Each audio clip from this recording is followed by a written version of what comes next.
Okay, good morning everyone. Let's start the day two of CEPT Research Symposium. Yesterday we had some very interesting discussion and I think follow-up discussion outside over tea, etc. So I hope we can continue the same zeal and enthusiasm. It's customary for me to follow and sort of talk about some housekeeping issues, etc. But before that, why this research symposium? Uh, we started doing research symposium, which was more of a doctoral research symposium in 2019, and I think for because of the pandemic we could not continue that tradition. uh, I think after a gap, when we are reinitiating this whole idea of research symposium, we came up with a very simple idea that why don't we give platform to our faculty members research, ask them to curate a panel, have a discussion around certain themes or the work they've done uh, in last couple of years especially. Some of them may be ideas in progress, some of them are matured idea, some of them are published idea, but SEP research symposium year after year should ensure that all of these ideas are put in some sort of conversation with the larger audience. So that is the idea of starting with this research symposium. By and large, yesterday we followed the time and other things, so we are going to continue to do that. Hopefully, we are starting a bit late, but I think we're going to follow the time as much as possible.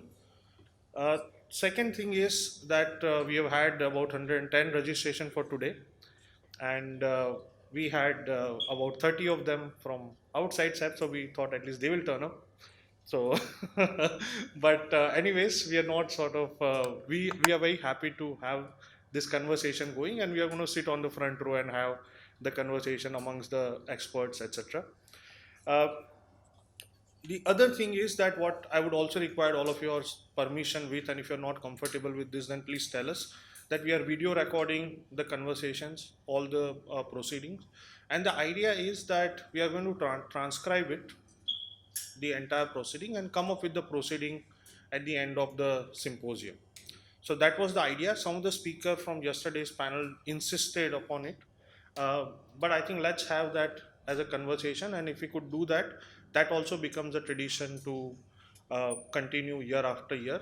Yesterday, a lot of faculty members also started staking claims of curating panels for next year, so which is also a very positive thing for us. Right. So today we have a very, very interesting lineup, and let me talk a little bit about the theme of today's sort of all the events and all the panels that we'll be discussing.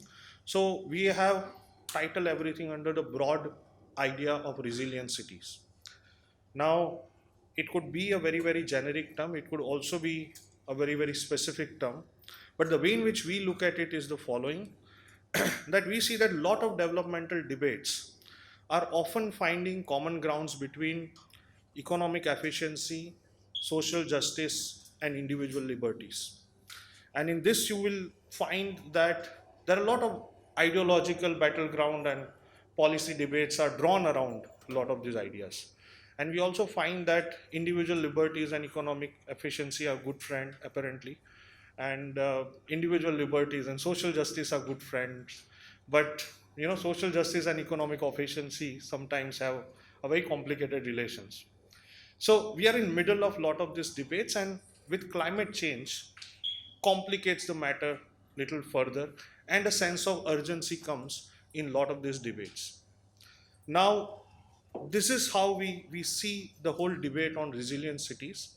That the idea of resilient cities is it could also be very specific to climate resilient cities, but at the same time, if you don't have economic efficiency or equity, uh, pure climate resilience or very infrastructure centric approach to the whole thing might not work. So that's why while we continue to work on our specific areas, but at the same time be mindful of the larger debates which goes around the idea of cities and the fact that how do we make it work for everyone. So I think that's a broad debate, and I would welcome all the panelists to also reflect upon it while presenting their work. And we probably keep going back to it.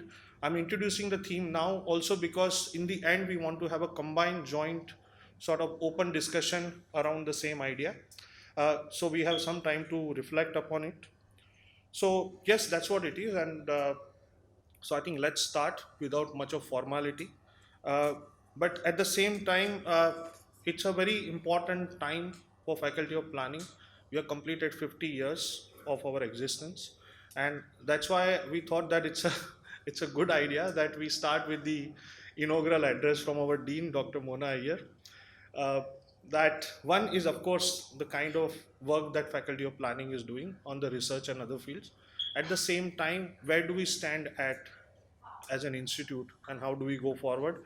We have, in last 1 year, we had a lot of discussion and debates, and I'm sure that Mona will reflect upon that as well. So, Dr. Mona here. Good morning, everyone, and thank you, Rutul, for uh, curating this symposium and bringing it back to life after 2, 3 years of COVID silence. So it's really nice to see a small but very interested community of people who are here to talk about what are we researching when it comes to cities or architecture yesterday. So, Rutul asked me that I should talk about what has been our journey at Faculty of Planning and what are we doing in terms of research. So, as a very sincere, obedient colleague, I thought I should bring it down, and I will start with Harappan civilization.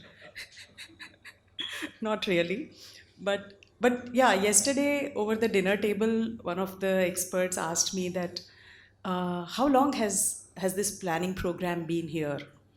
And I was like, yes, yes, yes. I was jumping to say that, because we just celebrated 50 years. But I started reflecting, and I think planning has been a very old discipline. All the Indus Valley civilization towns, be it Dholavira or Lothal or Harappa, Mohenjo-daro, all of them had town planning principles. But if we don't go through the entire chronology, the latest time when India saw interventions in planning was with the improvement trusts that were formed in the late 19th century. And essentially, they were formed as a response to the problems cities were facing, mainly in terms of public health and quality of life thereby, which then in early 20th century translated to the first town planning act of the country in 1915, as I understand. And in 1950, it was the first time India saw a planning school. So it's that journey. And we at CEPT started planning school in 1972. So it's been a long journey, but essentially why I'm bringing this back is that, as Rutul said, it has all been about how to make cities work, how to make them work better. And therefore, the research has always been informed by practice and by the issues on ground. And therefore, it is generally application oriented. And we have had our own struggle to find our space in the research circles. And all my colleagues sitting here would agree to me. When we started in 1972, and up till initial 15, 20 years, there was so much of energy pumped into making the program very robust, not restricting the planning understanding to planning for a space, but to understand the socio-economic aspects, the governance aspects. And that's how, even in literature available for planning education in India, this model is called the CEPT model, or the CEPT pedagogy of planning, versus the typical pedagogy of planning. So we came through that journey, and then somewhere in the middle, around when we were 25 years old as a school or 30 years old, we started getting into consulting because there was need of funds to run. As Professor Trideep very aptly said yesterday, that in universities and the way university economics work, you have to self-fund your research, you have to propel your research. And we started doing projects, and there was a period when we were doing projects, and there was also this confusion that projects were research. And of late, I think early 2000, when many of us were in thick of our PhD, uh, we were questioned often that you planners, you work on projects and you call them research. And we challenged ourselves to understand what are we doing. we were not ready to be judged, to be called any less researchers, because we were not purists and we were application oriented. We had a lot of discussions, said, unsaid, discomforts, etc., and we passed through that journey. And then I think over last 8 to 10 years, we at Faculty of Planning have come to a consensus, have come to believe and come to agree that yes, we do research which informs practice, or which informs which has some kind of application. The point where we don't stop is we just don't stop with a project. We try and see what are the insights that research project is bringing, which can bring in addition to the body of knowledge or approaches that are being used in planning. So this is the backdrop with which our journey began, and there was a solid foundation of what was happening over 50 years, a constant relook at where we are going and how we should refocus, which was happening and which was the tradition at this place, which we continued, where the question we asked in the last decade was, where are we in terms of research and where do we want to go?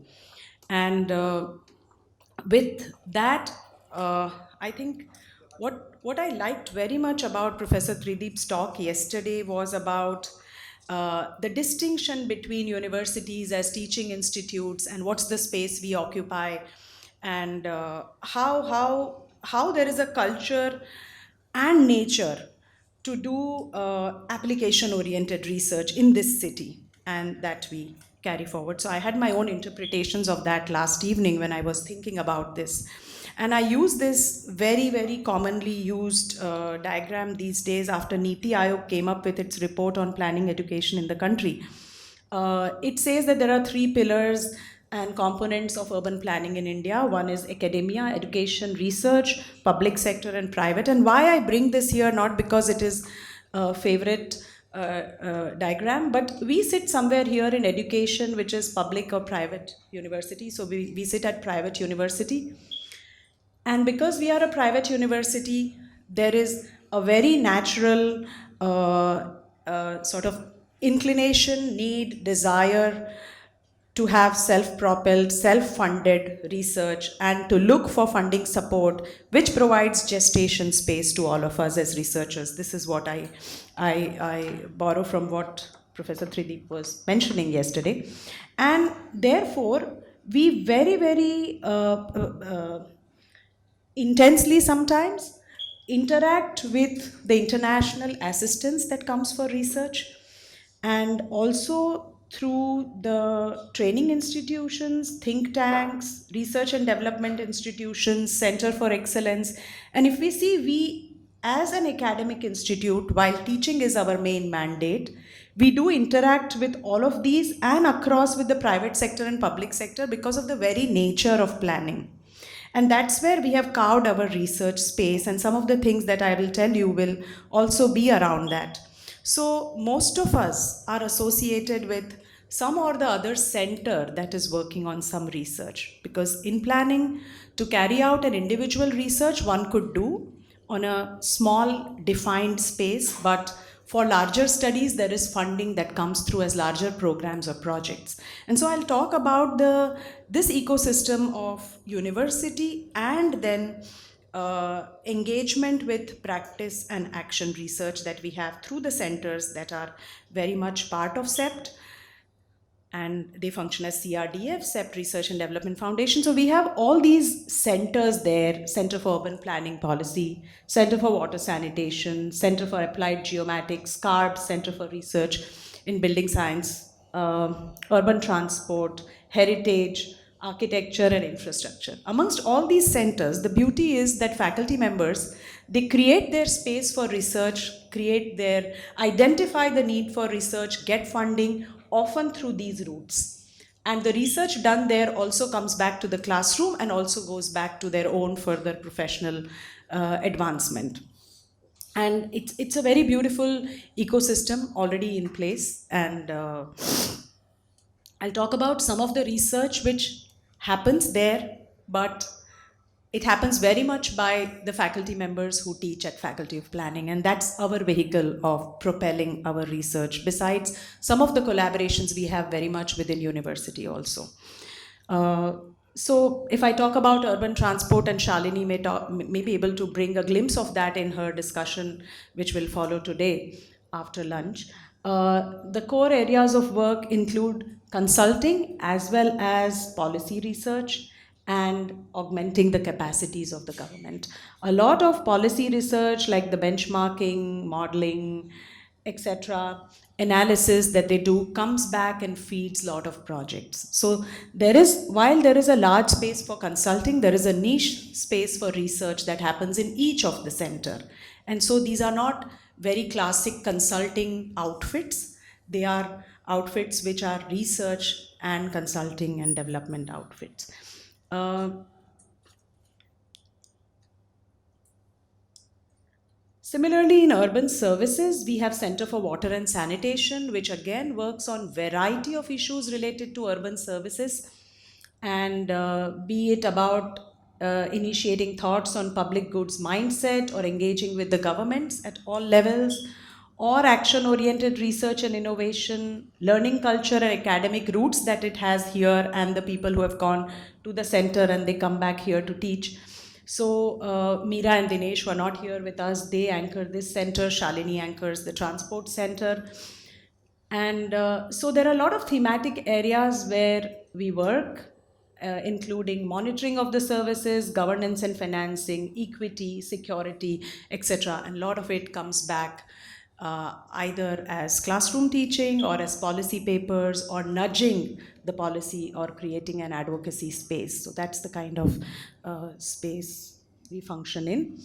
Talking about urban energy, and I've just picked one project from the center, CARBS, which is headed by Rajan, where there was a project where Faculty of Planning, faculty colleagues collaborated with this center, where the work was a larger work about assessing city planning and policy making from point of view of energy consumption.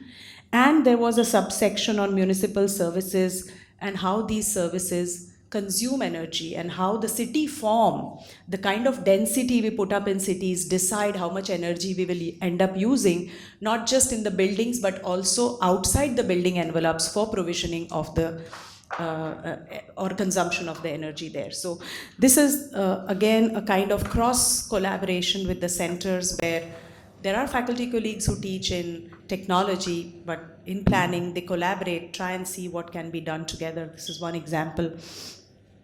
And there are other research collaborations and knowledge partnerships that sit within the Faculty of Planning.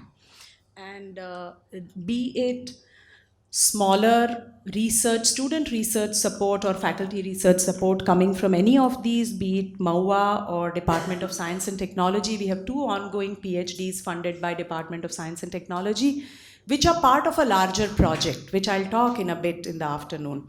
And GIZ, Bill Gates Foundation, they have funded an entire program and research around it. The program is on WASH, water sanitation and hygiene, and all the research that it requires, all the student support it requires to create a cadre of professionals in that field, including research, happens through this Bill and Melinda Gates Foundation. UNICEF supports our programs on water sanitation, schools, etc. So school sanitation, accessible infrastructure in schools, all that space, child-friendly urban design, those are the kind of spaces where we do research along with them. And Wipro Ardhian, on variety of urban issues, supports the students and the teachers for their research. Kerala Institute of Local Administration. So these are all our knowledge partners. And why I'm highlighting this is to say that there is a space one needs to create, and we had to create that space to ensure that we as academic institutes don't use up the student fees for conducting research. But at the same time, we further the research agenda, we also further individual research interests, and largely these are feeding to some kind of application or some kind of problem solving, and that's where we are. And we will not shy away from saying that, which we used to hesitate 10 years back, probably all of us, in the fear of being value judged as not being pure researchers or purists or theorists. But now we don't, as they say that it takes a while to get that confidence, not attitude. So we are in that space. And there are a lot of publications that we've come up with which we share with the other planning schools in the country. There is a compendium of sustainable planning from various perspectives: transport, housing, river conservation, waste management, town planning schemes, all kinds of case studies put in together here, collaboration between 9 planning institutes. This will be out as a reader for the students and for teachers to use it as a case method in planning. So, this is one of it, and we are planning to come up with 50 more such case studies. Our alums have been invited, other experts are invited to share. Sejal and Shalini will anchor that over coming year. Local area planning for transit oriented development, this is something Rutul did, and that also became a handbook for Indian cities, which was part of the research conducted, led by him, supported by students, carried out over 3 consecutive years, and put in place for larger consumption. uh, Towards transit oriented development, again one more in the sequel. There is this understanding of Indian cities. We have a foundation studio at CEPT, which is innovation or in the pedagogy itself of what you teach when students come for first year or foundation year of planning, because they come from various disciplines.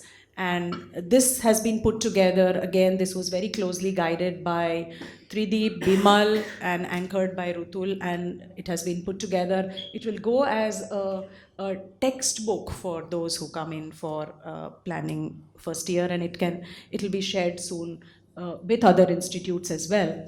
And it has 2 volumes. One is about the exercises that they do, but other is more about the larger context as to why we are doing what we are doing, or why are we teaching what we are teaching, with examples. uh, Sejal has her publication in Sashwat on enabling market to supply affordable housing, and she will talk in a bit in her panel discussion about that work and a lot of other work that has gone by. Uh, Improvising access to housing and basic services, again from Kerala and Odisha, the learnings. And this is again one of the studios which was converted into a book, both of pedagogy and also a way of investigating an urban space. Rebel Bodies, Rebel Cities by Mansi.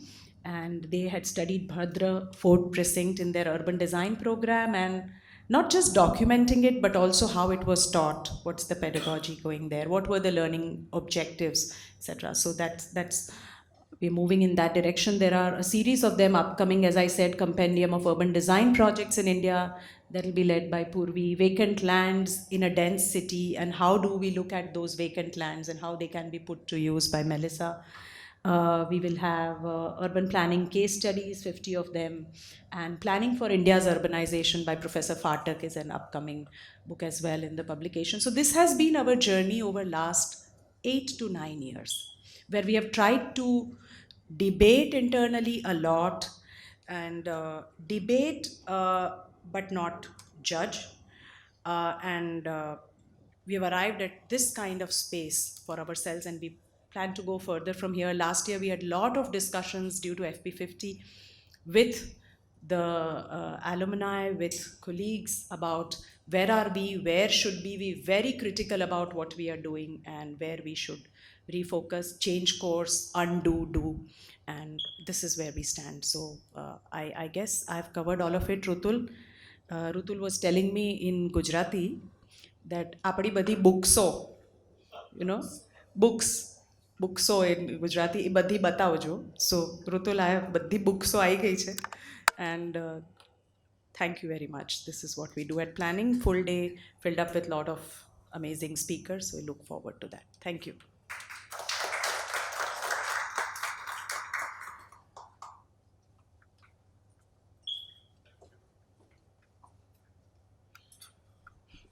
Thank you, Mona, for that wonderful presentation. I think let's move on, and now we can go to the keynote address.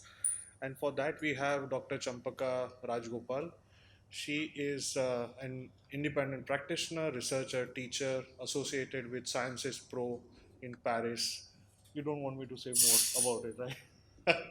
And Azim Premji University, she also has her own foundation called the Entrepreneurship and Partnership Lab. Uh, and I think it will be wonderful to hear from her. Champaka, over to you.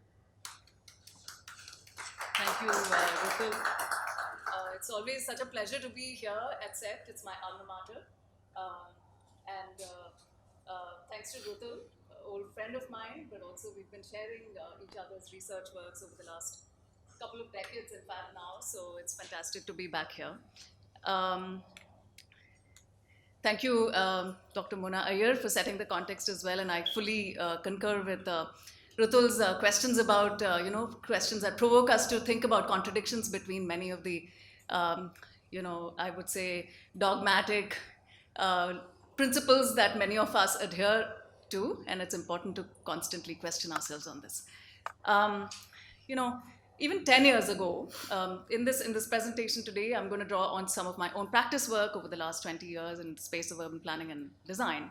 But I'm also going to draw on some of my own research works which I pursued as part of my doctoral research, which is on the question of the entrepreneurial state. Is the Indian state an entrepreneurial state? That's the question I engage with. And I've specifically focused on transport infrastructure projects, which are based on public-private partnerships. So I have navigated the space of privatization. And today's discussion or today's presentation is sort of stemming from that inquiry here.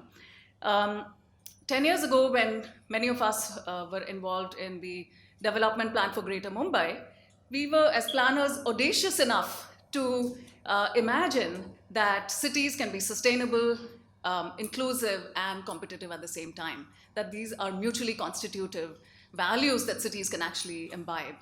10 years later today, the world has changed.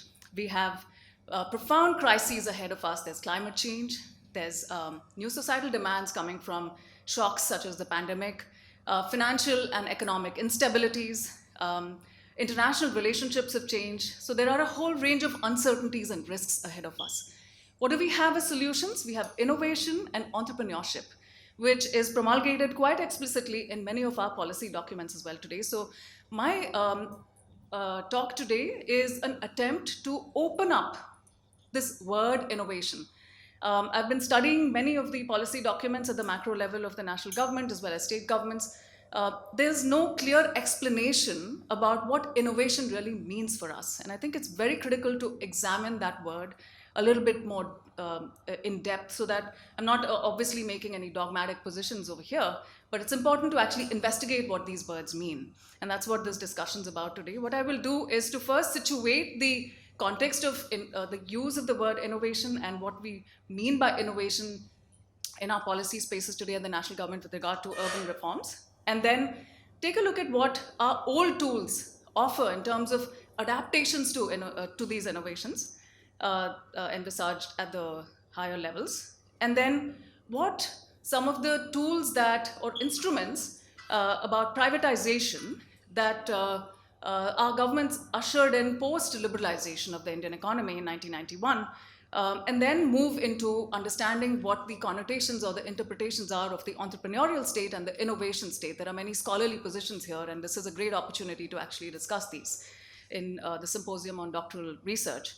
I also go back, one of the positions I've taken in my doctoral research is to say that given the context of privatization, there's a blurring of boundaries that have taken place between states and businesses, which engage very closely with one another across multiple stages of the policy process. So what does it mean for us to then understand this state, which is now embedded in private sector spaces?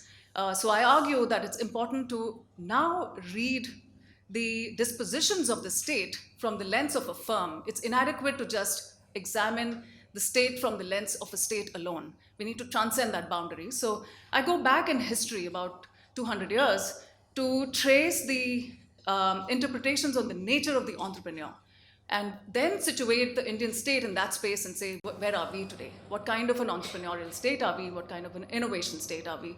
How do we imagine the future of innovations for the future of urbanization in India? Let's take a look at the national government's focus on innovation. There are two spaces that I have focused on in this discussion here. There's institutional reforms. There's a high-level committee that the government has established for reforms in urban planning capacity in India, much needed. Just 2 days ago, I was with the Directorate of Town Planning at Government of Karnataka, where many of my old friends, they're all old friends and buddies, in fact, they shared that there's a great need for capacity building, but there's not enough that's going on in those spaces. They're really kind of tepid in their temperaments today. And so there's clearly a great need for innovation to pervade those spaces. And what we have in the document on building capacities is a focus on problem solving, certainly most essential because many of our current instruments do not address our problems head on. There's also a focus on innovation, and I noted that in this particular document, the word innovation recurs about 11 times. But there's no clear explanation of what innovation really means in this space to actually allow for urban planning to embrace innovation processes.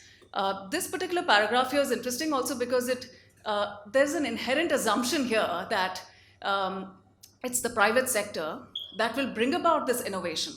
And the state's role here is to enable that space for innovation to occur. So there's an inherent implicit sort of assumption here in this paragraph, which I found very interesting. And so this sort of distance from innovation from the spaces of the state. The state is not embracing innovation as internal to its own policy-making processes, perhaps. It's all vested in the space of the private sector, which is also very important. I clearly recognize the need for capacity building across the ecosystem of public-private sector institutions, as Dr. Mona Iyer highlighted, critical indeed. But I just wanted to highlight that there's this particular sort of an inherent bias in that particular paragraph. Then we have the innovation stack. Find this phrase very interesting, that it's a stack. There is technology change, which is at the center of innovations here. And there's a presumption that innovation is sort of the panacea for multiple problems that confront urbanization today. So whether it's public participation or health concerns, or it's about procurement, to it's cutting across multiple scales of intervention that, as we can see here. So technology is still sort of an end in itself. You know, in 2004, when we started the Metropolitan Spatial Data Infrastructure Project for Bangalore, technology was posited as an end in itself, and we've still not overcome that sort of a mindset, perhaps. And it's important then to examine what innovation means here in this space when it's technology driven. How do our old tools respond to this premise? We have master plans, which are sort of the only instrument that is available for us, for our cities, to shape their innovative futures. At the same time, these plans, we've all been critiquing this old planning paradigm, that it's very rigid. CEPT particularly has also been emphasizing the need for more flexibility in regulatory spaces. The Bangalore Master Plan is a classic case where rigid planning practices led to the revoking of this plan. The state government revoked this plan. It's gone back to the board with the Bangalore Development Authority, where the contention here was that the plan does not bring together or integrate transport along with land use. And that's a very elementary premise, right? It's basics that one has to take care of this, and this plan doesn't do that adequately. It's not consistent enough. So therefore, the plan has gone back to the drawing board. There are no questions for why 15 years have passed, land is up for grabs, but the plan still remains incomplete. So that's where we are. And in terms of addressing problems, problem solving being one of the imperatives of the government, we still don't have our old tools which address our public problems in a head-on way. Public problems are not part of our discussion. In the plans that I have been part of in the past, we list out issues. Issues are not public problems. We've not thought deeply enough to see how these issues then bring about a whole range of other serious externalities which take deep roots as wicked problems. And we were discussing this in the morning, in fact, about wicked problems. Neither do these plans address our problems, nor do they have desirable outcomes that we're targeting. So these plans have effectively essentially not been effective. We continue to have siloed decision-making processes, notwithstanding technology change that was initiated in the country through the Bangalore Master Plan in 2003. Data continues to remain a big question mark, as empirics are not, we don't know whether the data we're receiving is authentic enough. Methodologies still need to be sort of made much more robust. We need to probably think about new kinds of methodologies for the new kinds of crises that we're facing. a whole range of day-to-day problems in the form of traffic jams, for instance, lead to a great deal of public problems like air pollution, for instance, which leads to health concerns, respiratory health concerns for the elderly or for the children, or simply productivity loss as well. A whole range of other externalities that come about due from our day-to-day problems. And of course, the long-standing problem of provisioning of housing for the economically weaker section. There are other series of articles which colleagues of mine at Azim Premji University have authored, particularly my colleague Matthew Dekula. I'm sorry to announce his name so loud here because that was not the intention. But he's written extensively about, he's a lawyer who engages in urban law and governance. He's read laws very with a keen lens, and he opens up the reasons for why cities continue to remain powerless in India. And this is, we all know that the 74th Amendment has taken more than 30 years. Some states have partially implemented it, other states have fully implemented it, but there are many contradictions there. Even in contexts where the 74th has been implemented, the coordination between plans continues to remain a weak space. It's not an automatic process where this coordination can actually occur. So these are the many structural problems that confront us. And in this space, let's now explore what innovation means and what is the role of an innovation state here. What do we want to see as an innovation state? I'm just going to open up a whole range of questions. Post-liberalization of the Indian economy, there were several new instruments that the national government introduced in order to, because we were faced with the problem of it was this, we had a whole, the balance of payments crisis, which the central government was facing with the International Monetary Fund and the World Bank. And there was also equally an impetus for promoting growth. So the Committee on Commercialization of Infrastructure, the Rakesh Mohan Committee, for instance, in 1996, promoted it emphasized the need for building infrastructure, enormous amount of infrastructure, in order to catalyze growth and sustain sustain growth at about 7 to 8% GDP growth rates. As part of this agenda, privatization and allowing for private sector to invest in public service delivery and infrastructure mechanisms was one of the key goals of the government as part of the liberalization agenda. So there were many new kinds of innovations that took place in policy spaces, policy reforms in the form of structural change to organizations. For example, the National Highways Authority of India introduced new kinds of recruitments. And they recruited people from the private sector to become part of their to become part of their organization in order to allow for cross-pollination of ideas between the market and the bureaucracy. So similarly, many other organizations incrementally, none of this was rupturous, I believe, as I've read so far, but there were these changes made to infrastructure, to public authorities.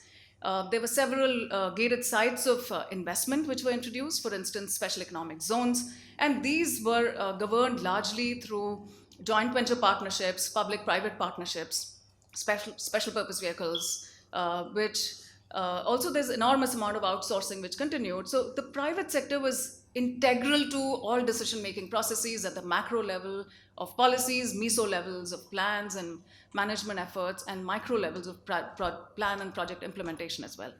The thing is, a core problem is that none of these new institutional arrangements were rooted in democratic processes. Even though the Constitution of India, actually, the framers of the Constitution of India envisaged that there is a need for these kinds of exceptional institutions to be created as India pursues growth, but the arms of the Constitution don't penetrate day-to-day operations in these spaces, and so these organizational structures do not inherently involve, they have no representation from elected representatives. They preclude elected representatives, and so they're not democratically governed bodies, unlike municipal corporations, for instance. Largely governed by technocratic processes. We have initiatives from the National Highways Authority of India, which then has given rise to a whole ecosystem of private sector companies, which now It's a kind of a disaggregated market, unlike the nuclear energy market, for instance, which is very monopolized by one or two firms, perhaps, across the world. On the other hand, airports is sort of an oligopolistic market, not as disaggregated as the highway sector is. Foreign direct investment, very gradually, it's now at 100%, took roots in many of the special economic zones as joint development between private institutions and public institutions became quite the norm. These have got, and all of that is in the space of IT sector, for instance. Then moving into the Ministry of Commerce and Industries, this particular kind of an initiative has got expanded and scaled up. In 2007 started with one region, the Delhi-Mumbai Industrial Corridor region, but now this has got expanded to 11 regions. And each of these regions is predominantly financed by one or two international finance institutions. The DMICDC region, the DMIC region, for instance, is the Japan International Finance, Japan Bank for International Cooperation. There are others which are financed by the Asian Development Bank, the World Bank, and a range of other financial institutions internationally as well. And these spaces are now also, they've opened up to allow for greater involvement of the private sector, but also we have, for instance, Japanese nationals who are part of the board of directors in the NICDC. So there are several structural reforms that have taken place in the space of governance, and these are all innovations in the drive for economic growth. Airport modernization, this is an image of the Bangalore International Airport, which has partnerships between the Airports Authority of India at the national level and the state government, the industrial department at the state government. And then there's a whole range of private sector firms, and the private sector firms are sort of fluidly moving about because the shareholding doesn't remain, it's fluid flow of capital here. There are firms which have taken on exorbitant amounts of loans from public sector banks predominantly, but also private sector non-banking finance institutions. And they've undergone bankruptcies and insolvencies. They've sold themselves out. Somebody else has moved in. So there's a whole sort of dynamic that is taking place in the private sector space here. Other sectors, such as the metro rail, the shareholding structure does not involve a private sector here, but the decision making is vested at the central as well as the state government levels. And there's these SPVs, the special purpose vehicle for metro rails, are competing with the institutions. This is a case of Bangalore, for instance, where planning processes are there. You see land-related public institutions at loggerheads with mobility-related institutions. So these are new kinds of dynamics and tensions that exist between misaligned institutions, misaligned public institutions. Then, of course, we have the Smart Cities mission, which allows for cities across the country to sort of brand themselves as being smart, and much of this governance is led by contracts. And contractual governance here is bilateral. These are agreements between two parties which are not necessarily, only the initial part of this agreement is actually made publicly known. The rest of it is bilateral transactions which take place between contracting or between parties who are involved in the relationship. So these contracts are also very complex because it's not just one contract, there are multiple contracts, and neither state institutions nor the private sector is fully ready to handle these long-term 20 to 30 year long horizon contracts. And this is all at the micro level of project implementation. The big question here is these organizations, it's public authorities and private institutions who are partnering with one another, and they are misaligned institutions. The public institutions are driving welfareist agendas, private institutions, private firms are driving welfare, their profit-making agenda. So they're kind of divergent in their values and goals. And to bring them together into partnership is not an easy task. So there are some critical issues there. For example, the public-private partnership mechanism, to state an example, the question of who bears the risk, who bears financial risks, for instance, in a public-private partnership arrangement is very ambivalent in the policy documents. If you look at the World Bank's recommendations on this, it says whichever party is most capable of handling risks will bear the risks. It's as open-ended as that. And the same thing is reflected in our policy documents as well at the national level. So the space of the question about who bears public risks is still not resolved in these spaces. And it's probably all of us as taxpayers who are bearing the risks for many of the exigencies here. So that's the context of the state, which is now, post-liberalization, that is promulgating innovation, setting the context for innovation here. Um, Linked intrinsically to the concept of innovation is the entrepreneurial state, and I'll look at two bodies of work here, which are which form point counterpoint. A body of scholars rooted in liberalization of the world economy, the United States and the United Kingdom, Ronald Reagan and Margaret Thatcher. These scholars argue that an entrepreneurial state is one which withdraws from its public accountabilities, and while public accountabilities towards providing entitlements, it engages with deregulation, promotes privatization, governance regimes which promote, institutional innovations in the interest of revenue gains. So these are narrow revenue gains for each of these sort of gated public organizations that we saw in the previous section. The exact counterpoint to this is innovation scholars who are arguing that an entrepreneurial state is actually a bold state. They're saying it's not a state that withdraws. It's a state which is bold enough to enter into partnership arrangements with private sector firms and regulate all of that space much better. So it is a bold state, and it is a state that promotes innovation in order to support societal good. It's really a counterpoint to the first argument. And the second set of scholars are rooted in the rise of the Silicon Valley, but also they study the late industrial state, particularly in India as a late industrial nation, and how we've embraced technology change before we've actually been able to get onto the manufacturing bandwagon. This is, again, liberalization, scholars rooted in, this is David Harvey's work that I refer to here, which is emphasizing the need for us to understand spaces of liberalization as where the government withdraws and the results are uneven development. There's also a body of work which looks at cities, and we're obviously talking about urban planning and regional planning here. So cities as engines of economic growth, given privatization and liberalization of the world economy. And then scholars in the North, global North, have actually argued that cities became as powerful or started to compete with national governments in terms of the power and political clout that they possess. Other scholars, Dr. Partha Mukhopadhyay is here, and colleagues of his who have authored several articles and books on how in India the context is different. Cities are powerless, and power is consolidated. The power relationships have shifted between the national and the state government. Of course, today the context has changed a little bit. Again, there's different types of centralizations that are taking place, but the power relationships between the center and the states that existed pre-liberalization has certainly changed, and cities have become, states have become much more competitive and powerful. That's the argument here in terms of state rescaling processes. On technology change, this is the second body of work. Scholars such as Mariana Mazzucato argue that it is mission-led economies, such as special purpose vehicles, that are absolutely essential to drive efficiency.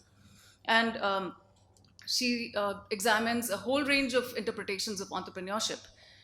It's stemming from the interpretations of what Marx saw as the role of the entrepreneur in the economy, to Frank Knight, to Adam Smith, to Schumpeter, and a whole range of economists there. And there are others who have countered her by saying that mission economies are not democratically driven spaces. These are all innovation scholars. So it's, again, opening up the meanings of innovation here.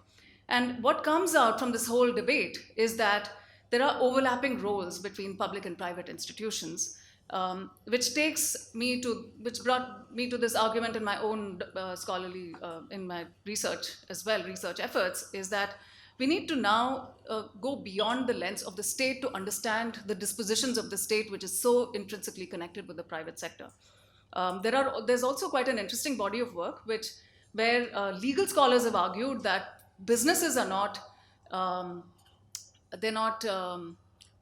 enclosed, gated communities, but they're gated spaces, but they're actually very intrinsic to how states work. So they argue that firms are not gated spaces after all. They're very connected with how states work. So my work is sort of rooted in that space. And I go back 100 years to 200 years to take a look at what the connotations of the entrepreneur are, what the nature of the entrepreneur is, what are the interpretations of the entrepreneur in a firm, and how do we then transpose some of those qualities onto the state, and then let's look at the state, whether our state is really entrepreneurial or not, or are they enough innovative or not.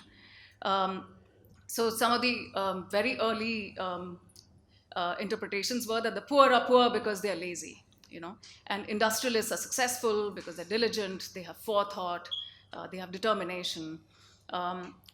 Science education in our schools never taught us that Graham Bell patented the telephone and Thomas Edison patented the light bulb as well. These were innovations, of course, in order to bring about better qualities of life for all of us, but it's important to recognize that innovation in science has the patent and property rights space that is integral to all of this innovation, and patents do not necessarily allow for equal distribution or redistribution of resources. Just putting out a caveat there. Then there were other interesting connotations where businessmen motivated, the perceptions of the businessmen changed. So there's, businessmen are motivated by greed, they're eccentric individuals. Then moving on, Schumpeter in the 1970s argued that that economies are dynamic. There's entrepreneurs are engines of growth. Large corporations are rigid, they're antithetical to entrepreneurial endeavors. All of these new kinds of sort of pro-entrepreneurial mindsets were rooted in Schumpeterian thought processes. I'm reading this still, it's very heavy work. Then I go back in time a little bit to look at Frank Knight's work, which I find very, very interesting. Frank Knight, in his book Risk, Uncertainty, and Profits, argues that the essential nature of the entrepreneur is to be able to anticipate uncertainties and address risks, not by insulating the firm within their own constricted domains, but actually through social organization and through grouping, through prediction and control of the future, but by bringing people together. So there are a group of scholars in Amsterdam, some of my colleagues who have written quite recently about how even social activists who are able to mobilize lots of people, are entrepreneurs, essentially. So the role of the entrepreneur can also be then transposed onto the state, a state which is able to convene and bring together a range of organizations which are misaligned in their values and goals. There's a more recent body of work, which is a modern sort of reincarnation of Frank Knight's work on incomplete contracts, where scholars, and since we're dealing with contractual governance here, public-private partnerships, etc., are largely contractual governance spaces. Contract scholars have argued that long-term contracts they produce disputes, and I won't get into the details here, but this is a very important body of work here. I did some studies to explore how many of these contractual projects actually invariably give rise to cost escalations, where there's a context of over-leveraged debt, where banks are insolvent, companies are insolvent. There's a good body of work now which shows that across the world, mega projects have actually gone wrong, mega projects which are all based on contractual forms of governance. And then we move to the more recent aspirations of the entrepreneur coming from business schools, where it's a space of setting up new startups, incubating them, and then you have unicorns, which are best-selling spaces, of course. So these are the aspirations of the entrepreneur that perhaps we're also fostering at the moment. So what kind of an entrepreneurial state are we looking at? What kind of an innovation state are we looking at for India? The idea of commercialization of infrastructure goes back to 1996 through the Committee on Commercialization of Infrastructure. And more recently, our government's also been emphasizing the need to invest more in infrastructure and not so much in city master plans. So where are we, given that contractual forms of governance is what we have presently as spaces of policy innovation for imagining the future of urbanization and urban planning and governance in this country. Old tools are not working, new tools are not, they're not subject to democratic oversight, much more driven by efficiency, not necessarily demonstrating complete redistribution of resources across all parts of the society. So I'll leave with this question here: what kind of an innovation state are we envisaging for India, for urban India today? Thank you.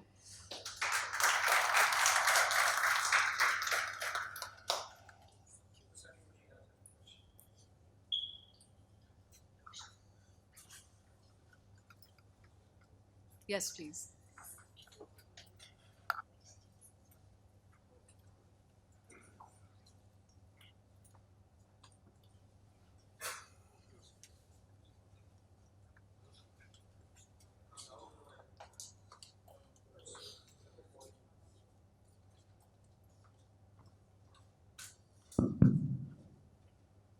Hi. I'm Lagu Parashar from Godtech. Nice presentation, I really love it. One of the slide you concluded that not enough democratic representation in the PPP and SPVs. Okay. You may like to give some example in the support of this particular inference in the Indian context. I would like to hear from them. The reason is that if you look at all the structure of the SPVs and the PPP, these are special purpose vehicles. That's right. They have been created for the special purpose, and to deliver those special purpose, there are various functions which are linked with these special purpose, and there are various public sector organizations who are responsible for deliver those functions. That's right. To achieve ultimately the objective of special purpose. And if you look at the shareholding and the board structure of all these SPV and the PPP, whatever, okay, SPV or SPC, uh, the board structure in such a way that all the public sector agencies who are responsible for delivering these functions are part of the board structure. Ideally, most of the cases. There may be some aberrations, but I'm not sure. Now, when you're talking about not enough democratic, so these are the special purpose vehicle, okay? To deliver the special purpose vehicle, there are functional aspects. To deliver those functional aspects, they are responsible organization, let's say municipal corporation, okay, let's say there is a function of land acquisition. So that organization follow their own democratic process, okay, laws and the regulations within those democratic laws and regulations, and that's how it is linked. Now, any regulation SOPs created in the SPVs cannot supersede the land of law for delivering that particular function. So first thing, directly or indirectly, it has a democratic connections as far as the PPP or SPVs are connected. Sure. And it doesn't mean that it should always have a representation of the mayor on those SPV. Otherwise, the very purpose of the SPV will go for toss. Okay. Yes, one thing I would like to add, probably you may have an interpretation that way, that as long as these SPVs or SPCs are following the public consultation process in delivering their functions and the special purposes, those democratic representation can further be strengthened. Absolutely, I agree with you on that. One clarification here: I did make a categorical reference to the Constitution of India, where the framers of the Constitution in the 1950s actually had the foresight to allow for the creation of these special purpose vehicles or organizations which are driven by technical decision making processes. Now, the argument I made is that these special purpose vehicles are designed purposefully to preclude day-to-day interference of political agents the way it occurs in a municipal corporation. The municipal corporation is designed as an open system because it is about state social society relationships and state business and state market relationships. Whereas SPVs are purposefully designed to preclude day-to-day political interference, so to say. I fully concur with you that there are a whole range of processes within what they need to accomplish, which have their own democratic processes in place. But I'm making an argument that there's all pervasiveness of these special purpose vehicles, and there are a whole range of other precedents abroad where there's greater participation through these special purpose vehicles as well. greater levels of participation, and it's important for us to open up research spaces. That's the point I'm making, since we're in a research symposium. This is an opportunity to open up research explorations in documenting what kinds of precedents exist and whether we can also explore making these the contentions of whether it's insolvencies of banks and companies, which are all finally exigencies borne by the taxpayer. And much of this is not available as information in public domain. And even if it's available, I think not many people are really going to understand what this is about unless you're deeply engaged in these debates. So I think it's really important for us to open up this question of risks, financial risks in the space of these mega projects, which I do know from our own documents that, as opposed to the old tools of statutory planning processes, there is a clear focus towards, larger infrastructure projects as drivers of growth. And there are good examples of this in the past, but there are equal number of examples for why infrastructure as catalyst to growth has not worked. The question of what creates growth is a huge body of work in economics. So that's also an unresolved space. So it's important to open up these spaces for more research, is the point that I'm making. But thank you so much for your question. I think it's an important one. So I'm Ganesh from Faculty of Technology over here. So I have a question. Do you think there is a slight a bit of bias among the scholars when they investigate these PPPs? I think you referred to incomplete contracts. PPP as a contract, there could be any other way of contract, but when we investigate it, especially from the scholars from developed economy, we use those theoretical lens to critique PPPs, but we should be using same theoretical lens to even investigate failure of public institutions to deliver the public services. So do you feel there is a bias which is being built up in the entire discussion? Bias against who? Bias against the PPPs? I wouldn't say it's a bias against PPPs. The property rights literature that I'm referring to here, which is the theory of incomplete contracts, these are microeconomists who are examining the question of at what points in time the state should privatize. That's the question they're asking. So there's no bias in that literature. It's a body of work which enables the government to make an informed decision of moments when they should privatize. Privatization is not a question that they're asking. They're saying at what points in time should the state privatize? Because there are some activities of the government which the government can internalize. They don't need to enter consultation or an involvement of the private sector. But there are certain other kinds of spaces which are best privatized for both societal gains as well as for efficiency reasons. So there is no bias at all in that body of work. And I think it's important to recognize, to actually engage with this property rights literature, because, for example, Oliver Hart's argument is that long-term contracts are incomplete. And when it's 20 years, 30 years, the premise is that human beings are not capable of predicting the future to a great level of precision. And that's the nature of human beings. So along the 20 to 30-year horizon of the contract, there are incomplete moments when there is no relationship between the public and the private entity. And in these moments are produced the problem of residual control rights, when both parties, public and private, since there is no public purpose that is binding them, they act in self-interest as opposed to public interest, giving rise to a whole range of disputes, which then lead to cost escalations of projects, over-leveraged lending, and a whole range of other public problems. So I think the body of work actually warns governments to be alert about some of these contingencies that are embedded in long-term contracts. And there's no bias at all in that space. In fact, it's advice to governments on when they should consider outsourcing or engaging with privatization.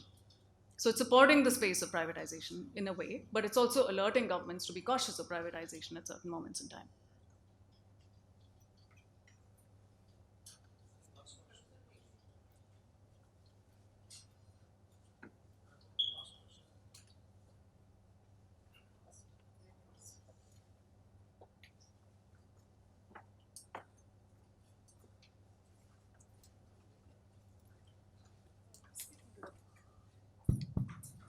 Hello. Yeah, hi.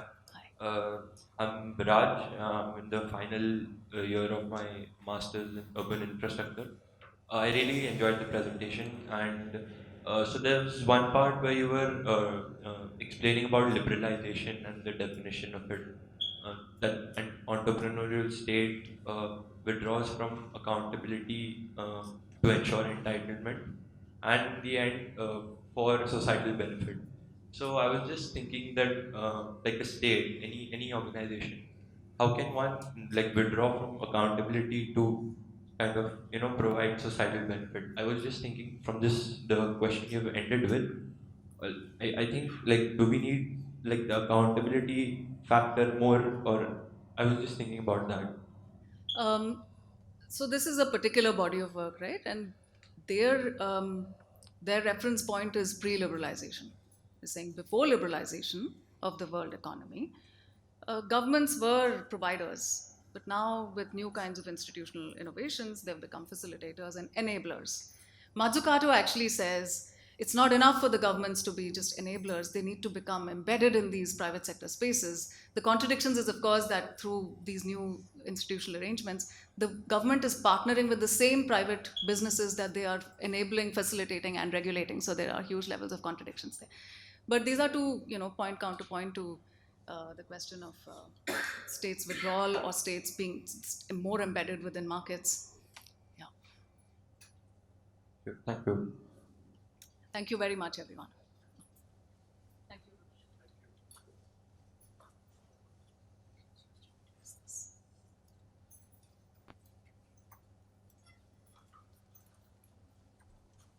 Thank you, Champaka.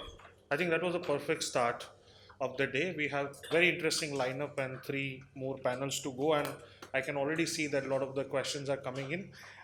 Like I was saying in the beginning, we have to rather into extreme position or completely polarized debates of states and markets.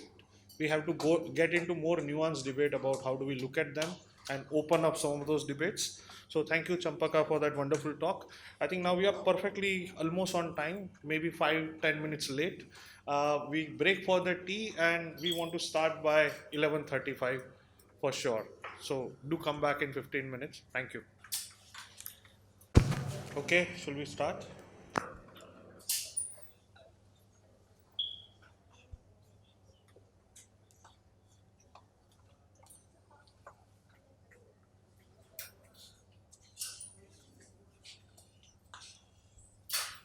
So I think Sejal, over to you. I have nothing to do. I think people are just coming in. Afternoon. Um, After the presentation or the keynote by Champaka today, I think that set the context very well for what our panel is also going to be discussing about the globalization processes and what it does to both the entrepreneurial, the moving down of the state and the moving out of the state. Two sort of forces which are in a way with contradictory sort of logic. Moving out works on the logic of efficiency, and which is what is often termed as entrepreneurial state. Moving down works on the logic of proximity and equity, which works on the logic of development and equity. And it is most of the cities which are going through this kind of rescaling are simultaneously dealing with the process of moving out and moving down, and depending on the larger sort of logic in the state, one of the two prevails. And it is in this context that I am talking about how do the participatory platforms, and it's my research through the CRDF and CEPT with my colleague Sashwat, and in continuation of my research in this participatory urban governance, decentralization and participatory urban governance over the last 6-7 years. And how did I come to, or how did we really come to this question of inquiring participatory experiences in Odisha and Kerala? I'll also talk about that. So how do we improve access to shelter and basic services for a particular group of marginalized who are seeking to participate, which is urban poor, through the participatory platforms, and with the example of Kerala and Odisha. Um, I think we are all very familiar with this, the shift in the participatory debate where from the 70s, Einstein's ladder and participation of a citizen within a development program, still in the realm of a program, to Chogil's ladder of participation of a community in the realm of a program, to a more institutionalized participation within urban governance that Gaventa and Cornwall and others talked about. So this has been the shift in the debate, the global debate, and also parallel shifts in the policies around participation. The shift in the policy from program realm to the participatory urban governance realm. And in this process, one of the critique about participation in the program realm was that when the program closes, the space closes, and then the kind of capacities of the people which have been built, they are then not being leveraged as participants or as claimants. Though they are not being leveraged, and so there has to be continuous or a more institutionalized permanent platform for participation of different groups of citizens into a tier within the urban governance. That's what the whole debate or the shift in the debate is. Now, here I would like to also what is our position in this research on decentralization and participatory governance. So there are different sort of positions on or definitions of decentralization. I engage with Baud's and others' definition of decentralization as rescaling of power and functions from the higher tiers of the government to the lower tiers of the government, say from the national to the state and state to the local. And I distinguish decentralization from participatory urban governance as further rescaling of the power and functions to participatory tiers in the local government. Where both the participatory democracy and the representative democracy, the members of both work together in taking decisions about the small local area resource planning and production of space. So that's a position I take. Now in this, some of the key arguments which are there are: what is the convergence between the participation in project realm or program realm and in governance realm, and to what effect for the marginalized. And this is where I find Kerala and Odisha give us very good examples of how this convergence is happening between the institutionalized participatory platforms in urban governance and in the program realm, and how the people are able to navigate across these platforms. What kind of opportunities to navigate is offered, and through that, how are they able to influence decisions for the marginalized group, the urban poor, in their favor across the different opportunities. And one of the argument about multiple platforms, especially in the Kerala context, has been that it leads to fatigue. So the question is, does it lead to fatigue, or does it widen the opportunities for the marginalized groups? So these are the two sort of questions I hope to sort of answer at the end of the presentation. And uh, the degree of decentralization varies. There is also that argument. And the degree of participation in urban governance also varies. That is, and are the two linked? That's also a question. So I will try to also answer that.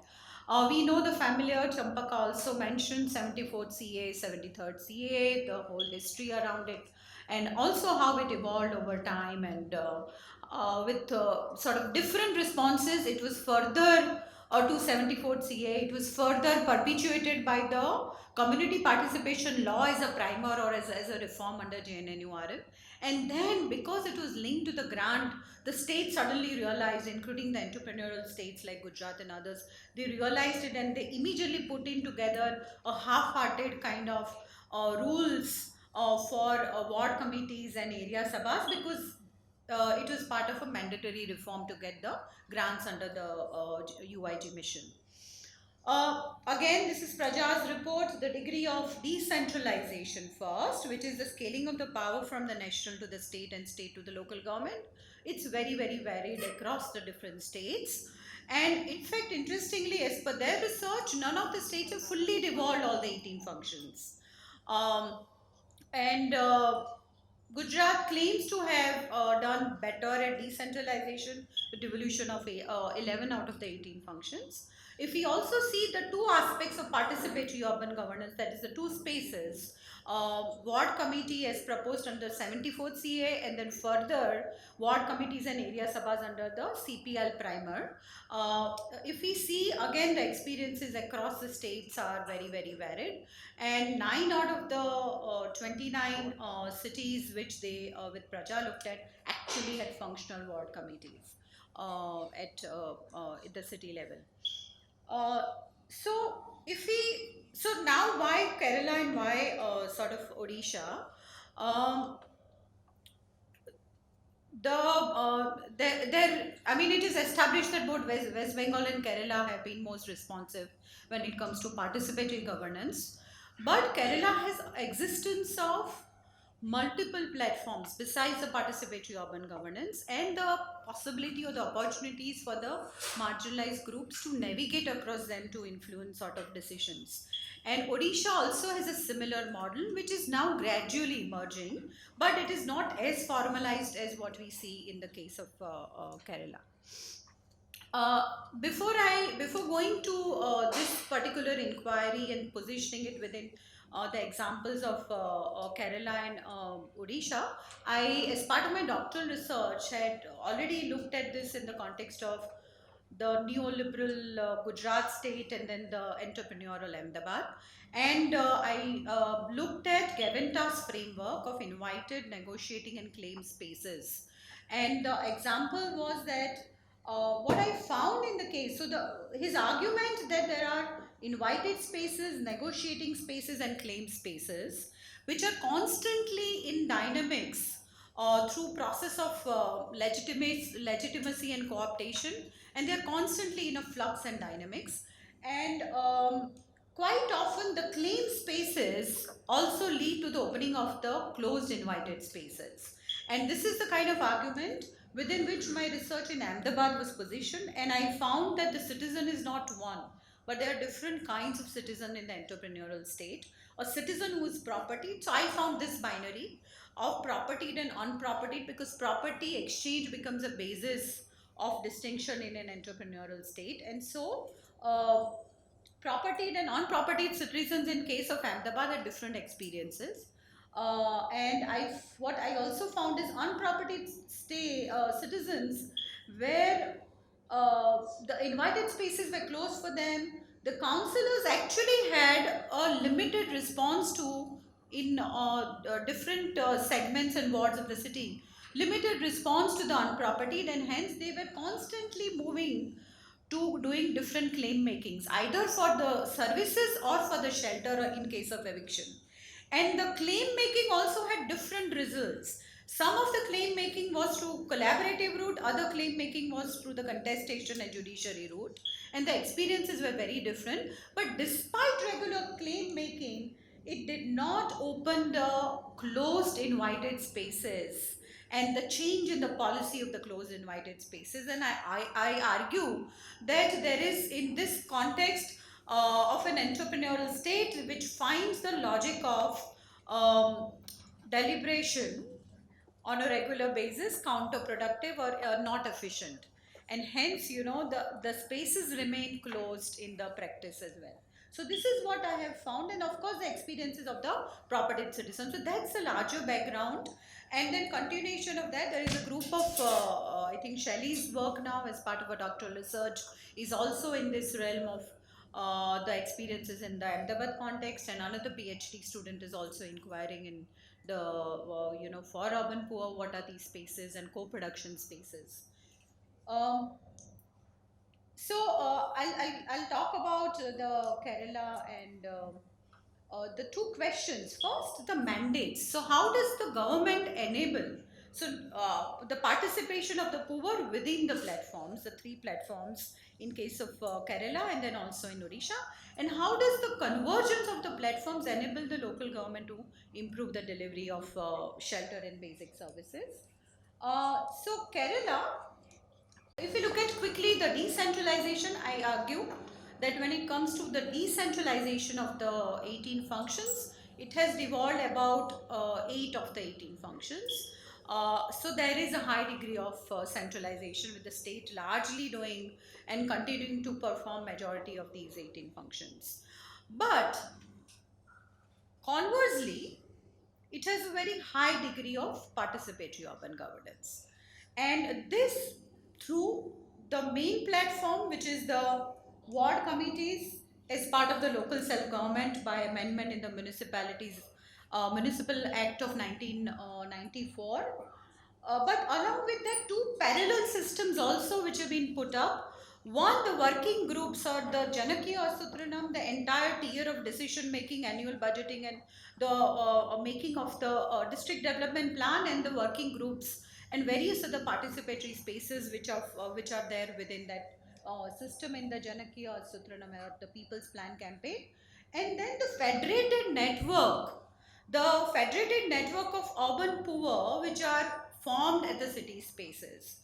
So you have these two parallel program run spaces, and then a central participatory urban governance space. And now I'm trying to inquire, how does this navigation of that same group of marginalized, which is the poor, how do they navigate, and through that are they able to sort of influence decision in their favor? Of course, so these are the kind of, these are all mandated. Of course, the ward committees are mandated under the Municipal Act. The other two are also mandated through government orders. So you have the known much research initiative of Kudumashri, and you know what all it does under and formed under various government orders. And the idea of this federated network eventually is to formulate a resource allocation plan at the city level. So the network at from the three tiers eventually makes annual CDS action plan. The ward committees, which each ward committee includes about 43 members, and their idea is also to make prioritization of projects and contribute towards the ward development scheme. So it's also a resource allocation plan. And then you have the People's Planning campaign, which annually from year to year formulates the annual budgets. And so this is the larger sort of framework. And if you look at Kochi now, what happens in Kochi is that they have about 3 CDS, and the CDS are actually an embedded structure. At a level of 10 to 15 households is the lowest level, which is the neighborhood group, and about I think 100 odd neighborhood groups form a ward level sort of committee or a society, which are all incorporated. And so this is the ADS, Area Development Society. And then I think about 10 of them then translate into the CDS, that is the City Development Society. And there are 3 such federated networks within Kochi. And the idea is then they would all form from the lowest level, and there is a representation of each one of this into this, and then them into them. So they are not only a thrift and credit society, but also poverty action plan society. So they also formulate plans which are for the city development society forms the action plan, and also the budget is allocated to it accordingly. If you look at the Municipality Act, then there is a participatory platform, the ward committee, which has a provision of 43 members. And of them, 20 are the neighborhood group members, energy members. So they are well embedded in the design of the ward committee, and they together prepare the development schemes and then forward that to the ward committee, and then eventually to the municipal council for the approval.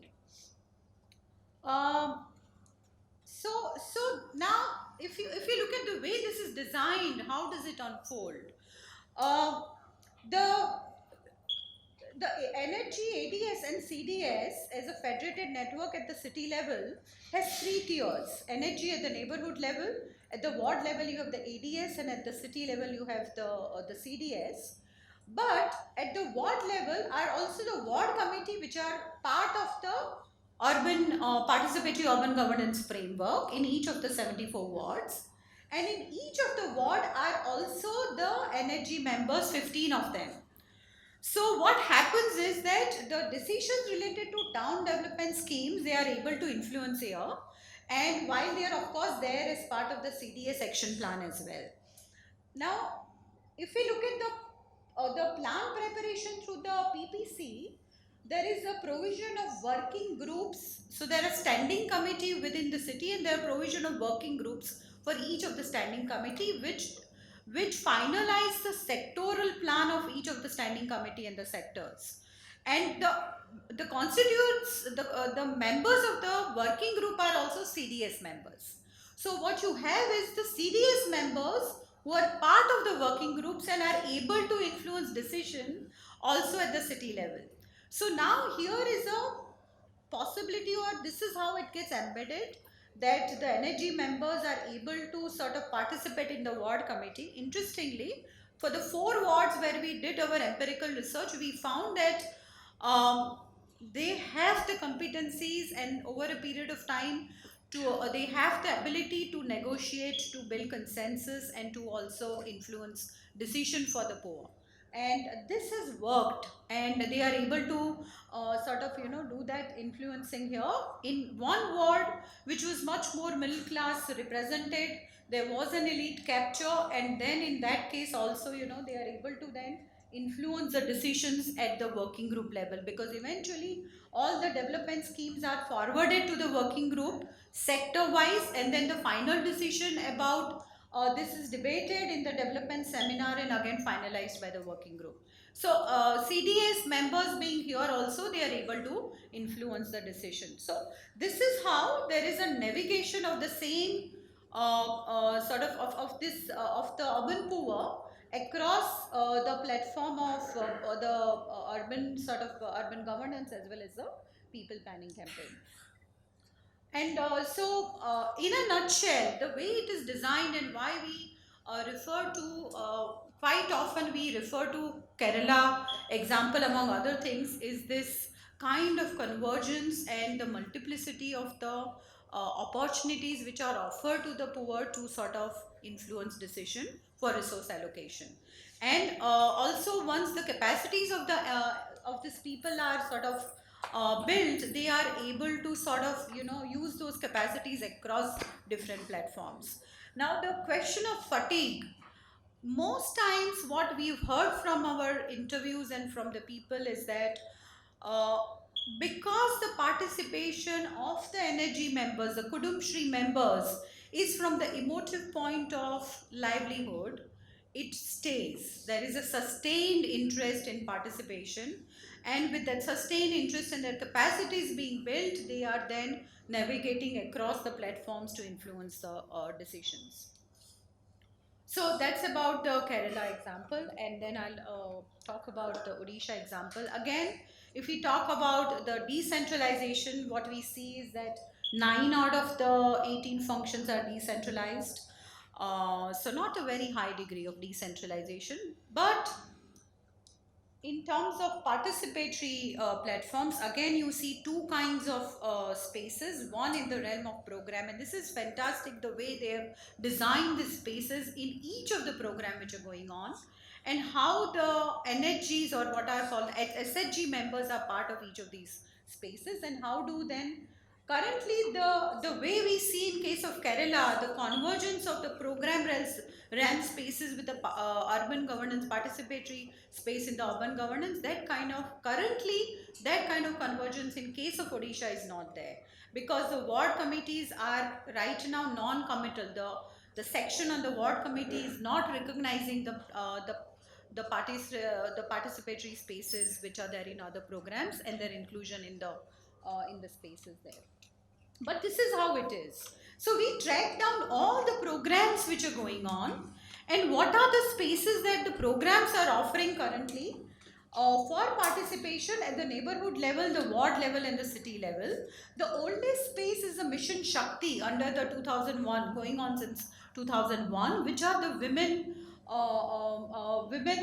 self-help groups formed at the level of every 10 to 15 women who are urban poor. They also have a federation. So like Kudumbashri, which has a SHG, which has an NHG at the local level, ADS at the ward level, and a CDS at the city level. It's a federated network along the similar lines with a NHG at SHG, self-help group of women at the ward level. At the neighborhood level, at the ward level, you have the area level federation, and then at the city level, there is a city level federation. So it's a similar kind of federation.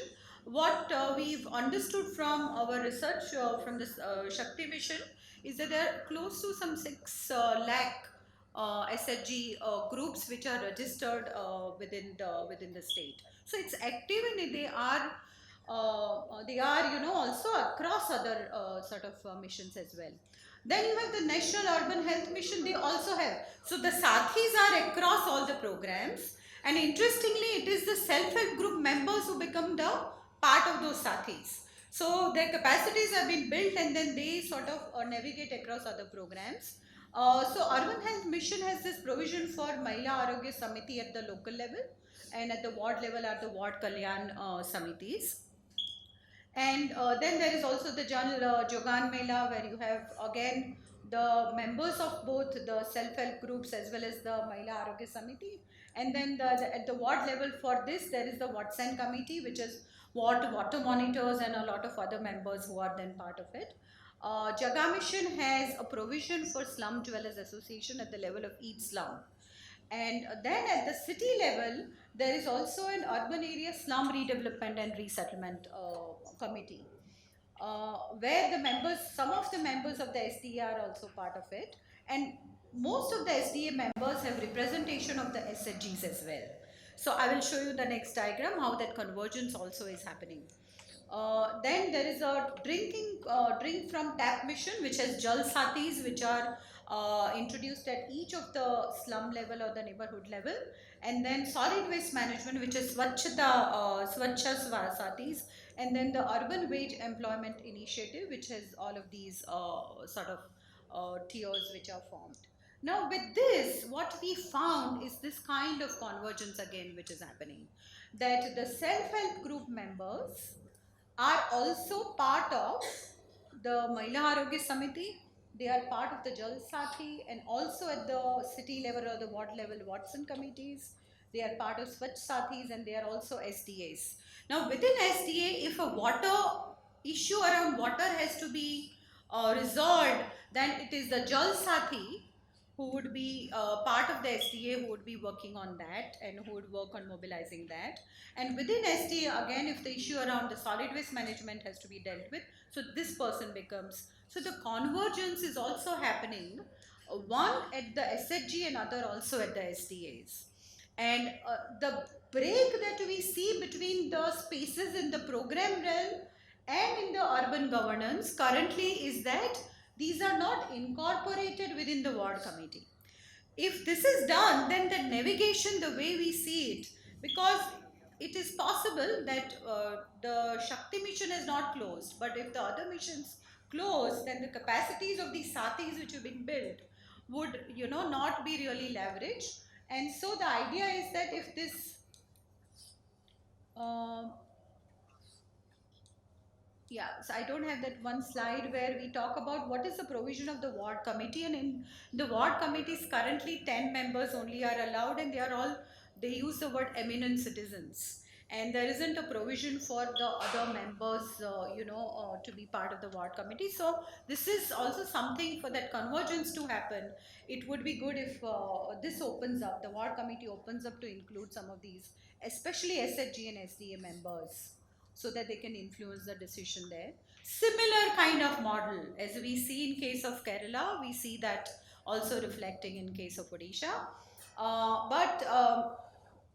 So 2-3 points of, vis-a-vis the argument that I raised in the beginning. One, do we see because of multiplicity of the yes, there is a convergence of the spaces created in the program with the spaces in the participatory urban governance in case of Kerala.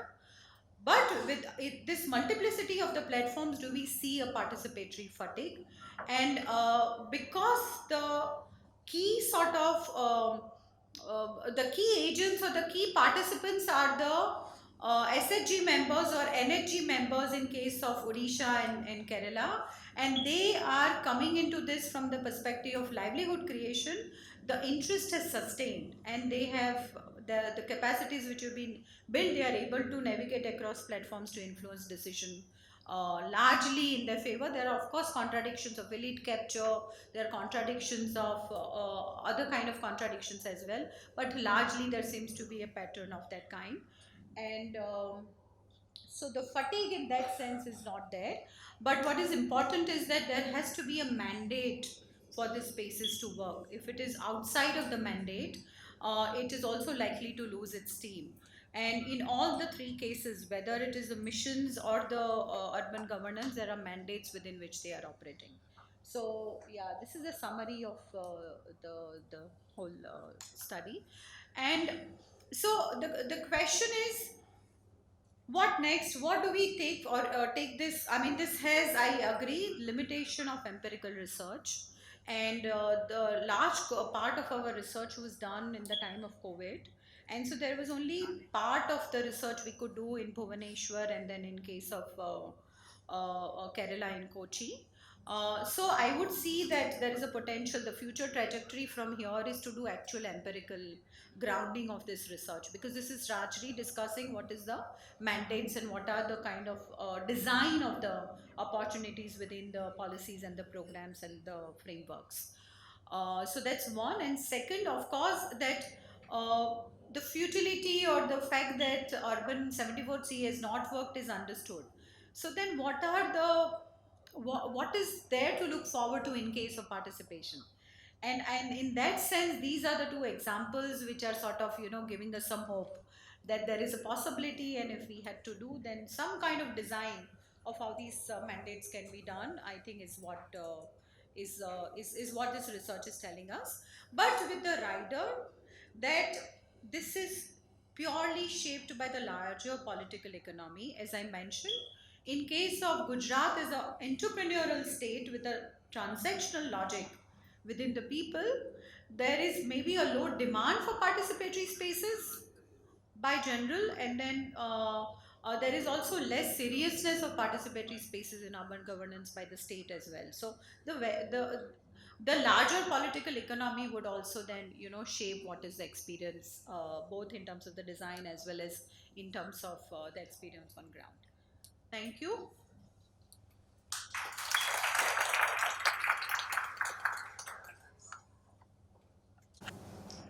So, thank you, and thank you to CEPT for having me here. It's always nice to be in spaces where there are young people around, even if you're not interacting much. It sort of gives you a feeling that you're doing something that is influencing something that will live on beyond you. It's sort of a useful thing to sort of think about. At my age now, sort of one thinks about those kinds of issues. So, what I'll do as part of this is you can leave after this slide. Huh?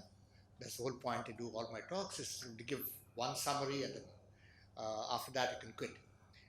4 propositions. And a lot of it, as you see, as I spell them out, will reflect what Sejal has been talking about.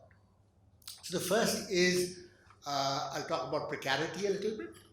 And the point being that participation and precarity don't mix very well. Okay, that's the first issue. The second is about the fact that participation is helped by what we call proximity. And there's a piece that's coming out in the next month's issue of Seminar with me and my colleague Nilanjan Sarkar, which talks about precarity and proximity in urban governance as a short piece. So forgive the advertisement. So that's one of the issues that we'll sort of think through going forward. The third is, and this is where I think it sort of links up very nicely with what Sejal's been talking about, is participation is multi-axial. It moves across axes and also multi-dimensional. I'll come a little bit more to what I'm talking about then. And finally, the point that again she mentioned, which is the broader ecosystem, which is somebody with power must want participatory facilities. That power can come in different ways. right? And we can talk a little bit about that as we go forward. So, okay. So, now let's see if this does the right thing, doesn't? So, okay, now I. So, the first thing, if you are in a city, all of you feel you have a right to be in everyone. Nobody questions that. I feel comfortable in any city of this country. I never feel I don't belong there. There are a lot of people who, for a variety of reasons, seem to feel that they really are there at somebody's pleasure. उस जिसका भी है उसका अगर sir से हाथ उठ गया तो फिर वो शहर से निकल गया. और अगर आप हमेशा इस डर में रहते हैं कि अगर हाथ उठ गया तो हम गए, then all you're worried about is just being in the city. पानी, बिजली, काम वो हम ढूंढ लेंगे, कर लेंगे, जुगाड़ कर लेंगे, कुछ कर लेंगे, हमें यहाँ रहना है. So just like the real estate guy says location, location, location, it's all about security. इस माहौल में how do you participate? आपकी जुर्रत कैसे होती है कि आप मुंह खोलें? जरूरत हो सकती है लेकिन जरूरत नहीं है. So that's the first tension that we need to think about when we are thinking about participation. When can you? Participation means to open up, stand up, say something. कमरे में तो अंदर जाना है ना, टेबल पे बैठना है या उस कमरे की मिट्टी पे कम से कम बैठना है. लेकिन अगर आप कमरे में नहीं जाना चाहते हैं, अगर आप उस पेड़ जहाँ पे सरपंच बैठता है उसके आसपास तो लोग आ जाते हैं. शहरों में पेड़ के नीचे काफ़ी कुछ कम नहीं होता है. So there is an open and closed spaces story, and which you guys will understand way more. I'm an economist by training. I don't understand space. So the structure is fundamentally that, right? And as you can see, one of the core groups of people who don't feel that they belong in the city are migrants. Now, migrants, there have been images of migrants moving out of Delhi, Bombay. So I decided not to use those images, but this is an image from Thailand. Same time, same lockdown, different country, same picture. I don't trust the city to take care of me. I don't trust myself to take care of others in the city. So, Amita will, at some point in time, you should ask her to talk to you about care and how that relates to the city. So I will not get into that because I feel very embarrassed talking about that space. But fundamentally, that's one group. But there are others. And how long you have to be in a city to sort of reflect that is this example in Ejipura. And I'll talk a little bit about that, which is a thing that Champaka would be familiar with. So I'll come to that part of the story, but these are people who you don't necessarily have to be a migrant to feel insecure. Okay? Migrants, a lot of them do feel insecure. And migrants के लिए actually they're better off in one odd way कि कहीं और जाने का जगह है. You can leave the city and go somewhere else. But there is also another class of people who don't have any other place to go to. But they don't belong in the city as well. So what do you do there? Right? So that's the first kind of issue that one needs to think through. So this is a given. 83, somebody decides, and at that point in time, this is actually a little bit on the outskirts of Bangalore. 83 was also when I I'm told I was in Bangalore in the 1960s. My parents tell me that. I don't remember it. But 83 is when I remembered it. I finished my last year of schooling. No, my first year of schooling is around that time, well before 83. But I remember Bangalore in the 1980s. And the area where Ajipura now is was pretty much outskirts. Somebody decided to build outskirts, good place to do economically weaker section housing. So, problem is government, someone in the previous session said government efficiency, exactly 10 साल से हम लोग बनाते रहे, पैसे भी नहीं थे, inefficient भी हैं, so you end up doing something else. So you did that. And then they allotted it. Problem is, not only was it inefficient, it was also extremely badly constructed. For about 7 years, the houses literally started falling. Kids started dying. Kids dying is a big problem. Adults dying, states don't care about too much. Kids die, you're in serious trouble. The entire transport system of Delhi changed because a few children died. So kids are very powerful people, and their deaths are even more powerful. So they decided to do away with the settlement completely. Now, literally, if you read the reports, the commissioner apparently came and said, "Sare paise to humne kharch kar diye. We have taken a loan. We actually haven't even repaid it, so we can't go back and it's a hardcore loan. Don't have to repay hardcore loans. Like various people don't have to repay bank loans today. Cities that in those days didn't have to repay hardcore loans. So they ended up saying we haven't repaid the loan, so we can't go and ask them for another loan, so we don't have money. So what do we do? अच्छा आधा ज़मीन दे देते हैं, कोई बाजार बना देते हैं, वहाँ से पैसा लेके आपके लिए घर बना देंगे. So that's the PPP story, right? Which is what Champaka was talking about. The problem with PPPs, the young gentleman was asking about PPPs and whether negative perceptions and stuff. PPPs are not an entity, so you can't have positive or negative perceptions about them. It's a process, and it's like saying, do I have positive or negative perception about buildings in general? I don't, but I have positive and negative perceptions about particular buildings. So I have positive and negative perceptions about particular PPPs. This one, we shall see what happened, right?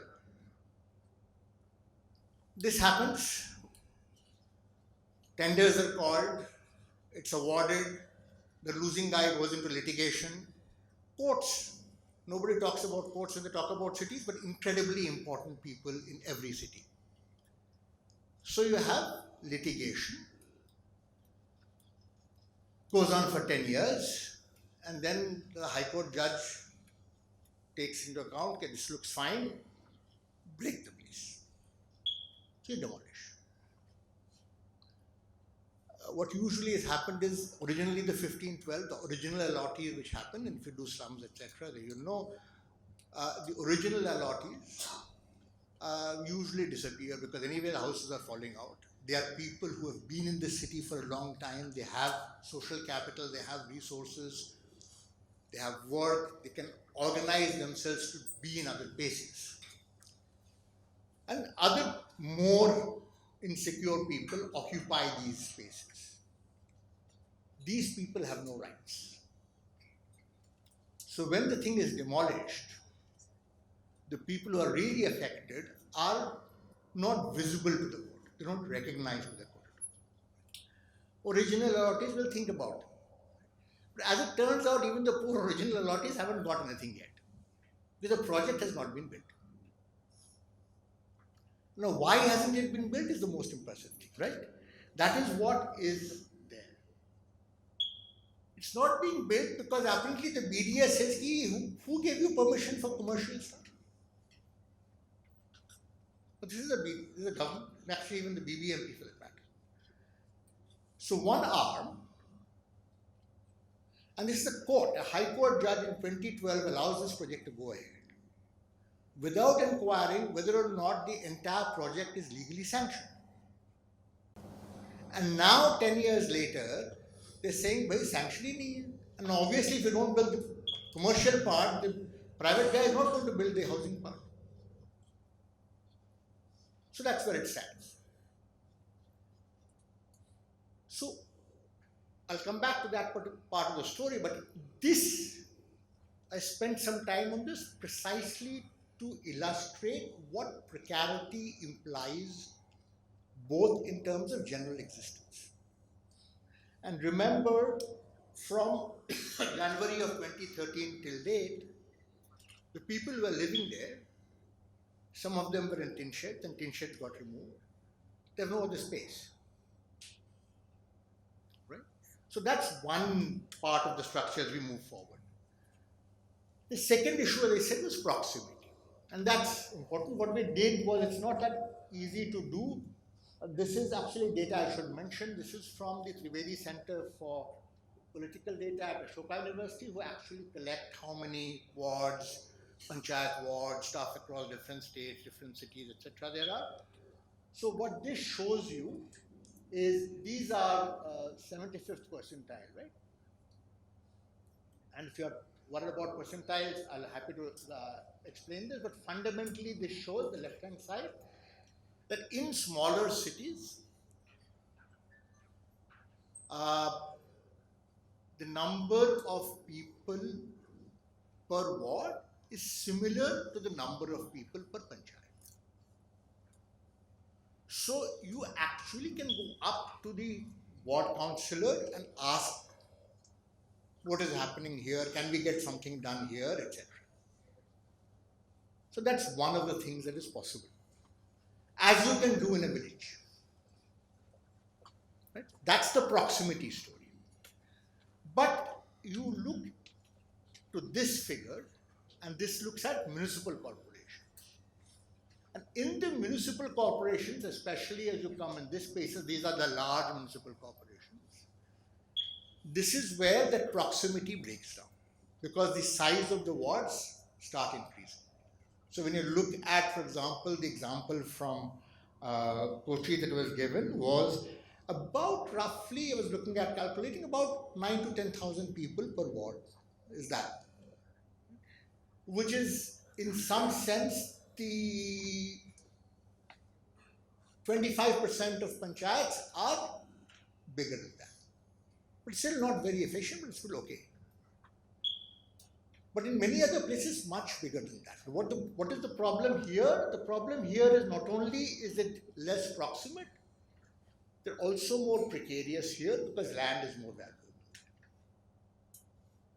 Right? So there is that tension that sort of comes into place as you move to bigger cities. And what you see very nicely is, this shows you there's something, when we did the PMAY, we had this method called the beneficiary-led construction, where you gave money to a family to build their own house. And the presumption was the land that they had was land that they had some rights over to occupy. This was standard process in rural housing for a very long time, because nobody questioned the fact that the land that when you were in a rural area was your land. कोई वहाँ से आपको निकालने वाला नहीं था, क्या करेंगे यार, some 400 square feet of land, 200 square feet of land, वहाँ से, what are you going to do with 200 square feet of rural land somewhere else? Who cares? Fortunately, we find as part of the BLC story, that it's also true in smaller cities. So in 80% of the cities below 100,000, and actually all of the rest is roughly another 9%, and roughly about 90%, it's more than 60%. This is the share of BLC. So more than 80% of the houses are BLC. And it's also true more than about 50% of the houses are BLC in cities of less than 300,000. So mid-sized cities, small mid-sized cities. Cities, it's only when you get to the really big cities that you have trouble. There, land is an issue. I can't do BLCs.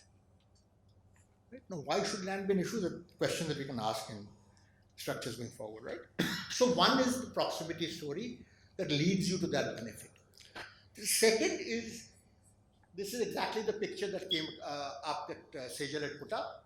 And what you want to see here is the functions under city government is light blue. So where do you see light blue in this picture? It's basically here, which is, I think, crematoria. So once you're dead, the city takes care of you. When you're living, it's a problem. Right? On the other hand, this is the Gram Panchayat. Across 7 states, I should have put Gujarat since I was coming here, but I didn't. It was a bit of a rush, my apologies. And as you can see, it's a variety of functions, depending on what is important in different states. There are some key functions: drinking water, roads, sanitation, across the board. The rural is a much more active space. So not only is your representative more proximate, it also does more stuff. इसको बहुत कुछ पूछ सकते हो. यहाँ पे counsellor बोलेगा मैं क्या करूँ, पूरा हटा सकता हूँ, कुछ कर नहीं सकता हूँ. So there is that tension that sort of comes up here. And this is where the broader ecosystem that Sejal was talking about really matters. So what is the city councillor allowed to do, right? So now the question is of working as a multi-axial story. And the first question, I think the Ajitpura story, the lesson that I would draw from there is, if 2 organs of the state are not participating in each other's decisions, so citizens and then poor citizens are like somewhere else. That's the first story there. Right? And then the second story is the big story that Sejal sort of laid out in a lot of detail. And the question then is, when do they act as vehicles of people's aspirations? And when do they act as vehicles of state implementation? What is the structure in both ways? Who are these representing when they are in these spaces, right? And then, of course, within the spaces, and I'm sure Sejal would have lots of stories about it, there will be these dynamics. She spoke briefly about elite capture, in some places not, in some places counter capture is an important part of the story. So definitely, sorry. So you have, and then there are all, gender is a big part of the story. Kudumbashi associations, slumber associations, all eminently women. What does that do for participation? Is that a really empowering thing for gender and participation in these cities? Is there something else that's going on? You know, the old dismissal used to be panchayat pati, right? You have reservation and the woman is elected to be the head of the sarpanch, but fundamentally sarpanch pati is the person who is supposed to take decisions. You almost created a position like sarpanch pati, culturally, not administratively. Right? So how does that shift of gender change as you move from rural to urban? That's one of the things that we need. And then, of course, there's caste, there's age, there's religion. And you can see that in every little, if you're staying in any condominium complex, those engagements will happen across this. What festivals are celebrated, which spaces are allowed for children, which spaces are allowed for elder people. All of these things essentially become part of the story. And finally, the question is about power. So the left-hand side is fundamentally about supply. Is there, in Kerala, with a long tradition, the state is trying to help people to participate. Broadly, there will be definitely local variations. Right? But if you look at Delhi, there's a piece I wrote with Patrick Heller a long time ago called State-Produced Inequality, which basically says, in Delhi, I won't give you land. If you build your own house on some land, I'll demolish it. And I'll demolish it and then move you somewhere else. In Delhi, it's Narela is the preferred guy, which is about 40 kilometers from nowhere. Services, even if you're on the network, I won't supply it to you. If you live in a neighborhood that is not connected, I won't connect it. Right? That's the state. If you want a bus, I will give you a metro. That's one part of the state. Delhi as a state is a pathetically unrepresentative state. But fundamentally, this is how it works. We listed out 10 kinds of structures in place. And we won't even allow it to work because the courts were very complicit in a lot of these decisions. States take the cover of courts quite happily. If the state does not want participation, as it doesn't in Delhi, then what do you do? Right? That's the first thing. It goes back to the first issue of precarities, where the precarity is this something that is brought about by state action. States are supposed to be about mitigating it, but if the state creates precarity, how do you respond? And then there is a question of every planning, when you do planning exercises, and Champakas run it, Tutuls run it, a lot of people in the room have run this process. There's a whole Maybe Delhi campaign that sort of came through, which is about essentially helping people engage with the planning process. Planning processes happen, unfortunately, in India over long periods of time, 20-year intervals. So these are very episodic. It's like, a couple of days ago, actually, even now, the moon, the Venus, and Jupiter are in alignment. It sort of is, when all of these things align, then the people have a voice. So that's the kind of structure that you get. So that's one. And there's a language, there is a form, there is structure. What do you ask for? Right? I mean, Vishwanath will speak to you about what, spaces of water, but one guy can say, I want my water body clean. The other guy says, I want my water body such that it provides me this. What are you looking for? Structural design. Do the people who are building the EWS, if they knew, would they have been able to supervise the quality of construction? Do they know what to ask for in quality? When they're building the PLC houses, were you concerned about that part of the story? There is that space. The MHS that Rakhi and then Mukta and others worked with was part of that micro home solution story. But over here also the Mahila Ayushman Trust, I think, does a lot of that stuff. So you have that space, right? But fundamentally, to go back to the first question that I asked, is this is the supply part, this is the demand part. And if you feel sufficiently empowered enough that power can come from the people, but that's a whole different story, right? So there, and that's the tension that I think for most of you would be. This is just a repeat of the first slide for those of you that came in late. That's the summary. So thank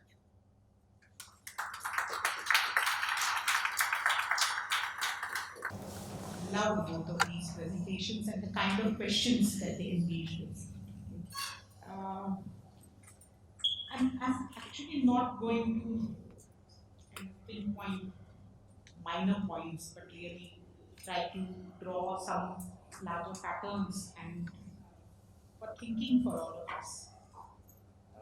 And from this point of view, I wanted to give two backdrops here. One is like a empirical backdrop, and I think that empirical backdrop is something that Partha, Sejal both have given parts of, where if you start looking at a complete hierarchy of Indian cities as per populations, then there is something called formal political participation, where proximity, where at least the participation in the both the formal political process through elections is also fairly higher.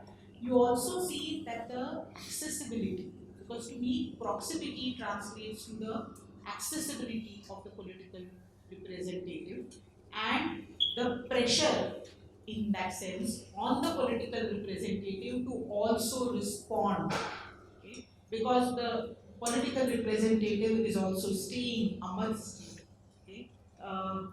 जाते आते आप उसको कुछ न कुछ तो बोल सकते हो, गालियाँ दे सकते हो, बातें कर सकते हो, whatever. I think that is the beauty of the smaller place. There are not lesser issues there, because there are much more stable economies, and while there may be things that may be accessed, you are also often condemned to stay, तो आगे बढ़ने की जरूरत नहीं है. तो ये भी इशू है बहुत सारे छोटी जगहों का. So this is one part of the empirical reality, and I think when we move to the larger cities, one is aware of the fact that not only is there a lack of proximity, lack of accessibility to the political representative, but even more, there is often a lack of forums at all through which you raise a voice. And I think this is important. I think Partha very interestingly talked about something which often in participatory forums we talk about, that there are two basic paradigms of participation. One is a top-down paradigm, and there is another which is a bottoms-up paradigm. Both the Zurrat and the Zarurat, I think, reflect these two paradigms of participation. And I think these paradigms are especially important to consider when we are thinking about whose participation are we talking about. And that's what I want to focus on a little bit.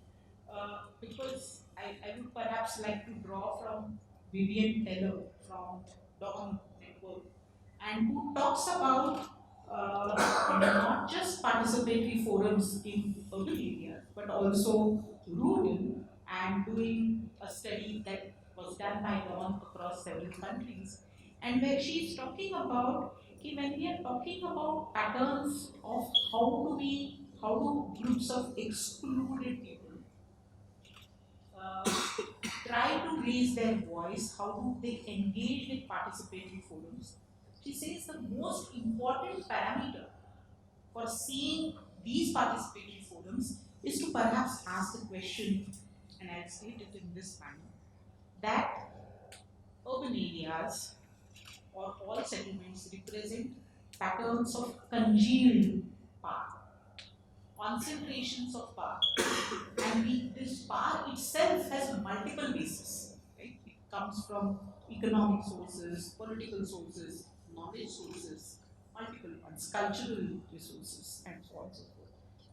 And how these get produced and reproduced through the systems by which that particular settlement functions. Be planning, governance, policy making, all of these become realms by which this kind of power concentrations are actually produced and reproduced. So the question before participatory forums is, how are they able to make a dent, a change in these concentrations of power, and create a voice for the excluded sections? Now, if that is the parameter through which, and I want to bring this question of power, the political process, right into the center of any discussion of participation. I think we cannot have a technical decision and discussion on participation. It's just not tenable, okay? Because participation is all about changing these participations. Now, applying this with perhaps another, okay, and which is again a fairly old framework which has been used, but which has become much more popular in recent years, is something which was given by Mary Follett, and which is about thinking about par with, par over, and par to. How can we think about all of these participatory forums that Sejal has discussed as, what is this par with? So when you mobilize urban poor women, okay, whether in Odisha or whether in um, uh, the case of Kerala, okay, how are they mobilized? Okay, what is the purposes to which they are mobilized? Okay, and I think this becomes important because, for example, firstly, Kudumbashri starts with a vision of urban poor women. And who is poor? I'll give you a classic instance of when poverty lines themselves get defined by the central government. So in Mumbai, we had a very interesting case when poverty lists were declared. A particular administrative ward in Mumbai called H East Ward had two people in the BPL list, two households. So if one were to form a neighborhood groups, okay, which comprises theoretically of 10 to 15 women, then perhaps they would have to traverse the entire distance of the administrative ward and perhaps go beyond, okay, to form a neighborhood group. No way is that a neighborhood in a geographical sense, anything, right? So I want to raise this because firstly understand that the very basis of participation, with whom, par with whom, okay, that itself is getting determined in a centralized fashion, that this is not an agency uh, which is mobilizing itself, right? And the next is par over what? So there are two interesting questions, and I think Partha himself, in some ways, responded to the kind of questions and the fields of power that Sejal had described. What are those functions? Which functions does, so if you look at the entire Kudumbashri system as it rises up, there is a welfare standing committee. What is this welfare standing committee? And if you go in detail into the questions and the kind of functions which are allotted to the welfare standing committee, it is selecting beneficiaries, prioritizing needs, indicating which programs are preferable. It's not a deliberation on developmental issues, problems faced. Okay? That perhaps becomes accessible because of the second argument that Sejal made, which is that there are other forums to which they also have representation. But please note the nature of those other forums. That in a ward of roughly 10,000 to 15,000 households, you have 43 people within the committee, ward committee. Within those 43 people, there are 20 people who are drawn from the neighborhood group. Okay. There are 20 people who are nominated by the councillor from various organizations working in the constituency. I need not say he, in a larger authoritarian kind of regime, cadre-based party, who could be those 20 people, and therefore what could be the nature of dynamics which are also happening at that level. So this is the design participation when we are thinking of, again, par with and par over. And what do you decide? There is a limit which is placed there. Okay? At the same time, I think it's also important to be cognizant of the fact that the state always likes to control participation. And I remember one words of a community leader in Mumbai who had talked to me in the 1990s on one of the programs which was called the slum upgradation program. So the slum upgradation program envisaged people to participate in a particular way. On the other hand, people started making much larger demands. And then he was very angry when he came out of a meeting and he told me, क्या समझते हैं वो community participation मतलब tap है क्या, जब चाहे छोड़ दो, जब चाहे पानी बंद कर दो. Okay? And I think these are extremely powerful words, right? Why? Because the government does believe that participation is a tap. The top-down versions of participation do believe that participation can be controlled. But I think the potential of participation often is that कि वो जो ज़रूरत से आता है वो ज़रूरत में कब बदल जाता है ये पता नहीं चलता है. Okay? And I think that is the thing, and that is the potential perhaps which requires some more empirical investigation as well. Does that happen in Odisha? Does that happen in Kerala? Because I think one thing is to critique the design of participation, but I think in thinking about power over, one should also be able to see, are there other forms of agency, other forms of voice which are created by these channels of participation? Maybe completely out of channel, but I think it's important to understand that. The third and related question therefore is, see, part two. Part two what? Okay. And I think there again, one of the critical questions is the overall design of participation, again, whether not just in Gujarat and not just because of neoliberalism, but perhaps also in states which seem to be in a much more, I would still argue, neoliberal welfare imagination like Odisha, or in communist capitalist version in Kerala. Okay, in both of these versions, the state is definitely trying to limit the participation, restrict it in many different ways. Like for example, our own studies by some of my students in Kerala also tell us that uh, there is a voice expressed in some of the ward committee meetings and right till the working committees, etc.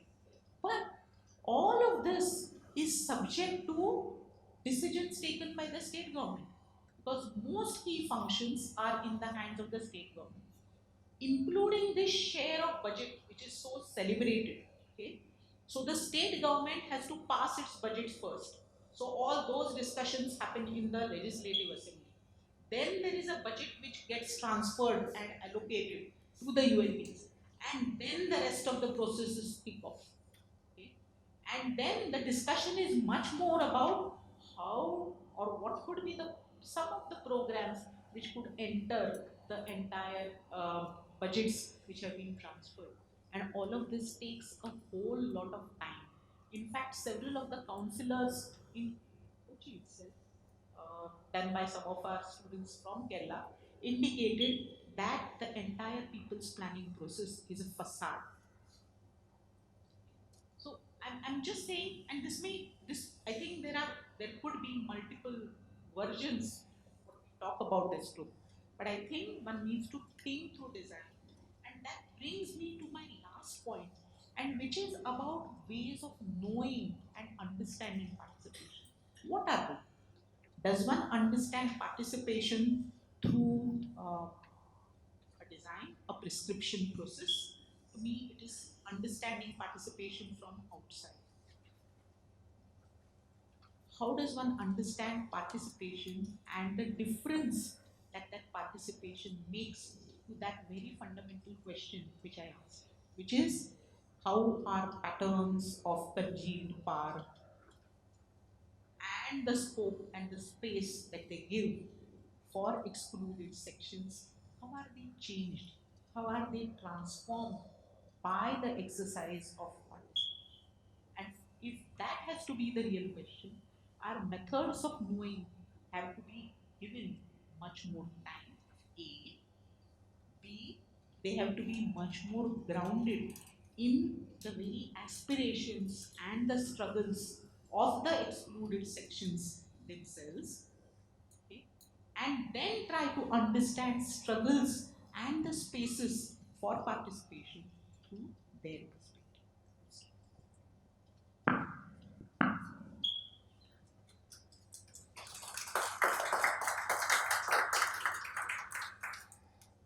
Can I respond, Mitaji, to one very important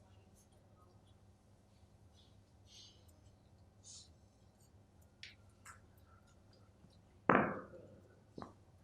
Um, about the grounding, because this is largely our research both in Odisha and in Kerala was about the design of the spaces and the limitation being the empirical, the grounding of this design and the experiences of the people who, for whom the spaces are designed, as you very important, very rightly mentioned. I think in this context, I want to go back to the earlier conceptual framework that I talked about, where the entire, it has to be looked in entirety because there are three kinds of opportunities on the basis of the power play that emerge. And that is that there are these invited spaces where there is a formal invitation through mandates by the state, through the design of those specific policies where they are invited. But there is also, and they work on the logic of deliberation, an opportunity or a platform, where there is deliberation to produce. space, as Lefebvre calls it, or there is a deliberation to produce resource allocation plans together, co-produce. Then there is also the space where citizens are seeking with the local government. So it's both a deliberative and a seeking space through formal invitation. But when that does not work, there is also the negotiating spaces offered on the logic of clientelism through the councillors, and where the logic is of clientelism. You give some, you take some, of the representative democracy. And then there is also the opportunity through claim making. So when quite often, like what I found in the case of Ahmedabad, is that deliberative spaces not really with, and the experiences are different for different citizen groups. And so for, especially for, and I used only this binary, and that's also a limitation of the propertied and the unpropertied, as I mentioned. And for the unpropertied, the when the deliberative space is closed, the negotiating spaces are limited. There is a time and again claim making which is done, which is that bottom up, as you talk about, the bottom up, the claim making from time to time. And it takes two routes. It takes sort of two trajectories in the case of Ahmedabad. One trajectory, and this I am able to speak because there is also empirical grounding, of the frameworks and how it is panning out. The collaborative route is actually supported by MHT and SEVA, and others create this developmental through Vikas Manch. So it's again a kind of informal network of federated spaces and work in collaboration from time to time with the local government in creating this, in influencing the decision for the poor. It's a collaborative route, and then there is also the contestational route of claim making, wherein you have Sabarmati Nagrik Adhikar Manch, Retan Adhikar Manch, and others who have actually gone through the judicial process and actually got the intervention there to influence the decision, in whichever way. And it really depends on what the larger jurisprudence is at that point of time, and how does it recognize Article 21? What is the larger emerging jurisprudence at that point of time? So this has been the experience, and from this, I mean, I link it back to Roland's framework of power with, power within.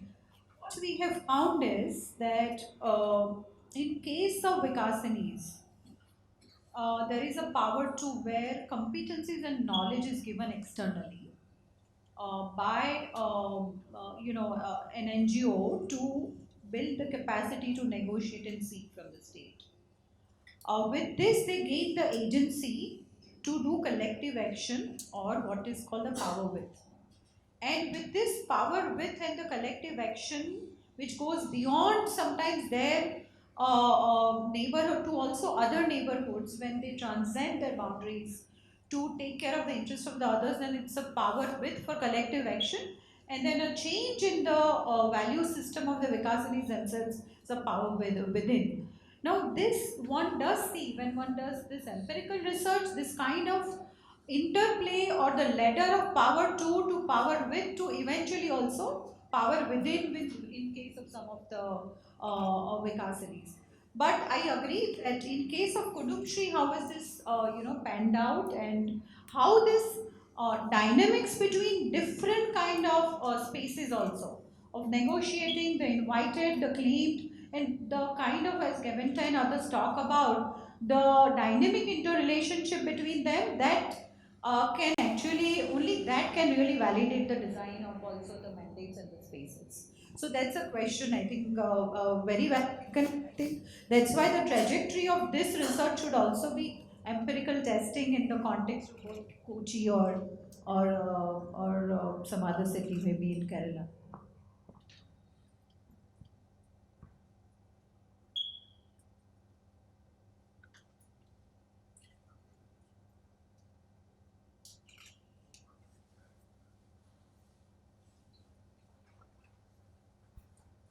Sorry, I'm jumping, but I think the question before participation comes also of politics. And the state of urban politics. And I think and this is a question for you because I'm often at loss that why do we have standalone urban politics on local urban issues, political contestations around it, political narratives around it, and in a sustained way. So beyond the electoral politics also, but even as part of electoral politics, because this absence of urban politics is also a problem which does not provide any platform for participation of any kind or any negotiating power that the voters might have. And I think that is something which I because we've been having elections in the cities for a long period of time, right? And I mean, just to give you an example, uh, like a political slogan of double engine sarkar. Why is there no political slogan of triple engine sarkar? Because why is the last engine not there? And it's irrelevant. It's rendered irrelevant. And even though you have politicians, you have procedural sort of elections, etc. Why is there an absence of that kind of urban politics, which may become, sort of platform for participation in long run?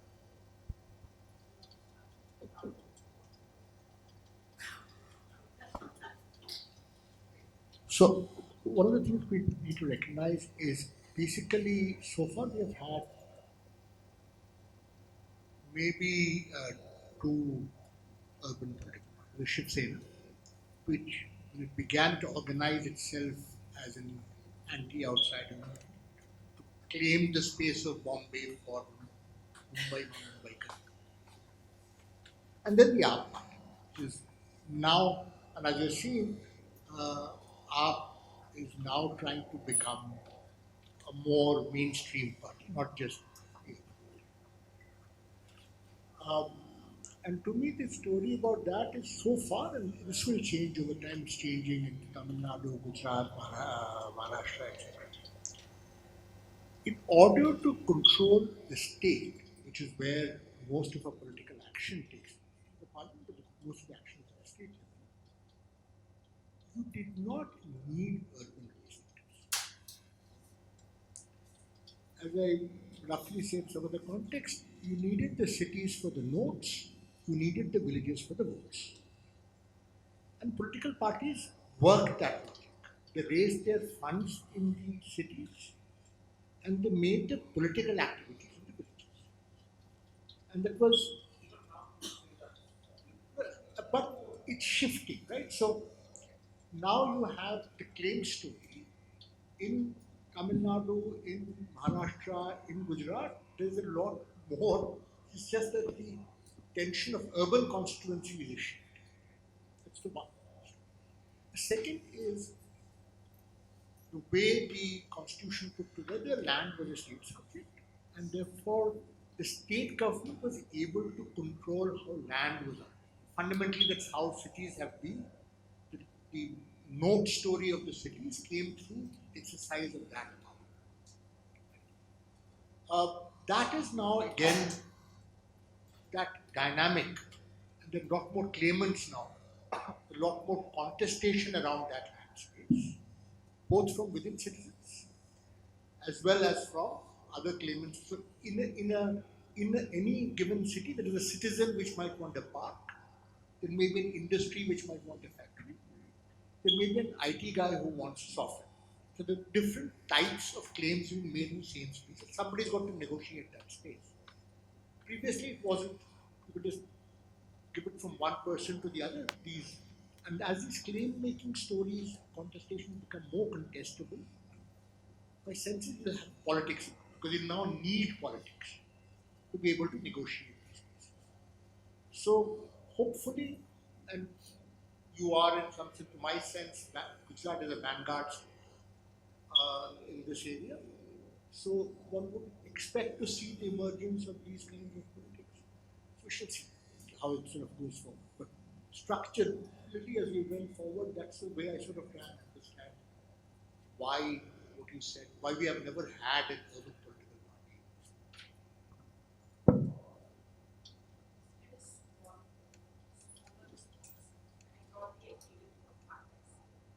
uh, I, I, however, do feel that there has been conventionally, historically, a space for urban local politics. Okay? And this is seen in multiple ways, not just through the incidence of two particular political parties, which Partha takes the example of, but in Maharashtra, for example, we have very interesting cases of warring parties, okay, and ideologically completely opposed parties actually collaborating for power in city governments. So the pattern of MBA, for example, that we saw was actually set in motion in particular cities. It's called the Pimpri Chinchwad pattern. Okay, so it was experimented there for the first time, and which interestingly also included Jamaat-e Islami. Okay, so if you look at, I think, the entire spectrum from orange to green, from whatever red to white and whoever, okay, all of them have been there. Okay, so, and why do they collaborate, how do they collaborate, or what kind of agendas do they produce? There has been a space for that. Okay, however, that particular local political space, I think, actually 74th amendment has not made any additional space, but rather the other developments post 90s have actually crunched that space. It's being circumscribed more and more and more. Okay, like for example, Bombay Municipal Corporation, I'm calling it Bombay just now because for historical reasons, uh, had a fairly good control on its resources, was a fairly autonomous body, perhaps one of the only bodies which have never gone through a suspension or suspended elections, which it is now going through. But this scenario started changing in the 1990s with so many functions, so many resources being given away to the state and accomplished largely as the Shiv Sena also got transformed from a city party to a state level party. One sees that more and more bureaucrats and people who are controlling resources coming into power at the corporation level. You also see simultaneously so many, I mean, one can record instances of how even electoral and powers of electoral representatives are giving way to the bureaucratic powers. So there is that instance. And the second, where in terms of financial resources, the Bombay Municipal Corporation has a substantive chunk of premiums which it gets from real estate development, which have to be shared equally with the state government. Okay? So there is that kind of a structure, and this makes the space of local politics very, very difficult in cities like Mumbai.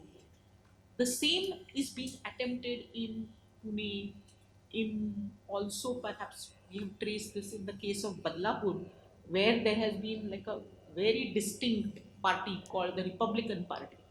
So in some ways it doesn't belong in the imaginary. And there are very interesting ways of how local politics tries to play itself out, but on the other hand, it's becoming more and more centralized. In fact, I see the move, like one of my colleagues has tried to study the entire genderedness of participation. Okay, and where now, first beginning with 33% reservation for women in the 74th constitutional amendment, I think almost all local bodies have now moved to 50%. But while doing this as 50%, most urban local bodies, including in Gujarat, where I think it's a tried and tested practice, where you club wards together and then you have this 50% reservation, which enables much more centralized politics to come in. So I think one needs to look at how this is accomplished. I agree with the larger phenomenon that Partha is saying, but yeah, the methods of doing it. I think there is also a role which is emerging because of discretionary budget which is given as a resource to the councillors, and one sees that playing out in the everyday functioning of the councillors.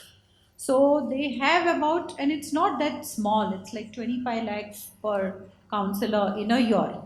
And but it's very limited to local interventions, street lights and benches and and so on and so forth.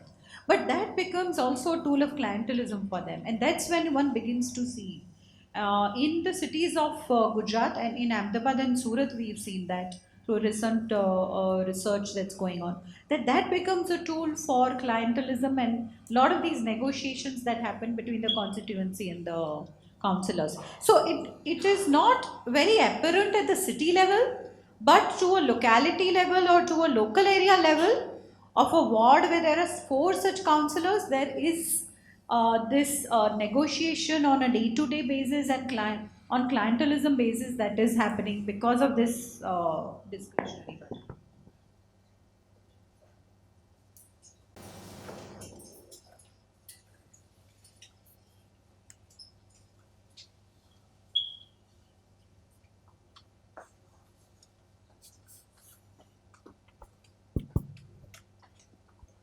Thank you so much for this very rich discussion. Um, I have a question about, what is sort of embedded in these participatory relationships is partnerships of sorts. And when we're, some of our students at Azeemgad University, for example, are studying the structure of political parties, and they're looking at AAP as well as BJP in Karnataka, and for particular districts actually, particular constituencies. So, what emerges is that in uh, there's it's quite often not easy to pinpoint because it's also structured on opportunism. So if participatory processes are quite often elusive, formal participatory processes are elusive, and we've seen much of this in urban planning exercises we've been involved in the past. Um, can we imagine participation as partnerships, especially because we have institutions or organizations that are fundamentally misaligned in their values and goals, as I discussed in the context of partnerships as well. Can we think of um, formal partnerships between agencies that are really not aligned uh, in their pursuits? Businesses, for example, real estate developers, and the kinds of crises we're confronting would require compromises from business entities, for instance. So if we're discussing urban sprawl, for example, then there needs to be a commitment from real estate developers and other infrastructure firms um, to be mindful of using land, to be judicious about using land. But then where growth occurs is determined by business cycles of firms. So it's almost impossible to get them on board, get them to sit around the same table and say, let's now see how you can commit to compromises. So how does one enable that? It's quite, if David Malpass has stepped down from the president's role in the World Bank because he's refusing to commit to climate change agendas. So how does one even mobilize this compromises to come from powerful? Because there's so many. Familiar with.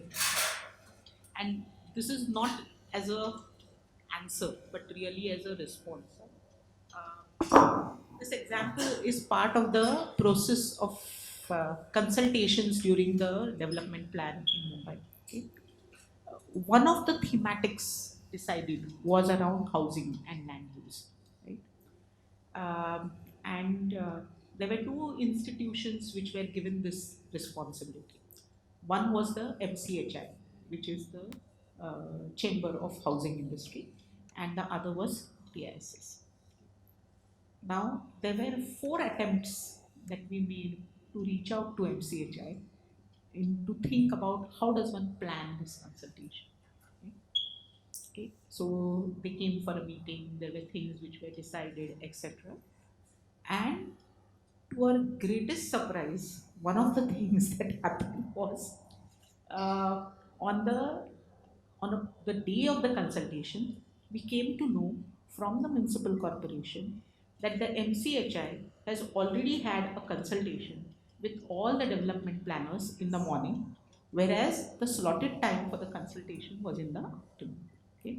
And of course, the planners came back to us saying that that was a much more productive meeting than all of these people's issues, etc., who are talking a language which, of course, we don't understand.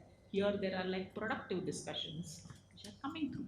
Now, I want to just illustrate this to exactly say this. There is a shyness about actually coming upfront because there are different political economies through which I think different constituencies are operating. Right? Why would they come upfront? Perhaps no. It was naive of us to expect that. Okay. So what and also how therefore the entire first development plan was discarded in Mumbai, had to be put through a review process, and then through a process of closed door negotiations with different constituencies, you had the development plan of Mumbai, which was subsequently passed. I will not go into details about all of this, but this is what tells me about the nature of partnerships which are possible. And if by partnerships I have understood you clearly as a thing that a city, as a system, as a meta system, or perhaps as also a functional system, is made possible through spoken, non-spoken alliances of different kind, that all of us live in intersecting worlds, and therefore we can find problems together through those common discourses. Okay, but I think that cannot happen if the modes of political economy are distinct.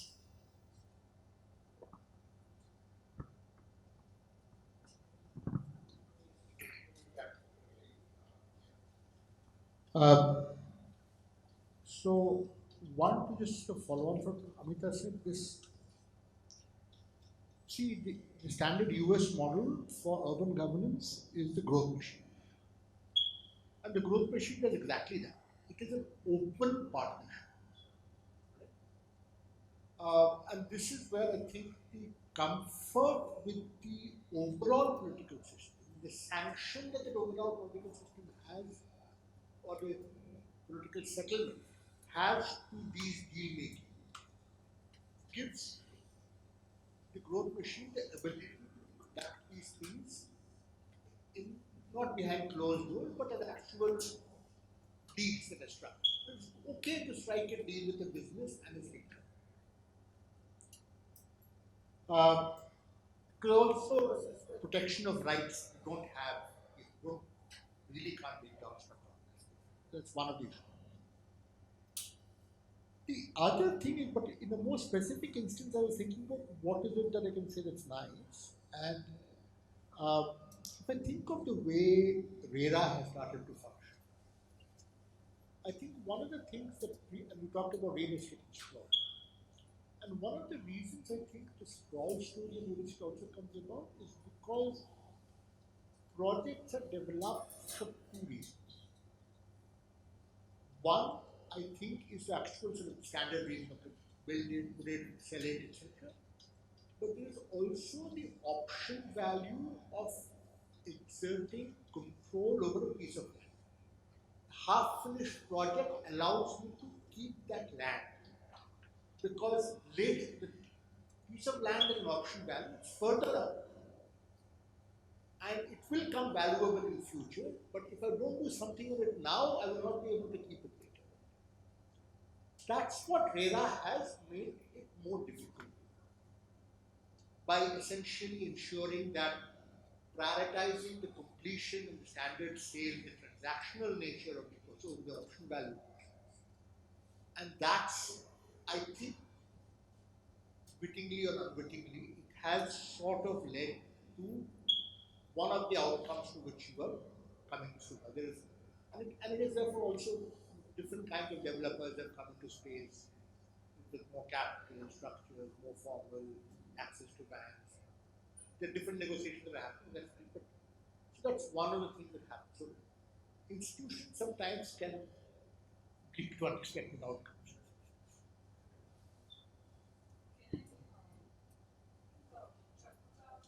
uh, poses a good question about participation and partnership. And I think in literature also, the distinction between the two is often debated. And I think in Boud's book on the new forms of urban governance, I think that's where I see this distinction as, uh, again, calls it the movement down and the movement out, the two types of scaling of the power. Movement out is where the state, whether it is the local or the central government, partners through institutionalized partnerships or otherwise with other non state actors for different kinds of interventions, but which are focused on growth and on efficiency logic. So, the logic in the partnership, embedded in the partnership, is of efficiency and growth, and there is a sharing of some kind of risk, together. The logic of participation in the same is the rescaling of the power downwards to allow especially the marginalized in the decision making for resource allocation. And so the logic there is of equity and development, or rather, inclusion. So so that's why the distinction is, and she also talks about this, that participation or the participatory governance in that sense is different from the partnership by the embedded logic therein.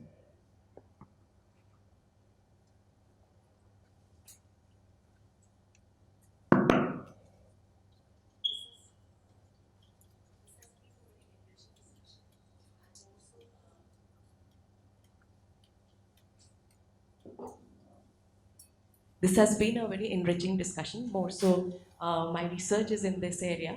I'm exploring about participatory governance in Ahmedabad. So we know we have critiqued ward committee by design, the proximity issues, uh, the sort of functions that are put in the mandates, as ma'am said, uh, those sort of function. So I looked at how poor are seeking services. So my interaction with the empirical evidences been like nobody is desiring a ward committee. There has been no demand for ward committee. I only found a single PIL from that also from opposite party, and that final judgment was given it was for the area sabha formation of area sabha, and the final judgment was given that because JNURM has closed and Amrut has started, so ward sabhas are not required. But apart from that, there has been no demand. So is it because ज़रूरत नहीं है लोगों की या ज़रूरत नहीं है? That it comes to boils down to that question I have been exploring, and it's like people on ground are using other forms. They are doing group representations whenever there has been no water or bad water quality. They just go out in groups, demand. The next day they get. The politicians say, or the government says that we have new forms like complaint redressal mechanisms which are functioning efficiently here. So there is all this whole debate about this what committees are not even desired. So what would be your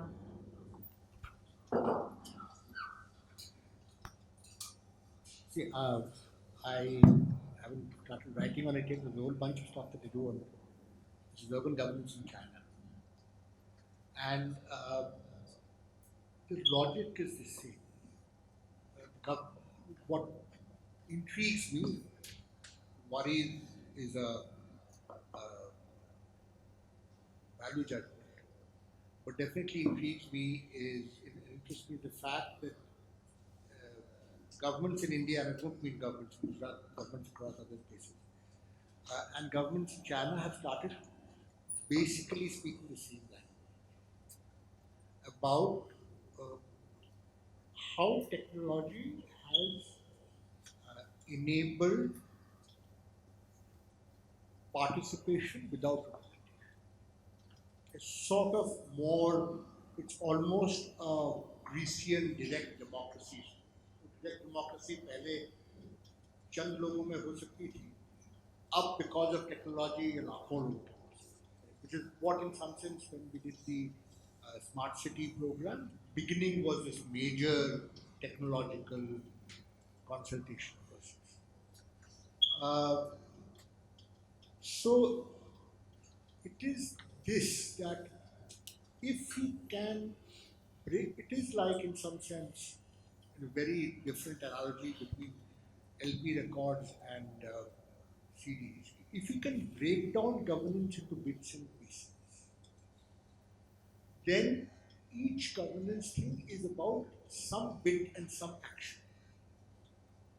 If then you can put in this whole structure of grievance redressal कि ये इस tap का यहाँ पे इस दिन supply नहीं आया, खाने नहीं हुआ. But if you are asking कि पाइपलाइन कहाँ जानी चाहिए, कितनी पानी कहाँ होनी चाहिए, when it is about those kinds of issues, where should the city move? Like in Bombay, let's take a big question. Should you build the metro? Or, which is what it is doing now, because it privileges the island city? Or should you spend that money much less in building 5 bridges across the Thane Creek so that it then pushes the city into the metro? That is unlikely to be done through smartphones and devices. So it is the nature of when all the big picture is taken care of, and आज मैं लाल shirt पहनूं कि हरा shirt पहनूं is the only one that is left. That is the grievance issue.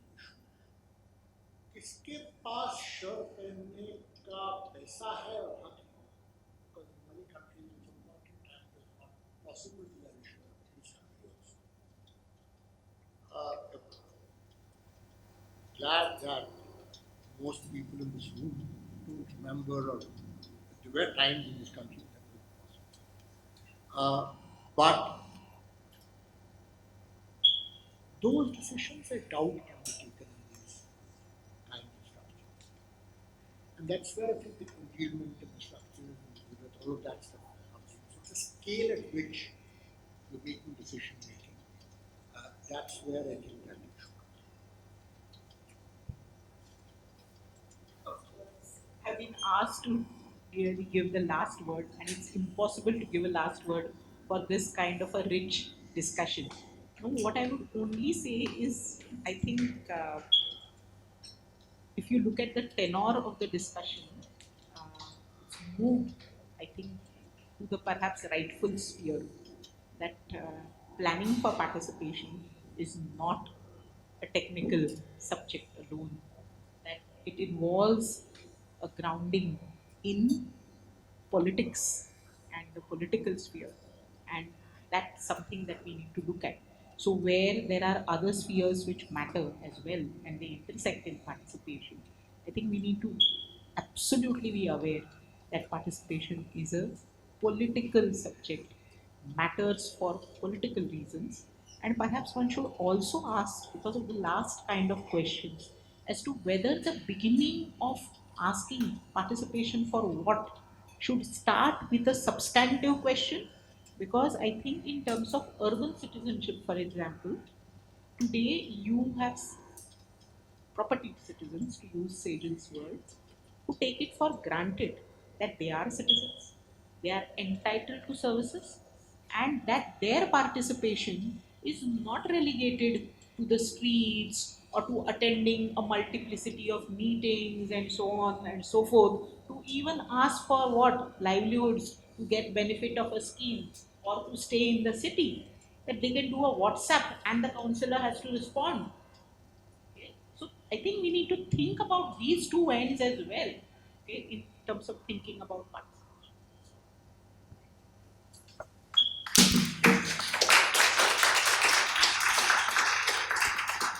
Thank you. We come back. We start the next session at 2:30 after the lunch break. Thank you. Welcome back to this afternoon session of the symposium. And this session is around water resilient cities. And the idea is to discuss various dimensions of possibilities of research in water systems, specific focus on urban water systems. And the session will have presentations on current practice and action-oriented research, and it will focus on the work by academia and practice towards water resilient cities, how it informs current research paradigms and shapes the future research requirements in the water sector. All the speakers have chosen to present multiple examples of the research that they have conducted or interventions that they have made in the urban water space to give idea about the width of water related issues in the sector to the researchers present here and have a dialogue around that. So that's the intent. And without much ado, I'll just take you through what's the format. So I'll be presenting one of the researches that we are doing right now here at CEPT, Faculty of Planning. I'll then introduce and invite Shruti and then Vishwanath. And then we will come back for discussions around a couple of points with questions from you all.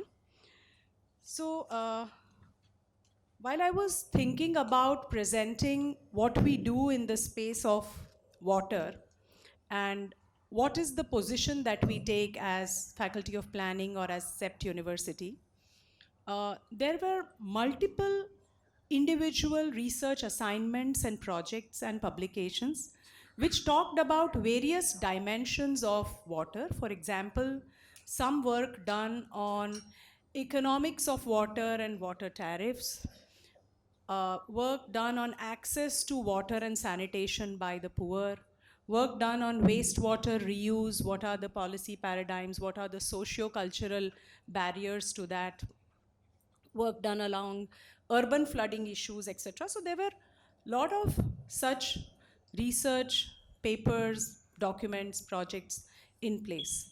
It was difficult to make a choice of one, but then uh, fortunately, we are part of a very big research program, one of its kind in the country, which is an Indo-Dutch research program anchored at CRDF, and of which I am the principal investigator.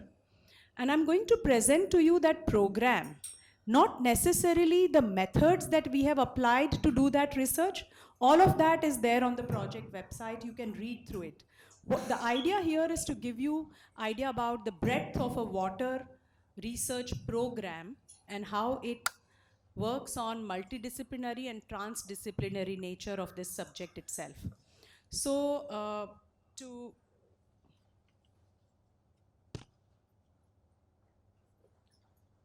to move forward on that, the research program is called Water for Change, W4C, and there are about 11 institutes that are working together on that. It's a 5-year action research program. We are 2 years into it, we have 3 more years to go. And CEPT is participating in these two. So typically any Department of Science and Technology research program is divided into work packages, which is for the ease of multiple administrative operations and also scope of work. But I'll keep referring to that for ease of discussion here. So CEPT is part of 2 work packages. One is on capacities for water sensitive governance and other is on spatial ecological water sensitive planning and design. These are the 2 work packages which we are part of, and as we go along I'll tell you what the whole project is and why it is a program, not a single project, which looks at multiple dimensions of water. So it all started with a very innovative process of defining the research agenda itself by the researchers and by the practitioners, and that was called a sandpit process. It's important, we thought, to bring to the researchers various processes by which research agenda are defined. So this was a sandpit process, you can look up more about that, wherein people come together, co-create, identify a problem, co-create the scope of work, and then it gets through the funding agencies. This was awarded by the Queen and King of the Netherlands in 2019 as an Indo-Dutch research program, and which was then followed by multiple field visits to the cities, and I'll talk in a bit about that.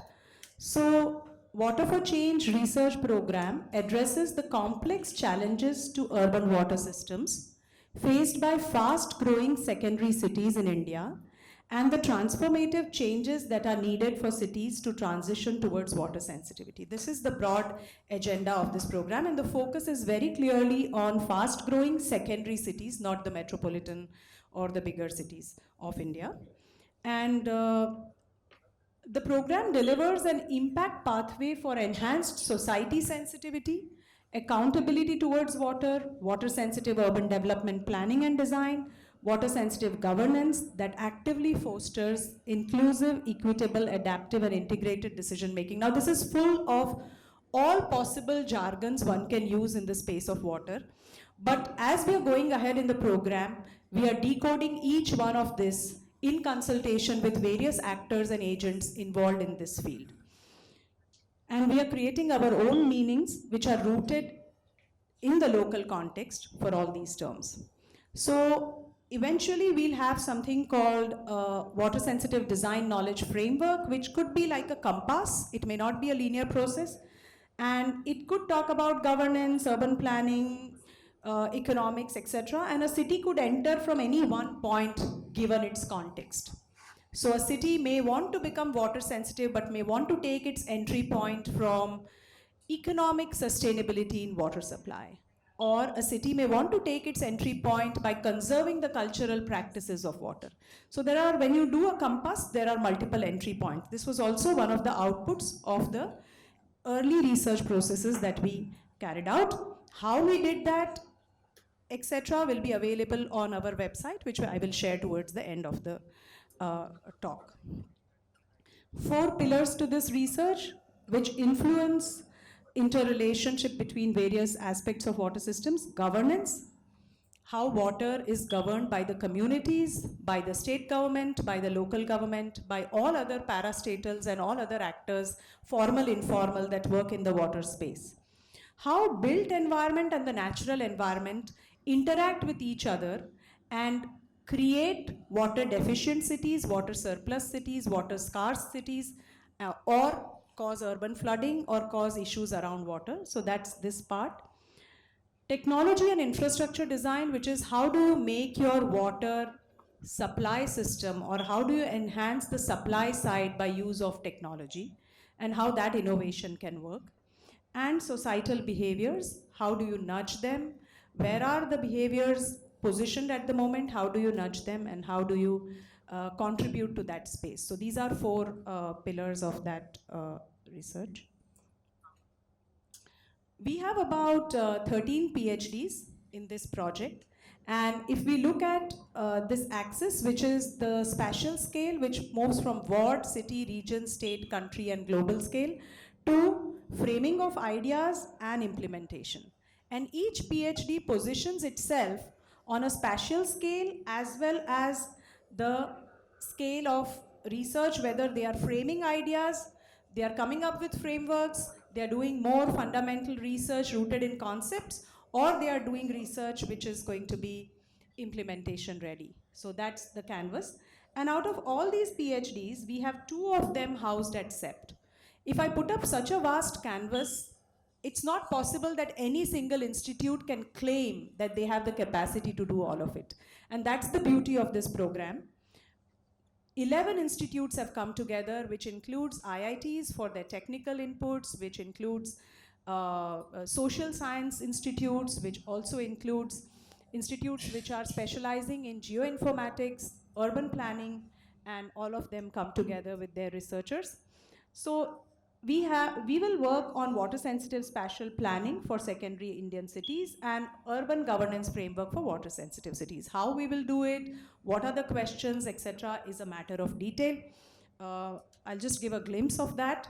So my colleagues who are working on this, and they are currently in the 2nd year of the PhD program here, they are not here because they are attending a workshop in Bhopal. In this city, we have taken In this program, we have taken 3 case cities, Bhopal, Calicut, and Bhuj, which represent 3 different kinds of secondary cities by size, by their agroclimatic condition, and the water condition in those cities. And so we thought these become as laboratories or samples for the context specific frameworks that we want to create for determining issues in urban water systems. So entry point for Gargi, who is working on spatial planning, while we understand that all these 4 can be the entry points, our 4 areas, her entry point will be spatial planning, and her central research question will be how can integration of urban spatial planning and climate responsive aspects be conceptualized for water sensitive cities. And similarly, we will have, there is a detailed work done on what will be the output, what will be the outcome, and what will be the impact. The way we have kept the researchers away from the project delivery is that this project has PhDs who will work on questioning the fundamentals and arriving at frameworks or arguments. We will have research associates who will deliver outputs which are desired to make these things implementable. So there's a clear distinction so that PhDs do not become like project proposals, and project proposals do not sound very academic. So this was also a conscious decision. Similarly, on water governance, the entry point for Sid, who is working on water governance, the entry point will be urban planning, but from governance perspective. We have partner organizations working with us and guiding him on this, which includes CWRDM in Kerala, which works on water resource development. It's a quasi-government organization, and we have DRIFT and IRC from the Netherlands, which specialize in governance frameworks. So that, so essentially the project.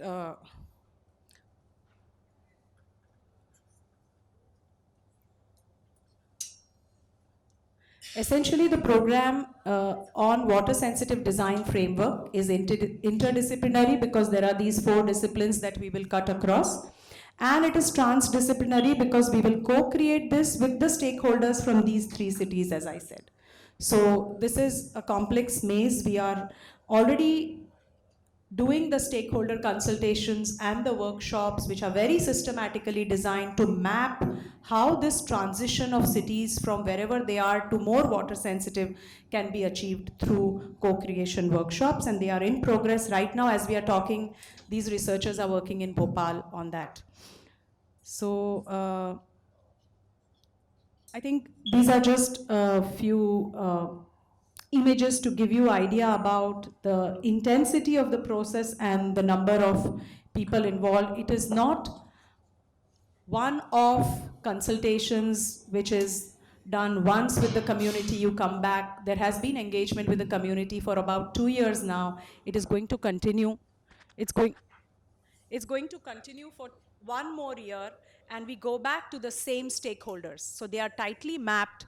We invite them again for the next round of the workshop and share our understanding and then recalibrate it.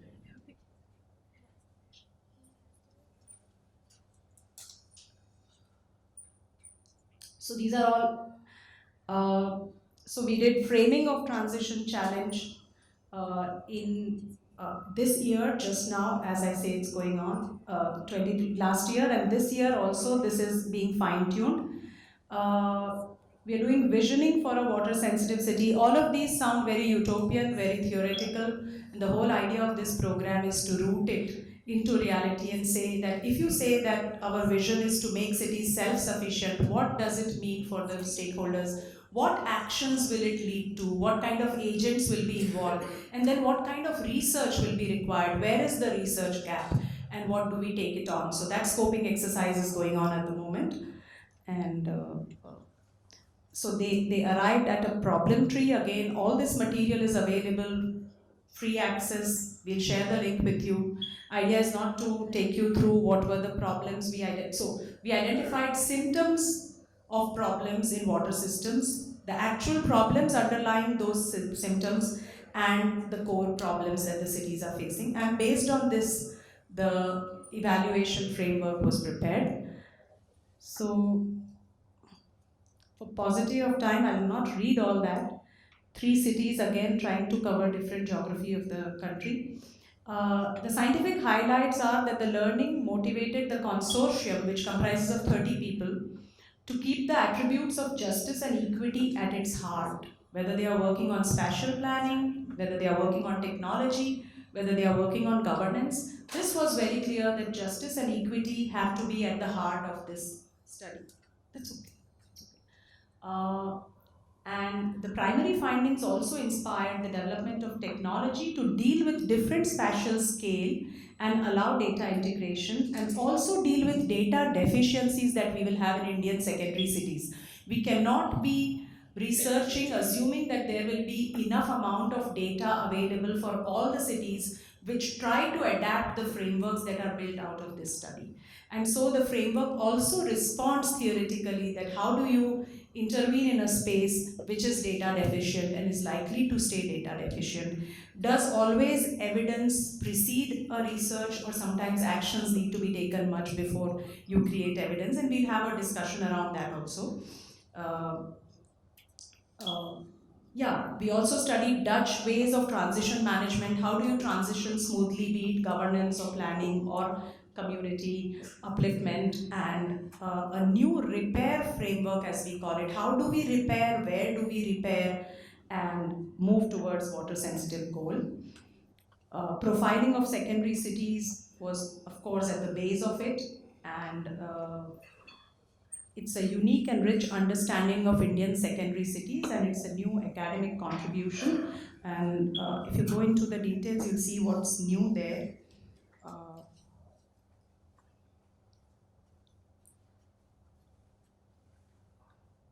So the key achievements are that so far, after 2 years, is that there is broadening of understanding of water issues and interrelating domains by the stakeholders.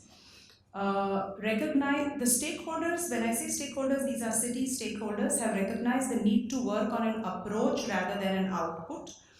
And all the three cities echoed the need to work on how do we do this, or how do we make it happen, besides what the city needs to do.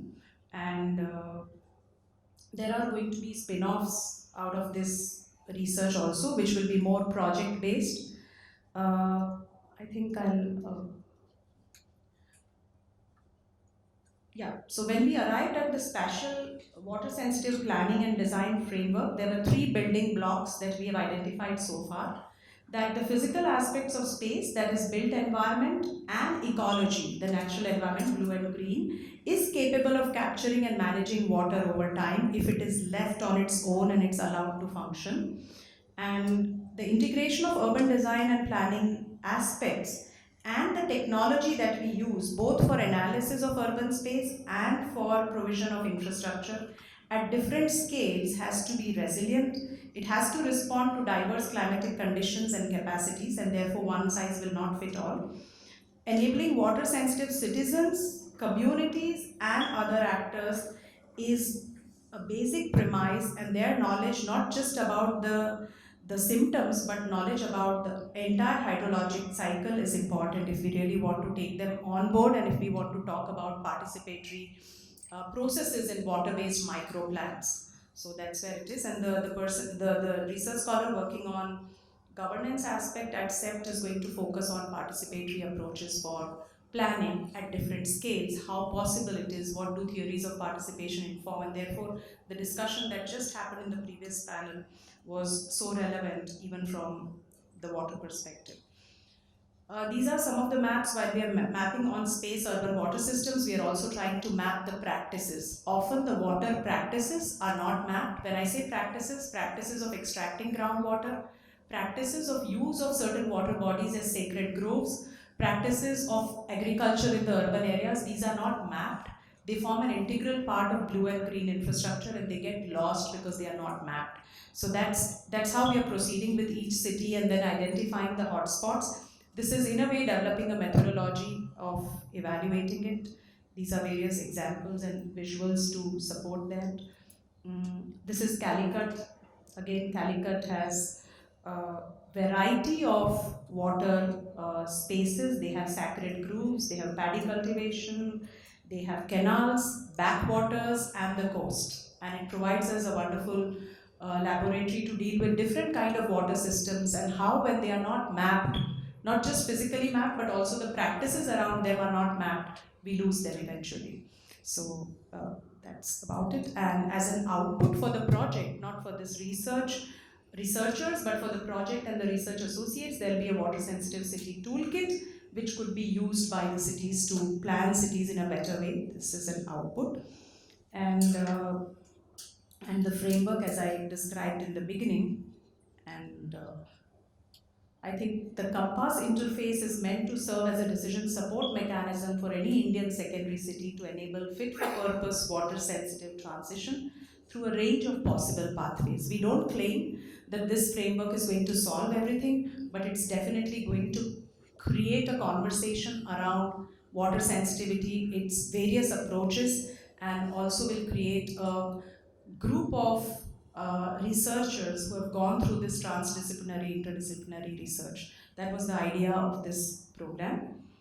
Uh, so these are the three impacts that we foresee for this study. It will contribute to the science on water sensitive city paradigm. It will help in shaping transforming city stakeholders to system aware reflective practitioners, if not 100%, maybe 2%, 5%, 10%, and societal repair. These are the impacts as we see. These are various conference presentations, paper publications, book chapters, and other forthcoming publications, and the policy brief that we have written, which is informing the policy as we are moving towards G20. These are all the outputs. They are all available on the website. We have compendium of, but these are all outputs. I explained you the process. The details of the research are also in there, and we can discuss more. And these are several publications, documentation, report, research papers, all in public domain. You can go to waterforchange.org, and that's where you can see it. So with this idea, I think I'll pause here, and I would invite Shruti, who has been working in the space of cities, climate, sustainability for over 20 years, and she is regional director of C40, and she has, I have to pick this up, she has also been teaching and a faculty member in sustainable design and educational institutions globally, such as Stanford University, California College, and School of Planning and Architecture in India. Shruti will walk us through their work in the space of water as C40, and tell us where do they see possibilities of relevant research. Over to you, Shruti. For the setting that context, and so I'm going to take a very different lens, right? I'm going to present to you as an organization that works on cities, what kind of research we use, right? Like, so we are on the demand side of what you produce. So what do we really need, and what does our organization do on water? So I will basically contextualize this entire dialogue around water as, can we save ourselves? So, we are, and a couple of trends I want to highlight. A couple of trends I want to highlight that it's important for us, in this current context to know. We all know, I mean, obviously, in being in CEPT, that the urbanization right now is almost 50%, where people are going to be living in cities, which really puts strain on cities' existing infrastructure, right? We are seeing cities breaking down year on year, day on day, right? A disaster happens, the cities break down, infrastructure breaks down, there is a big impact to vulnerable population and the economy. India is also probably the youngest economy, right? And it's fantastic to be among some of the youngest people who are going to drive change, right? So the intent is, how can you really help us, right? In actually saving ourselves. Can we really save ourselves? And in the context of, we were talking about 10 years back on climate change. Today, it's climate crisis. I hope we understand that we are running out of time in how we can actually save ourselves, and water is probably one of the most important resources that will actually determine the shape of how we evolve as humans. So a quick overview on what is happening. As you've seen, these are some images. Even developed cities like London, faced a major crisis where there was flooding, almost 2 years into COVID-19 pandemic. And what did it do? It actually inundated the city. It actually also inundated the health infrastructure, right? The hospital. So people couldn't even reach. And why I'm putting all this is important to understand how these are all connected. Everything is connected, and water is so important. And it really caused an impact because people couldn't reach hospitals. There were several deaths. You know, um, we have seen, this is an example from Brazil, where there is a large dependence on hydroelectricity. What happens when you have droughts? What happens to your energy infrastructure when you don't have water to produce energy? And this is an image of a hydroelectric dam that had no water. That really impacts the city, right? This is an example of, we've actually, this is something that in India or in the global south we see on a periodic basis when we have rainfall that comes, in intensity in a couple of days that's supposed to be over months. There is an absolute inundation of water, impacts public health, particularly low income communities. And that was just showing you an example of how, elderly residents in Bangalore were hit with the current rainfall. There were some actually economic studies that were done where there was about 300 crore loss of just one day of Bangalore coming to a standstill. So it's kind of trying to show that urban flooding can really impact public health, water, infrastructure, transport, and really, really impact the vulnerable community. More examples. This is LA, where the climate has completely changed. The water cycles have, I don't know if you guys read about global, news, but California has probably the most severe drought that it's ever faced in the last 10 years. And to the point where there was recent report that there was a big flooding, urban flooding that happened in California because of high intensity rainfall. Now, there was the nimbleness of policy making wasn't there, where the city and the state could not capture this water. And this is something I think we're going to discuss on how do you create quick policies, right? But the city and the state really suffered because they couldn't actually capture the water that, came from the urban flooding, and they're still in drought. This is just summarizing, right? Water, we are seeing drought somewhere, and we are seeing urban flooding. I'm not going to go into sort of major statistics, but it's water, the scarcity of water is going to impact us all. And, at C40, which I represent, and there are a couple of slides on what we do, all of this research that we do, and there is, I was telling Mona that we have so much research that I was struggling to put this presentation together, right? I was like, should I go deep dive into something? Should we do macro? But the intent of this presentation is just to inspire you guys to understand that there is so much of research that we require in water, right? We really need support in figuring this out and really being able to unravel this as practitioners. So these are some statistics on how by 2050, 7.4 million people will be exposed to the dangers of river flooding.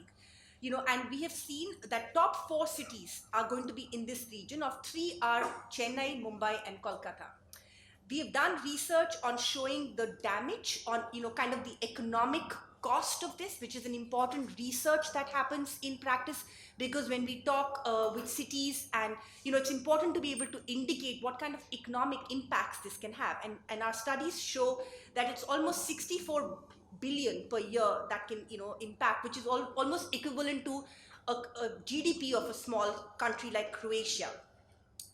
However, taking action can also reduce this. There have been several research that has said that, one can actually really work around water and take a very holistic approach on public health, infrastructure, and manage this. And I'll show you some examples on this.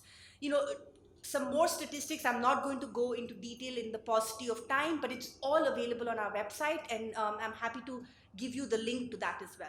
So how do we, I'm looking at the lens of climate change and water because I represent C40 cities, which is about 100 cities that have come together at the level of city leadership.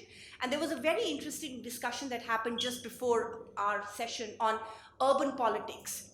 And it's very important because cities globally are led by mayors that are politically elected. And that climate and water and air quality, all of this becomes a part of their political agenda. They get voted on that.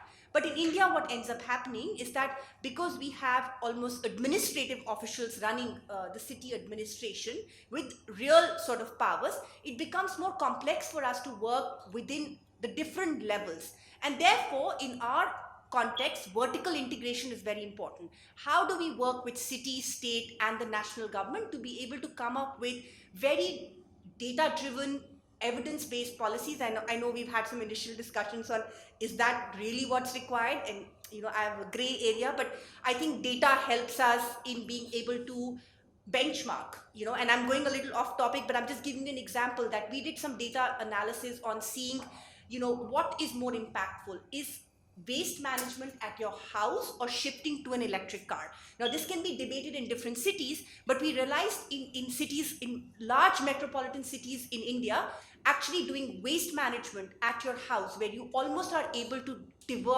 put zero waste out, is actually much more impactful than using an EV. So this is data-driven, work that helps you actually establish what actions should you take and how can you prioritize them. Also, just trying to bring out the co-benefits of research or modalities, right? We look at water in cities as a real impact on health. And we've seen that 90% of all natural disasters are water related. And it's very important to understand, therefore, that water is very, very, very significant in our planning of how we go. Asia and this global south in Asia and Pacific is the most disaster prone region in the world, and we really, we've seen that water related disasters have affected about 6.9 billion people and killed more than 2 million. At C40, we have another initiative that's focused around climate migration, because we've also seen that there is migration related to water. Now, it's also important to understand how does that impact cities, right? What happens? Because people tend to come to cities for employment and infrastructure. What happens if that sort of is broken, right? When people are moving. We are working with a global organization called Mayors Migration Council to actually look at climate migration. These are again some statistics on India water related disasters. And more, we saw what happened in Karachi, right, in Pakistan, where 1/3 of the country went underwater, and almost 33 million people were impacted indirectly. There were so many children that were impacted who could not get through waterborne diseases, right? So it's important to be able to link water with public health. It's really, really critical for us to start looking at that. So just kind of giving you an overview of how we see it. We look at from flooding, drought, healthcare, and energy, because I talked about, right, we're increasingly now relying on hydroelectricity, right? But what will happen if there's no water to drive that? So just going a little bit deeper, we did a lot of research, and I'm just showing you like the macro level of research in the paucity of time. But we actually went, because we are a global organization and I lead South and West Asia, but we obviously compare notes on how the world does. And we did a research globally to see how will water sort of impact different regions, right? So we saw that in Latin America, 3 of our cities will see dramatic increase in rainfall, flooding. In Africa, we saw there will be highest agricultural drought levels. And it's important to also understand that, and I'm bringing in another example of consumption behavior, right? Because how we consume is also important in cities, right? Like, because agriculture is one of the largest, usage of water happens. And there is a whole parallel discussion and, things that we can't even cover in the lack of time is around what are your practices, right? There is the increasing note on millets being more resilient to water, providing you that kind of nutrition, so kind of making these decisions in your daily life is also very important, because you are impacting water. And when you look at the highest agricultural drought levels, you kind of start looking and seeing how these things become important. We've also seen, places like, America already is struggling with drought and, major drought. We are seeing like, this impacting power facilities, and there is a lot of energy infrastructure risk that's happening. In South Asia, we're seeing the top 4 most severely affected cities are going to be in South Asia, and I already highlighted that. We're also seeing riverine flooding, and I will show you a quick snapshot of how we actually went deep down into seeing which cities get impacted most and what is the economic loss, how does that impact public health, because that becomes important.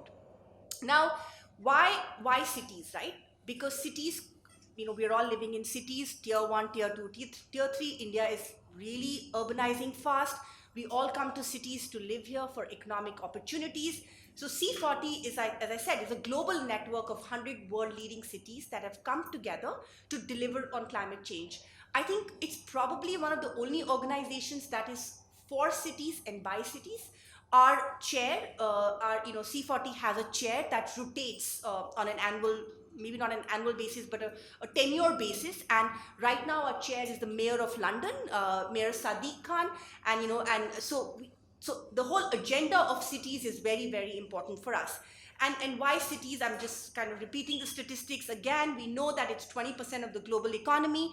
C40's 100 cities represent directly about 582 million residents, influencing almost 900 million people, because cities also are places where people come in and out of work, right? Like they come in, they leave, and it also impacts, the people who are producing our food, managing our waste, etc. So what do we do at C40? We work through very data-driven research, and I'm not able to again present this, but one of the bases that we think is very, very important is doing a climate action plan. We have currently 6 cities in India that we are working with on a climate action plan. And the climate action plan, we use the greenhouse gas as the basis of doing this, but we evaluate water. Water becomes very important part of doing a climate action plan. And it's also important to see, when we talk about water, while we talk about all this, it's also important to talk about the municipal infrastructure that is actually providing you water, right? So how are you looking at closing that water cycle? What kind of nature-based solutions you're doing? We also strongly believe that we cannot do all of this without having an equitable and just transition. And we work through our climate action plans, and all our programs are very participatory. We engage with multiple stakeholders along our projects. The communities that are working in this, like for example in Mumbai, we work with the fishermen, because there's a lot of population of fishermen that were obviously most impacted by disaster, but trying to see how we can work on thriving communities and also use this for job creation. I think there was a whole discussion around skilling, and I'll show you some examples of that as well. And through this we think that it's about a global movement, to create a global movement that's connected, that's city-led on climate action, and that is also able to share best practices. We do a lot of knowledge sharing, peer-to-peer learning between cities, similar cities, and again, a lot of research that we do is published on our Knowledge Hub. That's the name of our website, Knowledge Hub, and I'll share the link, through Mona. And the other thing that we believe is finance, right? It's very important for cities to be able to access finance or understand finance. Sometimes the cities have money through schemes, government schemes, but they just don't know how to spend it. So what can be your frameworks of helping the cities understand how to spend that money, how to spend that money well, and to be able to create monitoring mechanisms so that it's just not happening, in one snapshot, but there is a consistent way of, utilizing that money.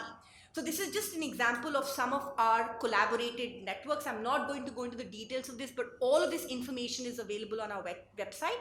We have different networks. We have a Connecting Delta Cities network that is led by the city of Rotterdam, and it brings cities that are around the deltas, to kind of address sea level rise, discuss coastal flooding, and there is a sort of a big discussion that's happening right now, very alive discussion on mangroves being very important for coastal flooding, right? And there is a whole, I know in Tamil Nadu there is a big push for revitalizing mangroves for, sort of addressing some of this. We work together on urban flooding because we really think urban flooding and water security, they go hand in hand. So how do you create that balance of working on something like this together? Through our and through the networks, cities actually work on tangible projects. So this is just giving you an example of different projects that the cities have undertaken through our networks and through technical assistance that we have provided them. We really, we have we really emphasize on blue-green infrastructure, which Mona also mentioned, and it's very, very important for us to now start looking at how some of these decisions can become a part of master planning, right? So that they get embedded in the city and they don't remain a project. So how does the city envision its growth through some of these lenses? So again, looking at coastal protection in Jakarta, coastal retreats, and just different projects that the cities have done. Again, all available on our website. So please, and feel free to reach out to me if you need more questions. This is again trying to show on water security. We work on reuse and recycling, water demand management, and I will just highlight the example of Amman. This is very, very important because this is talking about equitability. In Amman, as you know, that Jordan sees a lot of refugees, right? That area is very, has a lot of war refugees and a lot of, and we worked with Amman to see how there could be skill sets created within the women, the refugees and women to become plumbers. I don't know if, I'm sure most of you know that almost in global south cities or cities like Amman, almost 30 to 40% of water is lost in while transmission, right? So when you're transporting, leakages really result in water loss, right? So how do you save that? And these women were trained basically to address water leakages and were trained to see and minimize that. So there was this whole way that you're bringing equitability, upskilling, looking at how you're also making refugees and women a part of a program, but looking at water. So this is an important example. We also work a lot on watershed protection, and again, this is just an example for Buenos Aires on nature-based solutions. We have a whole program right now that globally, and in India we are working with Chennai and Delhi and actually even Mumbai. They're all signatories to our global urban nature accelerator program, where cities sign up to really understand how they can look at their existing nature-based solutions and revitalize them. And I'll just skip through this and I'll come to India because we recently worked with Mumbai and Chennai on this. With Mumbai, we looked at urban flooding because, as we all know, if you know of Mumbai, when nobody goes to Mumbai when the rain hits Mumbai, right? Like everything stops. So, and that's a big economic loss to them, right? So how do you mitigate that in balancing the urban, the nature-based solution, what kind of financing mechanisms you can bring. And this is Chennai, which I'm sure everybody is aware of, that they're doing a significant attempt in restoring their existing, natural bodies and wetlands and lakes to really be able to balance the urban flooding they face and the drought. So what's next? I think we're really looking at working on how can we work with cities to reduce leakages, assure maximum water usage, looking at conservation as measures, looking at, so kind of building up. How do you manage? It's a cycle, right? Everything is a cycle. So how do you look at the demand first, right? How do people reduce their consumption? How do you optimize that? What are the ways you do that? What kind of training? How do you provide that? The second layer becomes on the transmission, right? How do you reduce the leakages? And then the last one sort of, and then a cycle becomes, what are the sources of this? And can you close this loop to really kind of maximize and reduce, wastage of water? Some key barriers and enablers that we have faced along the way, obviously, like policy and legislation, everybody has spoken about it. Coordination of stakeholders, again, very relevant as we discussed this in the last discussion. Funding, a lot of time lack of technology and an understanding use of technology. And it's important to also understand one statistic. When we talk about technology, I think we sometimes are very quick to move to technology. But we did and everybody knows this, in 2019, there were 3.7 billion people that did not have access to technology. So it's also important to know that you can't just mindlessly shift to technology, right? Because a lot of people don't have access to technology and I don't know how to use it. So it's very important to kind of see how that happens. And the spatial planning, right? How do you ensure that the spatial planning that's locked in versus the one that you're looking forward, how do they come together to be able to integrate some of these solutions? I will not read the enablers because I'm sure you have read them. And then, we work with cities on strategy, governance, and knowledge sharing. These are all examples that are, again, available on our website. And this is just a quick example of a research, and I know I might be running very out of time, so I'm going to just quickly run through these. But this is like a deep dive we did on riverine flooding, right? And this is a very, very, very data, like a research that was done over, and the first of its kind research, which looked at different regions, and there is a lot of numbered backed up, and there is a report that's available which looked at what is the impact of riverine flooding, um, how does that impact different places, right? What cities get impacted the most? What kind of populations get impacted the most? What is the way we can actually, sort of measure it?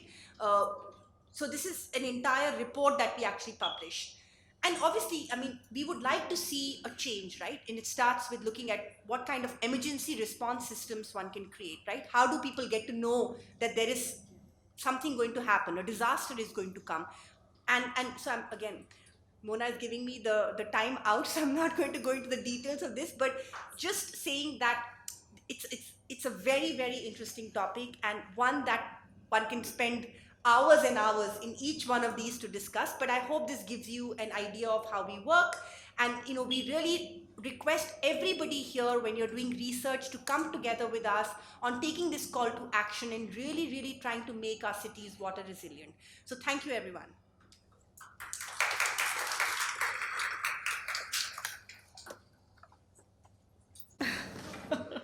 Thank you very much, Shruti, for giving us that broad brush about the kind of areas in which you intervene in the cities. And this gives some idea about the background research that would be required for such things. So, without, again, much ado, I would like to invite Vishwanath, dear friend, a civil engineer and urban planner from CEPT. He has over 36 years of experience in water. He's an adjunct professor and teaches a course on water at Azim Premji University. And Thanks. thank you. Thank you. Sure. I have to.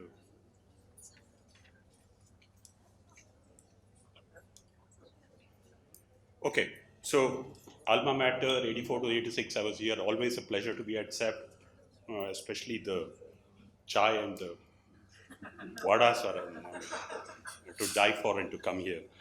Afternoon, summertime, air-conditioned basement, recipe for sleep. So let me try to be a bit controversial. Let me begin by saying that this is what the topic is, social hydrology and adaptive management framework. But let me also start to say that most data is undemocratic and big data is definitely undemocratic. The statement to have a bit of a discussion about. Most data is undemocratic and big data is definitely undemocratic, because only those who have the intellectual power to process can use big data, or those who have the power to hire those intellectual processes can process big data. So big data for me is undemocratic. What's important, therefore? Knowledge and action, praxis. Knowledge and action at the lowest possible level that is there, which leaves individuals and communities empowered to become responsible for their own access to water in this particular case. So that's where the premise of my presentation is. I'm with a small group called the Biome Trust. I also teach, I sit with the Bangalore Water Supply and Sewerage Board as part of their technical advisory committee, and then, so I'm part of government, I'm part of NGOs, I'm part of academia, so it's a mix of all that, but it will definitely not be an academic talk. Okay. First challenge, the narrative is the thing. The narrative describes what action we will take, because it then problematizes a particular idea in the image of the public and especially the politicians. So Bangalore was flooded. My previous speaker mentioned it. 8 square kilometers out of 800 square kilometers of Bangalore was flooded for 2 days. 792 square kilometers of Bangalore was not flooded. It went about its life absolutely without any idea that there was a flood in part of Bangalore. But Bangalore was flooded, and therefore the response has to be at scale of Bangalore. So, and this is the other narrative. Half of metro likely to be uninhabitable by 2023, this year, right? That's Bangalore city. Verge of water crisis, uninhabitable. Niti Aayog, big data, run out of groundwater. By 2020, we've run out of groundwater. BBC, more in the news for many other things, but also we run out of water, New Cape Town, 2022. Right, these are, so when you frame ideas in this particular fashion, what is the response? So one of the response of the state is we'll build a dam on the Kaveri, which is 77 TMC feet, which will give water to Bangalore for 100 years more. And then another war with Tamil Nadu, right? So is there really a water shortage? Who is facing that water shortage? Are there solutions to the water shortage which can be taken up without large infrastructure? All that get drowned in the kind of narratives we develop, and most of these narratives come from think tanks also. So there's always an agenda for data, and one of the agenda is because it's your own survival, right? So your relevance is projected by what you present, and the more startling the data and the more startling the information, the more attention you get, and that's the nature of the beast. So we need to be aware of that as researchers. Okay. So what happens if we're dealing only with water? These are complex social ecological systems, cannot be easily understood, predicted, or controlled. So the framework we bring, the lens we bring, gives us the understanding. If you come with an ecological lens, you develop an ecological understanding. If you come with a technical lens, that's a technical understanding. A financial lens, and so on and so forth, right? So these are complex systems. And a more agile approach for understanding and an adaptive approach for managing is required. Now, defining the problem is more crucial than the solution. Get the problem right. Spend time as researchers, spend time as postdocs, as doctors, students, in trying to say what exactly is the problem. That's the crucial thing, because otherwise we'll be into solutionism, and that will be a catastrophe in itself. One notion that runs in my city at least: save the lakes of Bangalore. If you save the lakes of Bangalore, we will not have a water shortage. These lakes will provide us water. Very dominant narrative in our city coming from the environmentalists. The same 1,000 lakes of Bangalore, there were 1,000 lakes there, we are now at 262 or something. A population of roughly 1.8 lakhs could not provide water during 3 consecutive years of drought, and 1 lakh people died in the old Mysore kingdom, most of them in Bangalore city itself, due to water shortage and famine. So local ecosystems are fragile, especially when confronted with drought. They cannot support population. Mind you, at that point of time, it was not 135 liters per capita per day, closer to 10 to 15 liters per capita per day, because you went to the water body and did all your washing of clothes and dishes and everything there, and you didn't know the germ theory of disease. So environmental romanticism as a dominant narrative is also part of our times, and we need to deconstruct that gently with people, right? Because people come with commitment. And remembering history is crucial.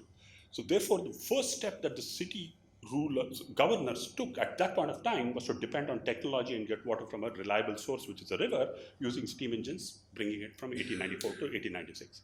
This then has consequences. Once you get pipe water supply, your local sources become even more useless, and so therefore you give it up. So the big challenge for us is, how will local talk to the global? And how will it supplement each other and work together? And that's the kind of understanding we need to develop.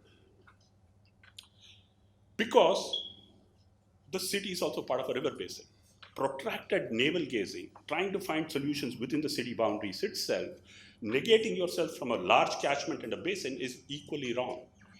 Bangalore, as long as it obsesses with its lakes, should also obsess with the forests of Kodagu and Wayanad in Kerala, the old growth forests, so that those catchments are protected, that the river Kaveri flows clean and with good water, so that we have water in our city. So we have to locate ourselves in the basin, both from a catchment perspective and from a wastewater perspective, as I will show you. We need to be responsible for the pollution stream we leave out of the city, which then has miles and kilometers of impact, right? So city in a basin, how do we deal with it? Do we have the institutions? Do we have the interest? Do we have the ideas? Do we have the investments? We don't right now. So we need to build these river basin institutions and build these conversations between the city and the region and the basin. So, and this is one interesting thing. One position that we are taking in our city is Bangalore not as a net consumer of water, but a net producer of water and a net producer of fertilizer. And I'll come to that. Cities are seen as usurpers of resources from a large hinterland, that they are destroyers of natural heritage, sand, soil, everything, and that they are engines of production of pollution. Insofar as water is concerned, can we transform the city as a net consumer to a net producer? And I would argue that it's possible. And where does it begin? So for us in Biotrust, it begins with such artifacts as a well, unfortunately desecrated with what looks like a beautiful Worli painting. In Bangalore, what is Worli painting doing there? Don't ask me. The CSR funder loves these kind of artwork, and so therefore we are painting them. The artifact is important.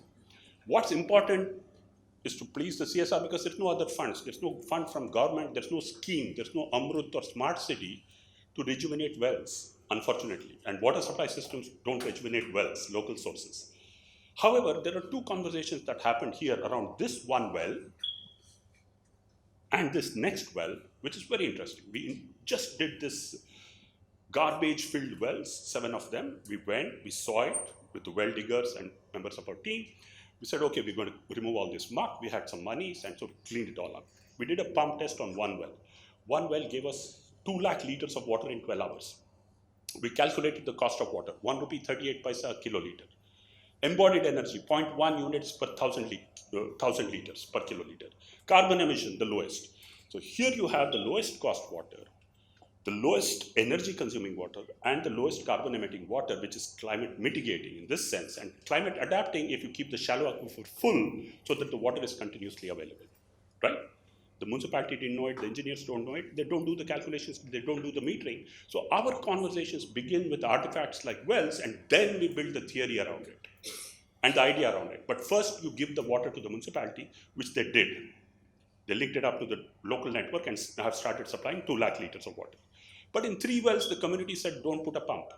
And it was essentially women of the community said, don't put a pump because you're going to over pump the water. You're going to give it to the richer apartments.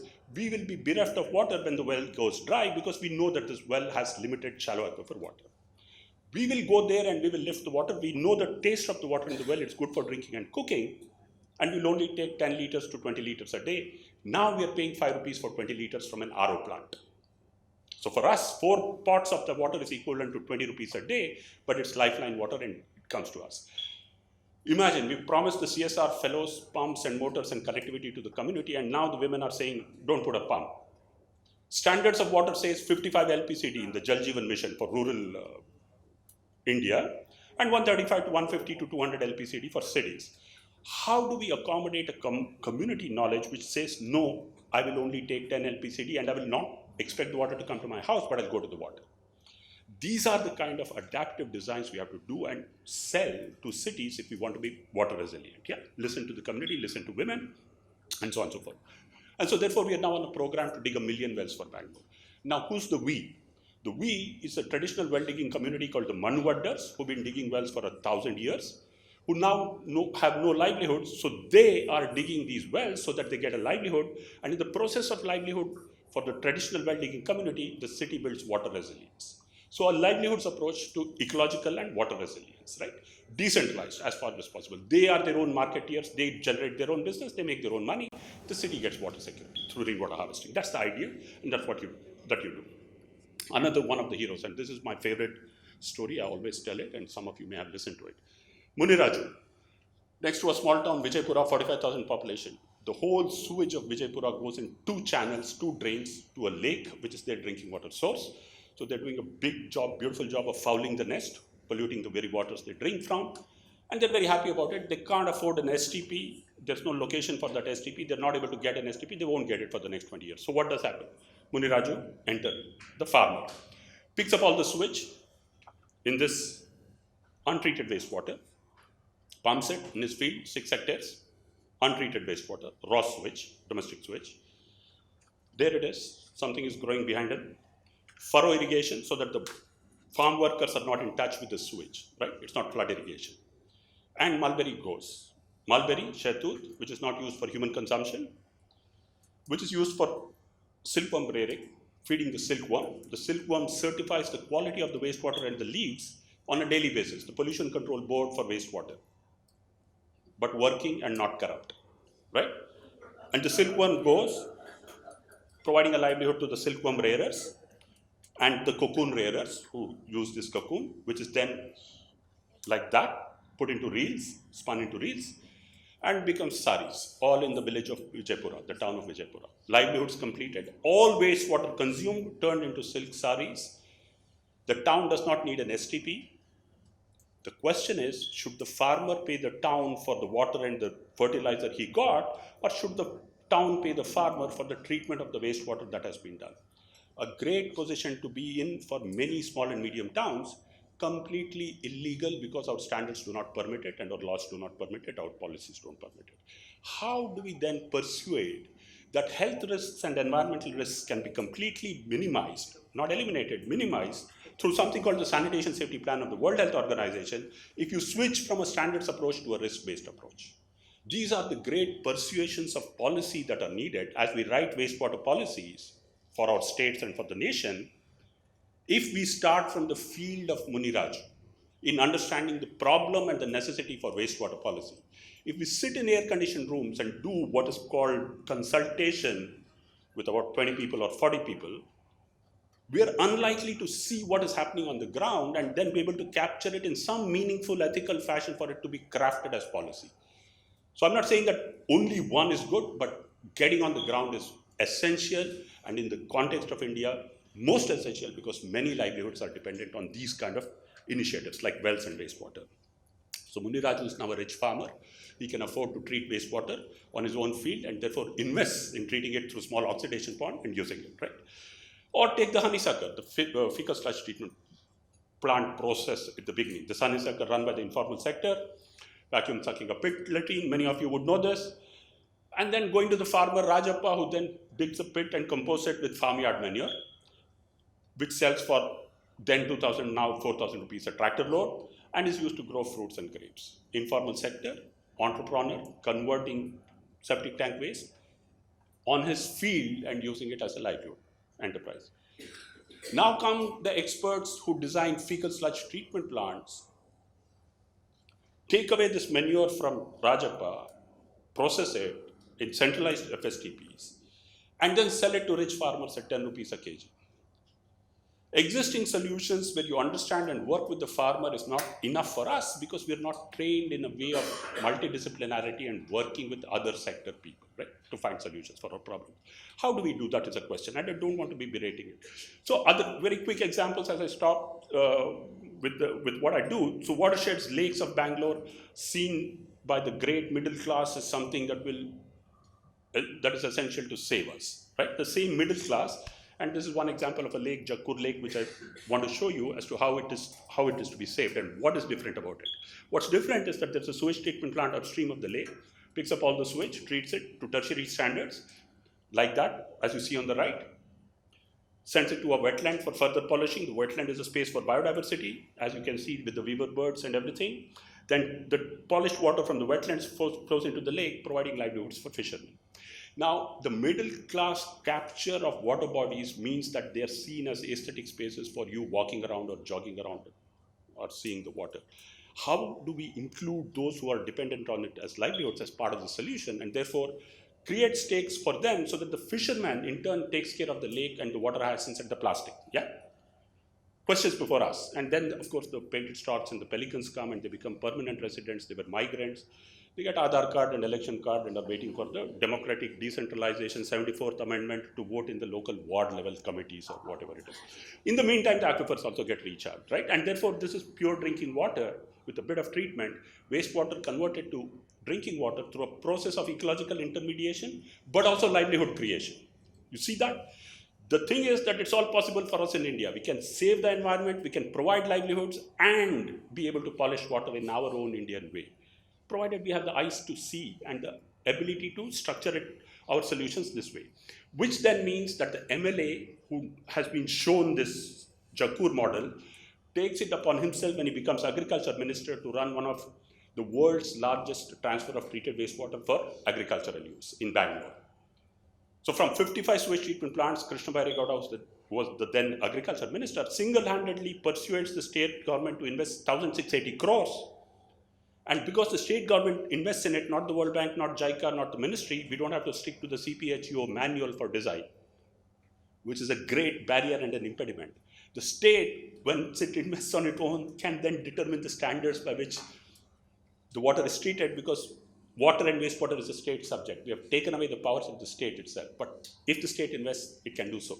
And so therefore, the treated wastewater is shipped off to the drought-prone, climate change-affected districts of Kolar and Chikballapur, filling at the moment 300 tanks, eventually 1,000 tanks. All the wastewater in Bangalore is booked for the next 5 years, 1,300 million liters. Even future wastewater treatment plants are booked by MLA saying this water will come to my constituency. That's the position we are in. What does it mean? It means that unpolluted water no longer will reach the Kaveri or will reach the Dakshin Pinakini, but will reach the farmers, in the process regenerating 1,000 tanks and lakes, right? So this is how the rising main takes it off. These are how the lakes look like. And this is the ecological regeneration. What is the objective? That the farmers' livelihoods should be protected, that the farmers should have first charge on wastewater, not industries or urban areas. Livelihood, agriculture and farmers should have first charge on the treated wastewater of a city, and through aquifer recharge, not only is ecological restoration happening, aquifers are coming back, farmers have livelihood security, in turn what they grow comes back to the city as food security. So the circular economy, climate change adaptation, climate change mitigation, all is possible, all is being demonstrated, we just need the eyes to do it. And so what then is the theory? The theory for researchers is, please look at it from a social hydrological lens. The social hydrology lens looks at the interface between human beings and water. It's not water alone, which is the traditional hydrology lens, or the environmental lens, but this is the social hydrology lens. Please use social hydrology lens, you can see that. And please use adaptive management frameworks, agile frameworks for our institutions to be able to react to situations immediately, not wait for a grand plan of infrastructure, takes 5 to 10 years for implementation and tons of money, but do be flexible and adaptable. You can do the grand plans, but also do the small ones, and train your institutions to be able to do that. These are too many words for me. I won't read it. I'll leave the presentation with you. But the idea is this: social hydrology and adaptive management framework. And then it's a loop which says problem articulation, dynamic hypothesis, quick testing, policy, and back to policy formulation and evaluation, right? So there must be a policy feedback, very quick at that. Also a problem definition, and then the policy implementation, formulation and implementation, and then the feedback loop to correct the policies. That's the way we need to work, because typically policies get written and then not changed for donkey's years. We can't afford that. We need to measure it. So there's a difference between the governance structure between these two. Won't leave you with that. But the way we understand our institutions and the way we understand the finance of institutions is crucial. We don't have a water problem. We have an institution problem, which is a governance problem, and we have a finance problem. And if we don't address the governance and the finance problem, we will never be able to address the water problem. And therefore, any amount of addressing water as an issue will simply be breaking our head against a rock. What we need to do is, how do we form governance structures and finance structures which will pay for itself, which will be in the black, not in the red, and which will be able to do its business. That's the whole sum and substance of it. Thank you for your time and patience, and I'll leave all this theory making. That's the conclusion for you to read. Yeah, thanks a lot.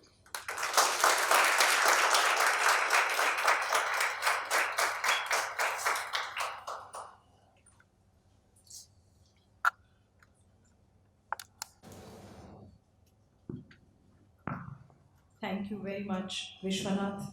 I think both the presentations brought to us a very, very different approach. One is macro and other is bottom up, and there will be a lot of discussions around that. I think I would like to invite Vishwanath and Shruti here for a quick round of discussion. I think we have about 15 minutes with us. So we've changed the plan a bit, and probably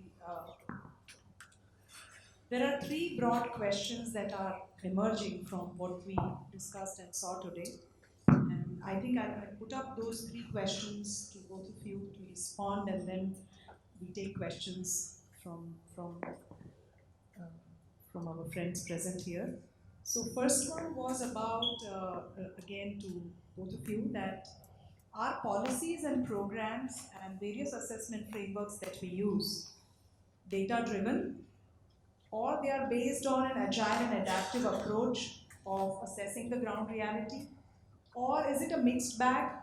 And does one size fit all? What would be the message to the researchers? And both have their own space.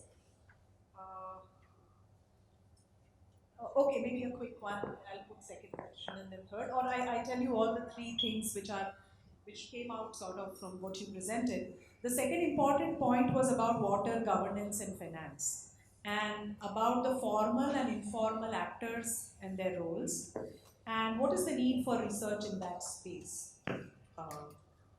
And the third is about the spatial and the ecological function of the water bodies, urban planning interspersed with urban planning and with respect to urban water systems. Is there a possibility of doing these so-called water-based master plans, which are in talks? And does it need any base research to inform that plan-making process? So these are broadly three questions, both of you, please.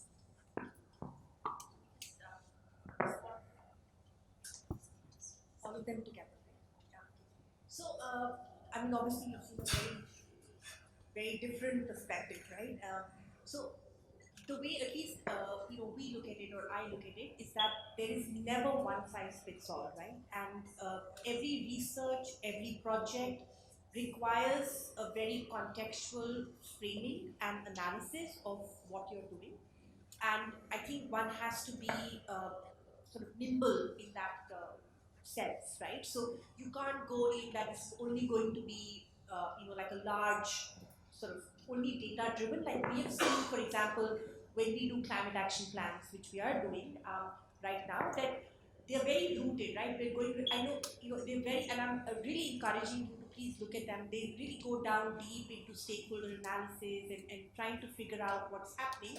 But we have obviously come across a lot of data gaps, right? In India, there is not a lot of data available. And we have been very flexible in trying to figure out how do you make certain assumptions that work in helping us frame the problem and understanding the context. So my response would be that it's never one size fits all, and we have to be very conscious, nimble, and intelligent in terms of being able to frame that problem. And I totally agree with Vishwanath on sort of putting that out, that it's very, very important to understand the problem, right? And I think I really like that. Like it's very important, and that's in everything, a research project or a real project. Then again, I mean, I sort of forgotten the second one, but I remember the third one. Yeah. So again, to me, it's a theme that I think for all the two other questions, which even on governance, I think, coming from, having worked very ground level and now working at a macro level, but also doing very ground level work, is the fact that you have to work across different lenses, right? So you have to look at the ground level, but you can't keep working at the ground level because ultimately you need, like, and again, I think that end loop that you showed was very good, right? Because it showed that how you do, I mean, what I take back is like you do something on the ground, you inform a policy, and then you come back and test it, right? So it's important ultimately to be able to frame policies. We are living in a world where policies are driving a lot of what we do, and they create frameworks and mechanisms. But I totally think we can't rely on policies. So I think it's important to be kind of being able to work through different levels, right, of integration. And the same on master planning. I think it's, we all have kind of either worked on or come across master plans that are very long term, right? So, and even the way they have been framed, so you do, like, for example, Delhi underwent, started a 2047 exercise. But the context in which it's sort of looked at it now will change in next year. So in some ways, the plan will get almost, the certain parts of it will become redundant. So I think it's very, very important to be able to see how you can create that flexibility in master planning as well, where you're able to look at it from a short-term and a long-term perspective. And I'll just end, Mona, by just an example that, when we are working with cities right now on climate action plan, and we are doing our climate action plans also look at like a 2030 target and a 2050 target, and most cities come to us and say that that's great, I wouldn't be alive. Like the commissioner was like, I won't be living in 40 years. What can I do now? Like, what do I do now in this window in the next 6 months? What are the 5 things I can do? And how will that help me track how I'm doing? So I think it's being able to look at the short term and the long term and not get sort of stuck in the nuances of this long-term master planning, while it's very, very important, it's a very, very important document, and I think one has to even reimagine how that works in reviewing some of these issues. So I'll be a bit brief on this, on the urban planning front especially. The challenge is that if you look at the traditional planners, we need to bring aquifers into the discussion table. Right? Unfortunately, in urban India, shallow aquifers and the deeper aquifers are not part of the urban planning imagination, as well as the building bylaw imagination. Just one example, you allow triple basement parkings in multi-story buildings, and I've seen that they empty out water completely from the shallow aquifer, then seal it to park cars, and so therefore that part of the aquifer is gone. From a master plan perspective, obviously the watershed as well as the aquifers have to be crucially negotiated and identified and protected for us to live on. Do I believe it will be done by master plans? I don't believe it will ever happen. We can keep on hoping that it will. We can keep on. So what do we do in the interim? That's the question, right? Because we have the ideal type defined by the master plan, does not get printed, does not get designed in time, and we have people living on the ground at the same time. So how do these two talk to each other is a big question for us. Formal and informal, India is the world's largest user of groundwater. 40 million bore wells, 250 cubic kilometers of groundwater, all managed by the informal. All done in the informal sector, not done formally by the government. That has saved us. That has kept us food surplus. It has kept us going. Now, the challenge for us is how do we treat it as, for regulation purpose, at that scale, at Indian scale, but in my city, for example, 500,000 bore wells, pumping out 600 million liters of water a day, no regulation. How do we convert it to a common pool resource? How do we bring the sensitivity and the wisdom that the women display, saying that I'll draw the water from the well, don't put a pump there? That wisdom is what we need to drive through. How do we do it? I don't know. As long as the pipe water supply is hugely subsidized and the rich have their mouth in the trough and the rich are feeding off the subsidies, not going to happen. If you get the prices right for pipe water supply, the rest will fall into place.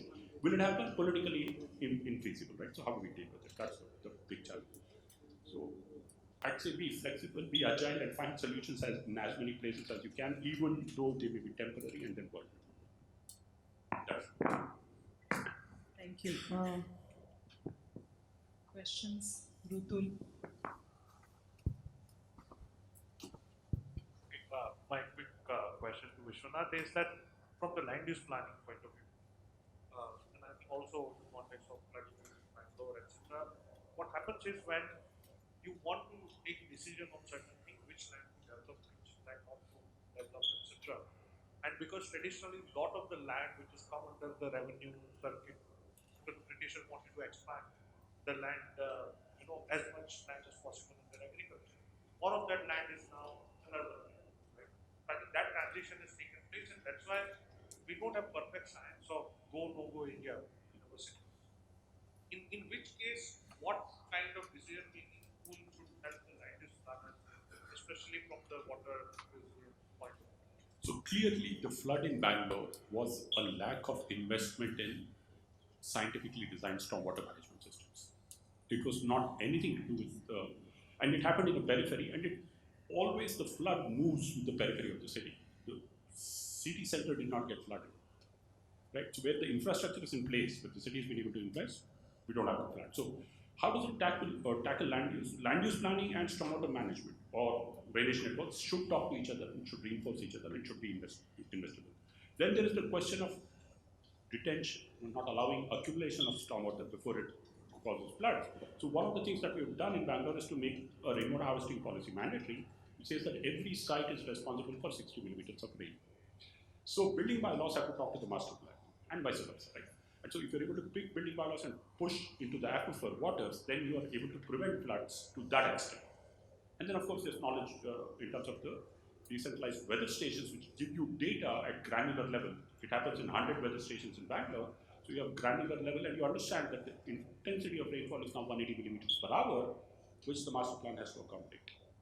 It's designed for 60 millimeters per hour rainfall. So all three have to keep talking to each other as we go along. It's multidisciplinary.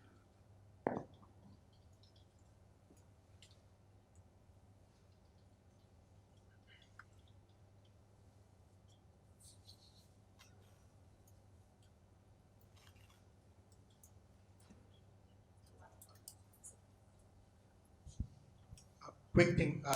Vishwanath, one of the things with, and this is true also for fecal sludge treatment, etc., is cities, certain sorts are designed for, I mean, some portions of our existing cities are designed for a sewage system, which requires a minimum flow going into that. Now, if we start, how do we maintain this balance? Because, in a sense, if you take, let us say, some of our, if complexes in Bangalore are told treat your own water, then they wouldn't be moving things into the sewerage system, and the sewerage system would become deep. Now, unless you can move everyone off grid, that's fine. How do we sort of do this balance between grid off grid and the transition period? New places, perfectly fine, we want to keep them off grid. We can make choices either way. I'm just trying to think of, with, in places where there is already a grid, how does one make those designs? So this is a very interesting question, and it's one which needs to be answered very quickly. We're at a part of the Kuznets curve, Partha, where we are not in a position to quickly invest in infrastructure at scale to catch up with the speed of the growth of the city, right? So therefore, we are now making it mandatory. Incidentally, it's mandatory for a set of apartments, buildings, more than 20, to have their own wastewater treatment plants, which is being referred to. But that mandate came from the Ministry of Environment and Forests through the Pollution Control Board, and not through the water utility or the municipality or the urban development government. So they are living in Cloud Kaku land, MOEF, right? They also not only live in Cloud Kaku land in terms of this 20S thing, they also say zero liquid discharge. So you're supposed to capture all the wastewater and reuse it in your own apartment. Luckily, they modified it a bit and say you leave it in the stormwater drain, which is non-existent. It's a disaster. And what happened during COVID? When SARS-CoV-2 came in the initial phase, the fear was that COVID is moving through aerosolization of sewage water, wastewater. Luckily, it turned out that the virus is not infectious at the wastewater level, right? It's remnants of RNA there. Luckily, after 6 months, that was found out. But suppose COVID was live, or the next pandemic was live. You have 3,600 ticking time bombs in the city in the name of decentralization. So therefore, this is a conundrum. Decentralization proponents keep arguing that that's the way forward, right?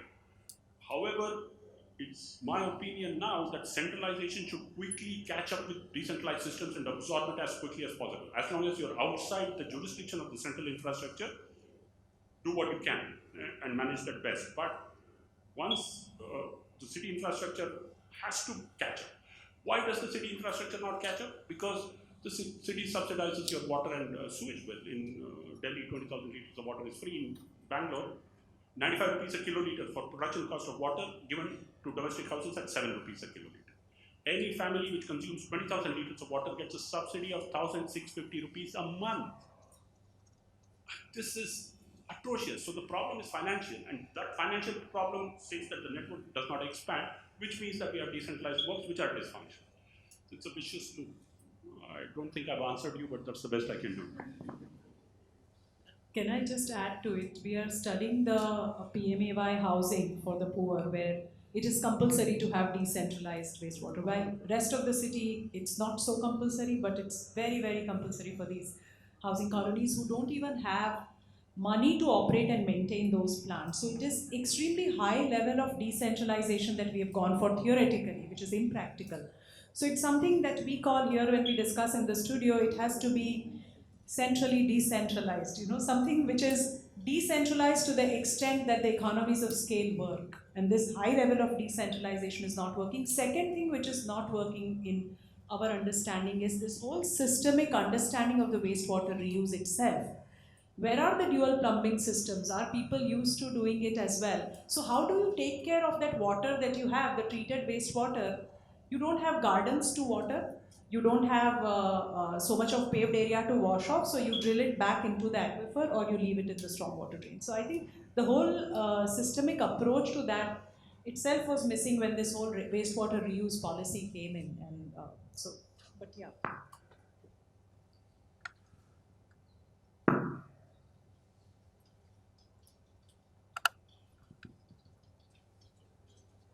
From an urban planning perspective, all our design of urban plans are based on transportation. Now, transit-oriented development, right? So it's the whole notion of urban planning, which we have worked on from donkey's years, as being minimizing that or making it easy. Where are the natural resources in urban planning? Where should water come from? Where should energy come from? Where should wastewater go? Where should food come from? Are not what cities are bothered about. Just build metros, high density corridors, and ship everybody here, there, raise FSI, right? Which is bizarre, because if you calculate in terms of urban planning, which is what one was asking me as the last question, is that you need 40 square meter per person to be able to generate your own water, generate your own energy, grow your own food, absorb all the waste that you generate from your solid waste as well as toilet waste if you so want, and increase biodiversity. Would we have urban planning systems which talk more comprehensively to what resources a city needs, or is it only going to be transport? I don't know. This is the Center for Environmental Planning and Technology. You have to ask urban planners, what is it that you... By building resilient transport. I think that's what the next panel will deliberate on. But I think this is a very good space, Rutul, you've created to discuss classic pure research, applied research, areas, emerging research areas, something which is top down, something which is bottom up, leaves us all with ideas to find our own place where we relate to, where we associate to, and want to pursue our further research. So that's where I would like to conclude. Thank you very much. Thank you.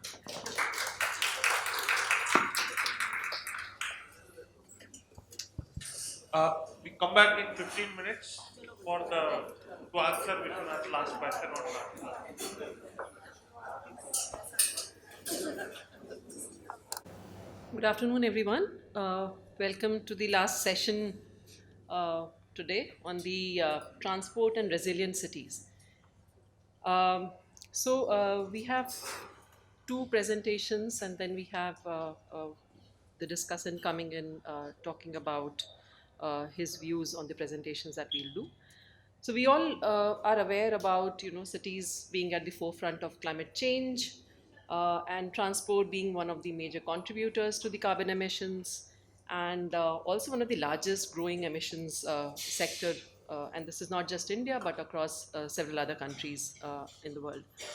And there have been long discussions, or in terms of the long-lasting measures which need to be taken to control the carbon intensity. And the three sets of measures which is being talked about in terms of avoid, shift, and improve strategies. So avoid as in avoid the need for travel, and one example of that was the COVID times when people were teleworking and were not traveling, and with no travel, of course, the carbon emissions, the environment had improved, the carbon emissions had gone down. The second set of strategies is the shift strategies, where we talk about moving to more sustainable modes of transport, so non-motorized modes as much as possible for shorter trips if people use that. In motorized modes of transport, passenger transport also has a very important role. So public transport, if that is, if you are able to provide a quality public transport, more and more people using public transportation, that would mean that less number of private vehicles are being used. The third set is, of course, the improved set of measures, technological intervention, so electric mobility that we talk about, or the FAME scheme of Government of India we have, all of you know about public transport electrification strategies which are being put in place. And yet there's a fourth pillar as well, which is the enable pillar, which is essentially building capacities of the cities to be able to ensure that all these three strategies happen in a comprehensive manner. So today's presentation on there are two presentations. So one presentation is essentially focusing on public transport and electrification.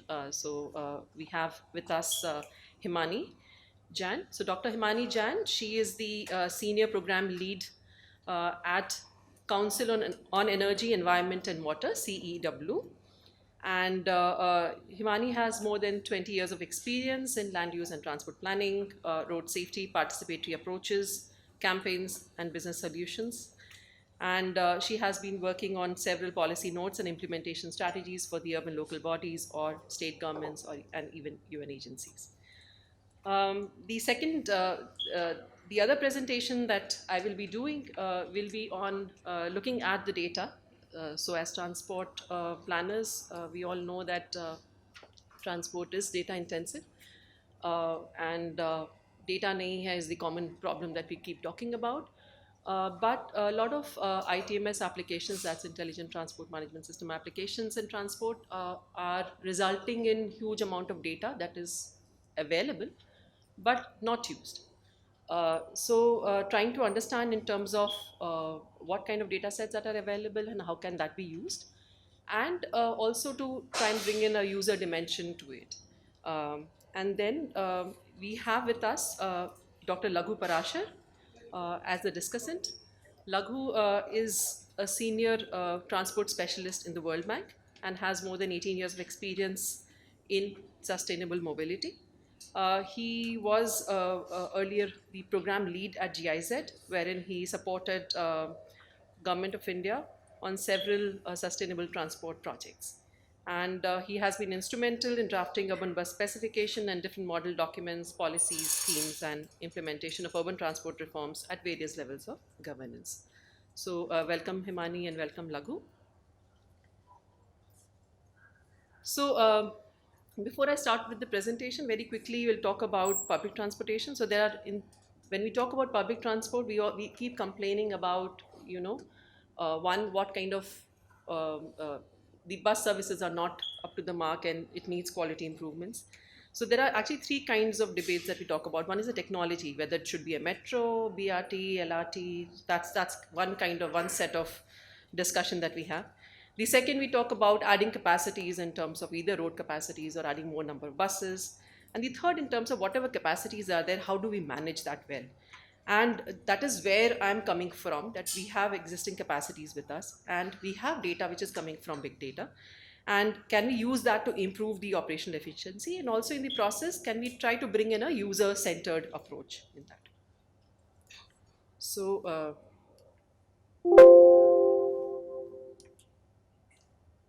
so yeah, so we all know that public transport has been losing patronage in Indian cities, and there are issues with the service levels, and there are these two dimensions that I want to focus on. One is how can we improve the efficiency of the operations, which is important from the operators or the agency, and the second is provision of user-oriented services.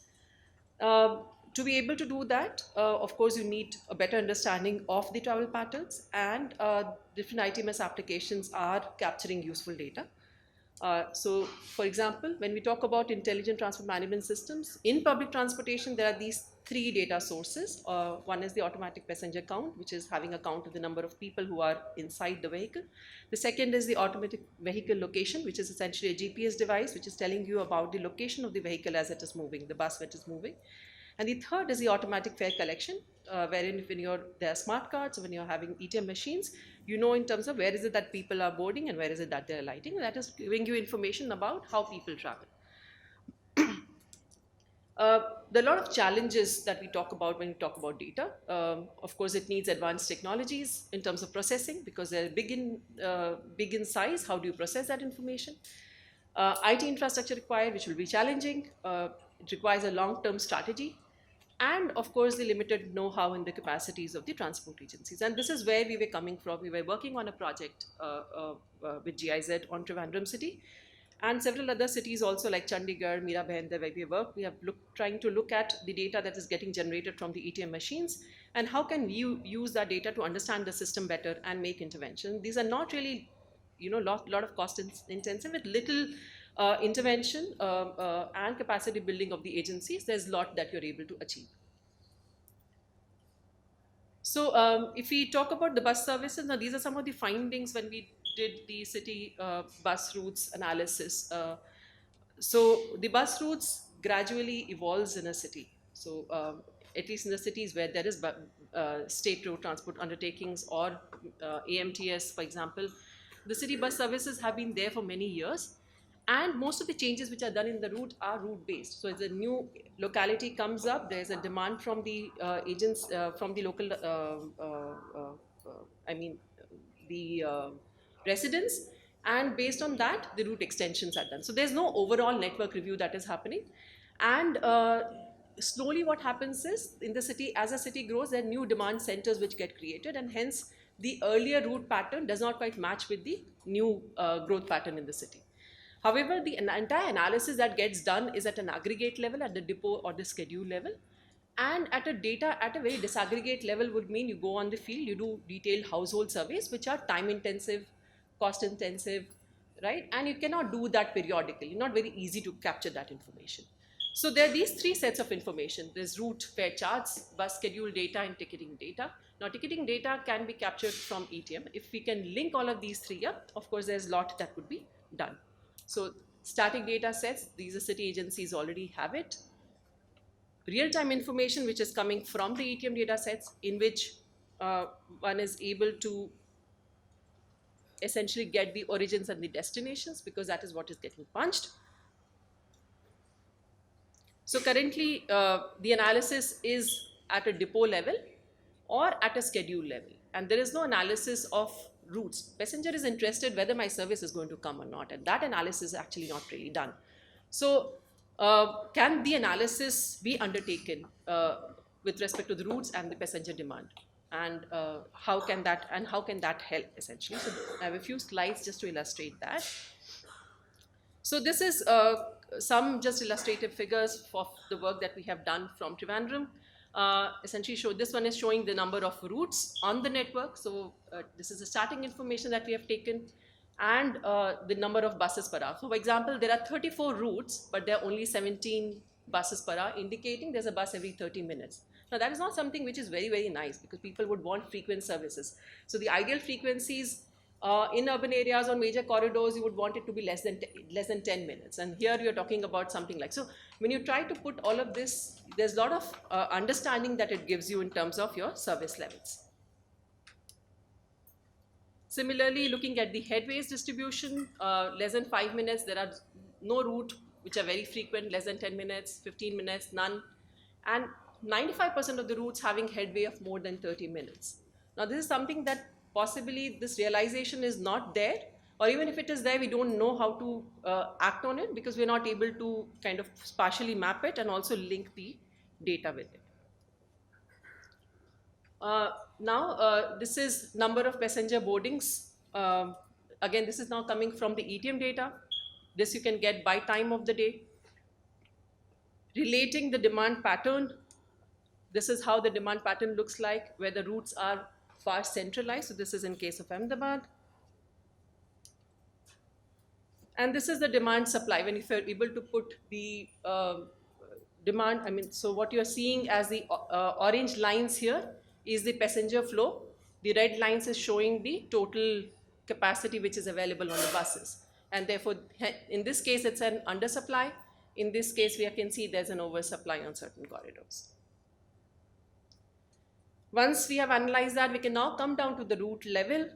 We are able to identify, so this line that you're seeing is the capacity which is there, and the green ones are the boarding, the purple ones are the alighting. This is for one particular route. And this is the number of passengers who are there on that particular route. So we can see that there's an overcrowding happening here, and we need to intervene and provide more number of services. Similarly, this is just another example. This is an entire route. Some segment of the route has high demand, where the other segment has very low demand, right? So in this case, one can identify that we probably don't need a route which is running like this. We could have some routes doing that and alternative routes or other routes which are going there, so that the capacities that we are offering is not underutilized. So better efficiency, operational efficiency can be achieved. Similarly, some corridors where there are some stops with very high demand, the possibility of looking at express services, especially if this is a major corridor. Looking at the demand, again, looking at spatially in terms of which those stops are. So the point that I'm trying to make here is disaggregate analysis is absolutely crucial for an assessment of the operations vis-a-vis demand. This service planning is not really a one-time exercise that you just take one route and you extend that and it ends there. But what it requires is a continual understanding of how the demand patterns are changing and where do you need to intervene. And there will be demand variations between the day, I mean within the day, between day, weekend and weekdays, and also across the months. And therefore, can we have services which are planned responding to the demand? There is huge amount of data which is being captured on a continual basis, which can help us in analyzing the system at a root level and hence take informed decisions.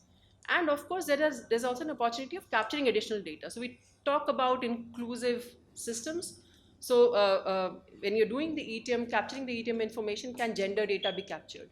Most of the ETM is capturing stage to stage data. So can stop to stop data be captured? So all of those things can be done. So Bhubaneswar as a city which has now capturing, issuing different tickets for male and female, and therefore they have detailed information.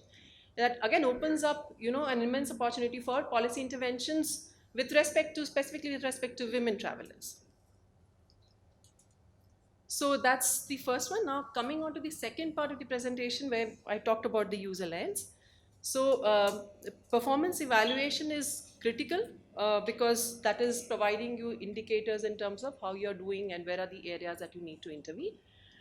There are three different perspectives. The operator perspective, because operator is providing the services and hence would want the operations to be efficient and would want to minimize their cost and maximize their revenue. The other one is the user perspective, who is interested in getting efficient connections to the destinations. Unless that is there, he or she will not be really interested in using the services, and hence service quality becomes very, very critical. And the third is a larger perspective of the societal, where we have the environment, GHG emissions, accessibility, safety concerns.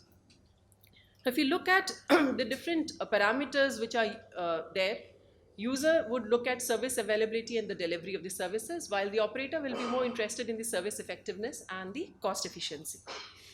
And if we try and understand in terms of what indicators do our cities use, and you will see that it's mostly the performance, physical performance indicators and the financial performance indicators. Now, financial performance indicators, users are not really interested in this. In physical performance indicators, apart from this percentage cancellations, which impacts the users, none of them are again not really linked to the users directly. So we also looked at some of the indicators which are being used because there are many cities who have now have SPVs and have bus contracts with private operators coming in. So the KPIs which are listed in the PPP contracts, and what kind of measures are they talking about? So bus maintenance, talking about the quality of the bus. So bus operations, some set of measures there, staff behavior. So we do see some kind of measures which are focusing on users here, regulatory and safety set of measures. From the literature, when we did an analysis of the different user-focused performance measures, they can be clubbed under these 5 heads: reliability, comfort, safety, accessibility, and customer responsiveness. Now, what is most important to be ascertained is how well are our indicators responding to these.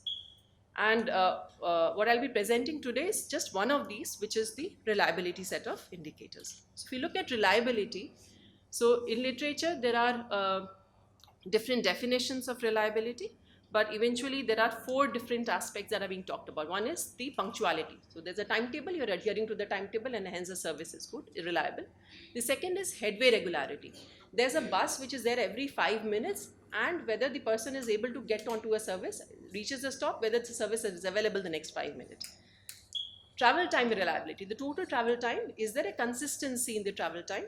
So that one is able to plan the journey. And the fourth is the passenger wait times. How much time are the passengers waiting? If the passengers are waiting much longer than what is expected, then it is resulting in unreliability. So,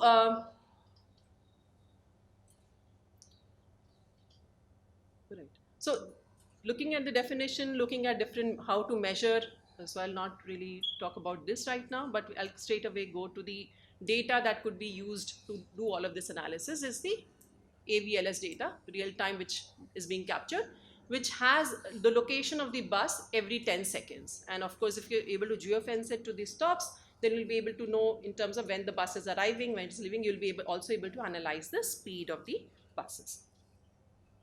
So did this for Ahmedabad, total of 7 routes is what we had taken, 2 for BRTS and 5 for AMTS. So presenting some of the results here. So if you look at the definition of AGL and AMTS, AGL is Ahmedabad Janmarg Limited and the city services, they are monitoring the schedule adherence in terms of the punctuality, and the definition that they have to with respect to the punctuality is, if the bus is supposed to leave at 7 o'clock, so from 6:55 to 7:10, if the bus is leaving in that window, departing from the terminal, then it is punctual. So that is how they are looking at it. Now, the problem with that is, so if there's a bus which is departing 5 minutes late, so the scheduled time is 7, so leaves at 7:05, and there's a next bus which is say at 7:10 and it's departing 5 minutes early, that means both the buses are leaving at the same time, right? But it is reliable as per the definition, right? So there is some thinking that needs to go there in terms of, is that really reliable, especially is that the right indicator when you're talking about short headway services, and in the urban context you'll typically be talking about during the peak time in terms of the short headway services. So if we take that time band, so for the route number 1, we can see that 72% of the routes are in that window and hence probably reliable. Now, Transport for London, for example, has a different time window here. They have a window of 7.5 minutes. So if we take that window, it comes down to something like 50%. Now, the moment we try to look at the headway regularity, is the regular headway at the stops being maintained for the user groups? And once we start to look at it, now this is looking at the coefficient of variation. So it's closer to 0, better it is. So we can see that it is 0.78, it's quite high. So it is reliable with respect to the schedule adherence, but in terms of the headway regularity, it does not appear to be reliable here. And linked with this, so if we just look at the headway regularity here, in which each of this line shows one bus, right? And we can see that so this is for route number 1. So we can see that there are multiple routes which are kind of bunching while starting, right? Reliable from the definition, but from the headway perspective, of course, we can see the uneven headways which are there. And if I just go back and just take another example, so the other route 72 has reliability of 17% only. But if you look at the headway regularity in terms of the for this route, it is 0.182. And here we can see that the headways are still kind of uniform. Another one is the customer wait time. At what proportion of the stops people are waiting longer than what is desired, what is expected. So we see that in this case 56%. So this is something which was reliable, 56% were waiting much longer. Whereas in this case, only 21% are kind of waiting longer. So the other one is travel time reliability. So the way it is being monitored is the difference between average scheduled and the actual run time. Now this is important because if there are laxity in the schedules, it will help you correct your schedules. But this doesn't really help the customers, because what the customer is more interested in is in terms of, today it took me an hour, tomorrow it will again take me an hour, but there are large fluctuations in that travel time. That means it is building in the unreliability for them, and therefore probably runtime consistency could be a better indicator. But all of these indicators are possible to monitor now with the big data, which is easily available. So that is where I'd like to sum up that we need to look at the performance monitoring measures. The existing reliability are just focusing on punctuality, and that too at origin and the destination, and therefore narrowing of the time window for larger. So there's a bus service at 30 minutes, of course you'll expect people to time their arrival based on the timetable, but for shorter headways you will expect them to just turn up and then wait for the next bus to come. The next one is the runtime consistency is probably also something that could be monitored, because then if a service is not consistent, then you're able to take action in terms of identifying the areas which are where there's congestion and you would want to resolve that issue. and it opens an opportunity to monitor it at the stop level, at the root level, as well as at the stop level, which we have not really been doing till now. So would just like to end with that monitoring is very, very crucial, because if we don't measure it, we'll not be able to take any action there. The definition of indicators should be focused on users as well as the operators, and there are large data sets which are now available, which offers immense opportunities to kind of mine that data and use that for analysis. Basic things, of course, it requires cleaning up of the existing data sets, some changes in the ITMS contracts for easy processing. So, for example, this work that we were doing in Trivandrum, we kind of helped develop an open source tool which any city can use, which is an ETM based tool for route analysis and monitoring. But that essentially meant that in the contract, the vendor had to provide the data, the input data that will be required for doing this kind of analysis. So that was built into the contract. And the second thing is also building, they were actually capturing stage to stage data, converting that into a stop to stop data, because then you have complete set travel information available to you. So that is where I'll stop. I mean, of course, this work has been done. I mean, there are many others who have been involved in this study. So we have Kelan, Himangi, Professor Shivanand. In fact, while we were working with GIZ, Lagu was also there when we worked on the Trivandrum route rationalization study. And also the 3 DRPs of the students of Priyangi, Hitav, and Sarah, which were kind of supported by COEUT. Thank you.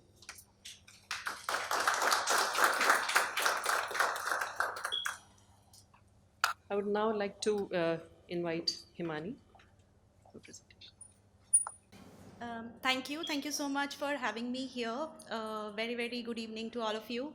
I'm Himani Jain, and I work with the Council on Energy, Environment and Water. And I will take this opportunity to talk the young researchers here a bit about how PTs, public transport, and electric vehicles can be, if treated right, can be one of the correct ways of going towards the just, equitable, and inclusive mobility that we aspire to go towards.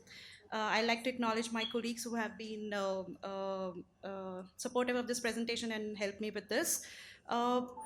Just a bit about my organization. The council is a 12-year-old policy research think tank. It works across multiple sectors, as you can see here, and mobility is housed under technology, finance and trade, one of the sort of verticals inside. We are about 240 sort of researchers now, and the council takes pride in making policy research, sort of policy research profiles, policy researchers' careers. That's the kind of pride that we take in. And not necessarily a lot of policy researchers at our office are old or white-haired. The average age in our organization is actually pretty young. It's almost 26. So people like us are actually amongst the older lot in the organization. Just a bit, the way I will be working on this presentation and the way I'm talking is a bit from the top. And somewhere towards the end of the presentation, you will see where Shalini has come from and where I am taking you. It all merges in between. So this will be the natural flow. Please go with it. The first thing that Shalini has already talked about is the ASI framework. It's just avoid, shift, improve is not a framework which just works in the mobility sector. It cuts across, works in any sector. Whatever you can avoid, avoid.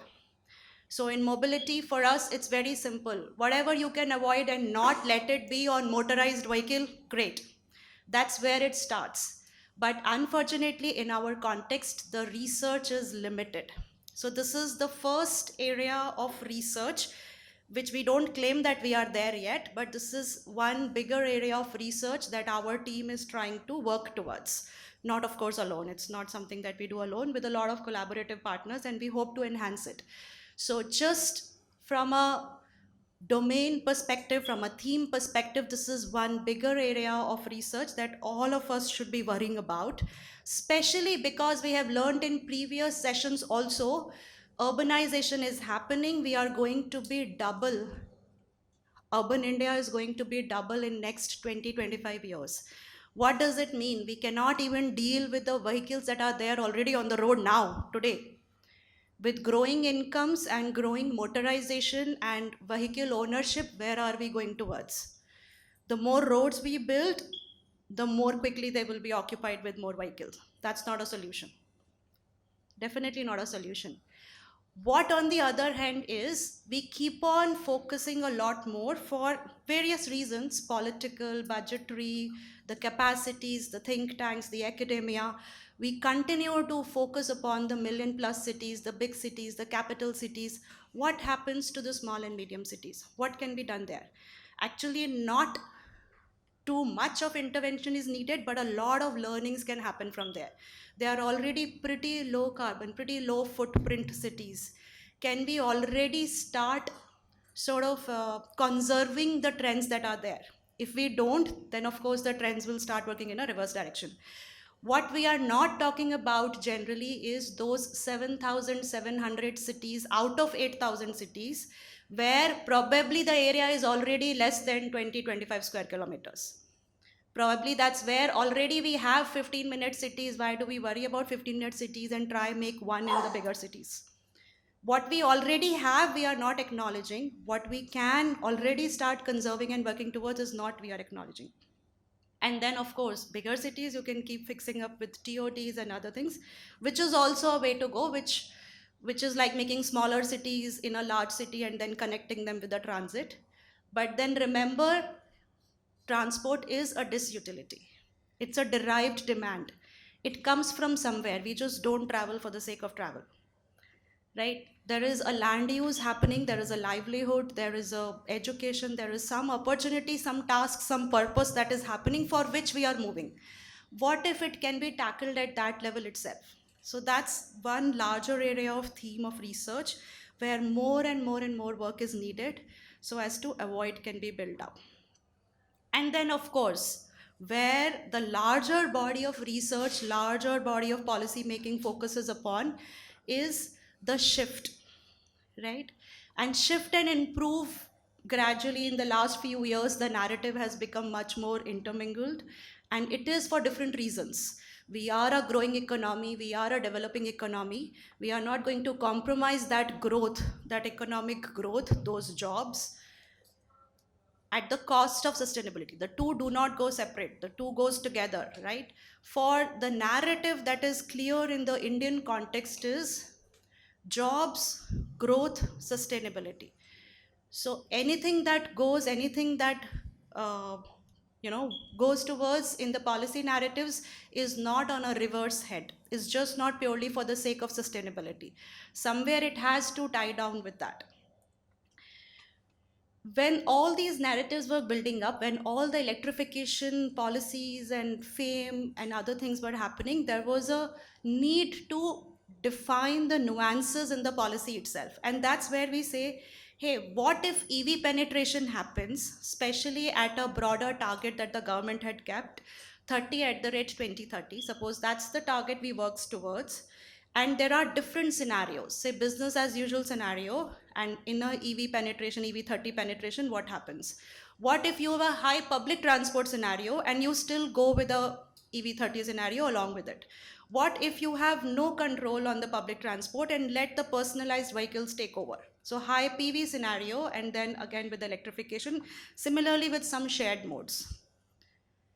The difference is stark. From a business as usual scenario, if you deploy public transportation shift strategies solidly, when you have that shift, you reduce your vehicle stock on road by almost 50% in next 8-10 years.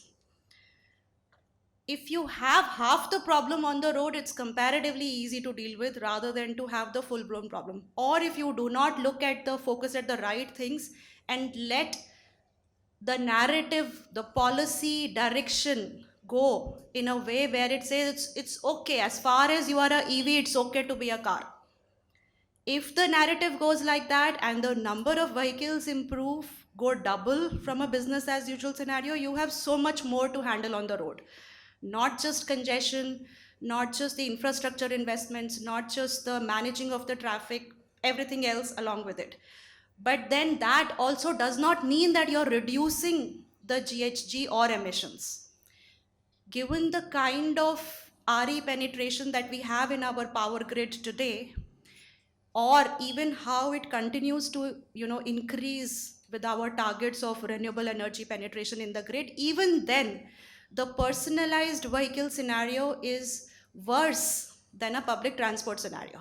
So no way there are any comparisons that we should be confused about.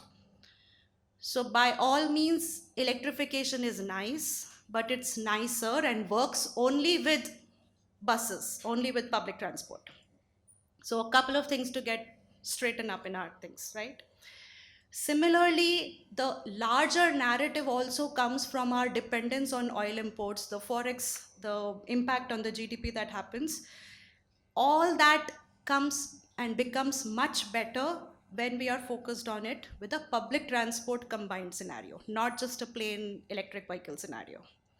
Similarly, the emissions are far lesser. It's another 18-20% lesser, both in NOx and PM. They are much lesser when you have a public transport and a EV30 scenario combined. But all this hunky-dory business with EV is not what it is. It comes with a lot of gains in savings in greenhouse gases, emissions, a lot of savings in the import of the crude oil, a lot of jobs that can also be there in the EV sector with the new things coming up, but then you lose a lot of jobs in the ICE sector also. Net gain, not there. Overall, you're still losing 40,000 jobs if you make a shift, because just because EVs require much lesser components to be made, it will be like that. Not in the overall quantum, but in the rate. And it comes with a lot of other trade-offs also. There is something which we are losing in the refinery sector. There is something which we are losing in the ICE manufacturing job sector. There is something that we are losing from the government's side revenue also. Overall, it's never a win-win situation as we try to think. There will be some trade-offs, and we have to be conscious of those trade-offs, be knowing about those trade-offs from the beginning, and that's why it's important to define and give the policy narrative clearly. It's not too much lopsided on either side, which is going to work in anybody's favor. And then comes the conversations on where does the money come from. So for all the buses that we want to buy, cities will not buy. Every bus gives us losses. There needs to be money that gets to pumped into it to buy more buses. Somebody needs to be taxed to get the money right. The polluter pays principle or the user pay principle. Something has to happen, and that's what we learned in the previous sessions also. It's just not transport. It's just not sewage. It's not water. It's all across, right? Whoever is doing whatever is doing, somebody needs to pay, and especially the polluter pays, not the cycle wala or the pedestrian who's not neither using the fuel nor polluting. So somewhere there has to be a balance, and there is a whole study, for example, our team did to say what is the type of taxations that can happen and where do you see the maximum benefits. We looked at different taxations and different type of penalties across world, and we figured, say, distance based taxation can solve multiple problems at the same time. So a person who's using less of his vehicle should not pay the same amount as a person who's using the vehicle much more. A younger person, say, run 15,000 kilometers a month or a year versus an older person who just does 3,000. A flat tax structure defies the whole concept. Everybody pays the same tax. Why? So the one who's running more pays more. The one who's running a bigger vehicle pays even more. The one who's running the bigger vehicle with a dirtier fuel pays even more because he is polluting even more. So there is some sort of logic and rationale that can be built into the taxation structure that can help subsidize or pay up for the other sort of public transport or non-motorized transport or other infrastructures that are needed. So what our team does, it also constantly monitors the market through a EV dashboard to say what's happening, what's selling, what's not, what kind of policies are coming up. if that policy came up with those incentives in that state, what did it mean in next 6 months or over a year or next 2 years? So some of those things are part of informing the policy from a market perspective. And then of course there is another perspective in the market where you say, okay, electric vehicles are nice, but where do they make more sense? For us, it's just not a decarbonization story. For us, it's just not a sustainability story. India is a very, very cost sensitive market, which means we are looking at things which make economic sense. People may not buy Teslas just like the way they do in US out of environmental consciousness, but a auto guy might consider a e-auto because the total cost of operations are lower, because the upfront costs can be managed with subsidies and others, because cost of financing is low. Overall, if he gains, he will switch. So does a hyperlocal delivery guy may consider his bike to be a e-bike if it makes economic sense to him, right? A car will electrify or not just because of subsidies or just because of environment, may not, but with a stick approach it may. So tomorrow if we say, oh, there is a target or a mandate to sell electric cars by this time, it's a luxury good, I expect you to pay out of your own pockets, and then it's possible. But just by giving incentives, why should I pay? I mean, why should taxpayers be paying for your car? I am not going to do that. If taxpayers have to pay for something, they will probably be paying for the poor man's or everybody's walking, cycling infra or buses. So where does that happen? We had an interesting look in the Kochi, Lucknow, and a couple of other cities. I'm just trying to give some broad insights from those studies. These are out in public domain, so one can look at our website. There is a large electrification potential market in Kochi. It's a very different market. It's not a three-wheeler mafia kind of a market where one guy owns 400 autos. It's a 98% people own their auto. It's a different market that way. The urban fabric is such, the housing and other things is such, they can take the auto right to their home and generally don't worry about public parkings in the daytime. The kilometers are less, they generally don't do beyond 95, 96 kilometers, only 20% of them do more than that. So some may require some top-up charging. So no public charging stations are required, probably few are required at 4 or 5 locations, not too many, and a lot of electrification can happen. Union of unions are there, already buying autos. GIZ has done a fantastic job of supporting the first 100 or so autos, and that has triggered the market. So Financer has come, dropped the interest rate from 23% to 9%. SBI has come and done that. Government has backed the project up, and the market looks like it will roll. So some small nudges, some small interventions by government, not really subsidies and a push and a other incentive thing, but small nudges have transformed the market, right? And that's majorly not because it's green or not because it's, of course it's green and nice and no pollution, but not because it's all the nudges and everything is there, but because it saves about 45% overall in the ownership and operation. That's why auto rickshaw guy is considering to change it. That's why Union of Unions is considering. That's why all political party unions have come together to do it. That's the story. And similarly, we looked at other towns, say Lucknow and nearby small and medium towns, say Barabanki, Malihabad and others. And we realized the story can go a little beyond in the similar vehicle segments. It can go in the solid waste door-to-door pickup, primary pickup vehicles as well. Same story.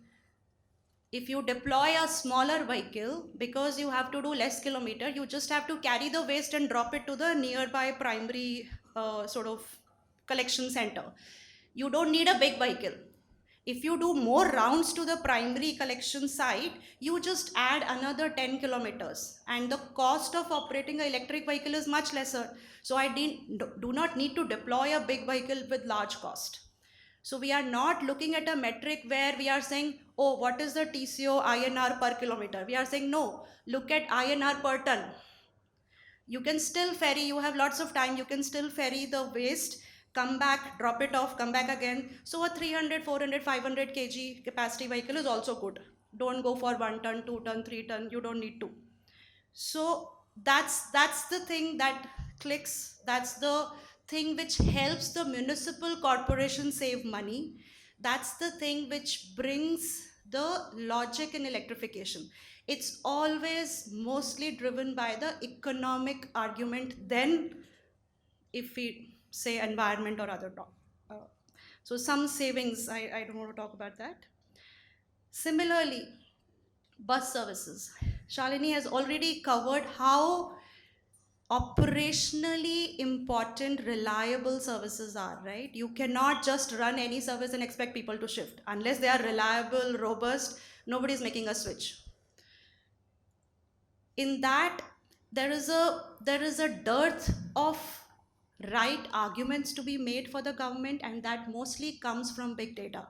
For example, in one of the smart move challenges where we worked around, we tied up with a mobile phone agency who were collecting the data from the GPS data from the mobile phones, and turned around very quickly a 1 month, 1.5 month analysis to say where the demand is, where the people are moving, at least are moving, are they moving together at the same time? People are moving, say 9 a.m. here to here. Are the buses also moving in the same way? So we have GPS data from the buses and GPS data from the mobile phones, and looking at the gaps, right? So less than 5 kilometers, let's not worry. IPT or something will take care of it, right? It's nearby distances. Between 5 to 10 kilometers, let's worry. They are the people who are likely getting into buses. 10 kilometers, 12 kilometers above, okay, let's not worry. Probably metro or some other things will start making sense. Anyways, they will look at those options.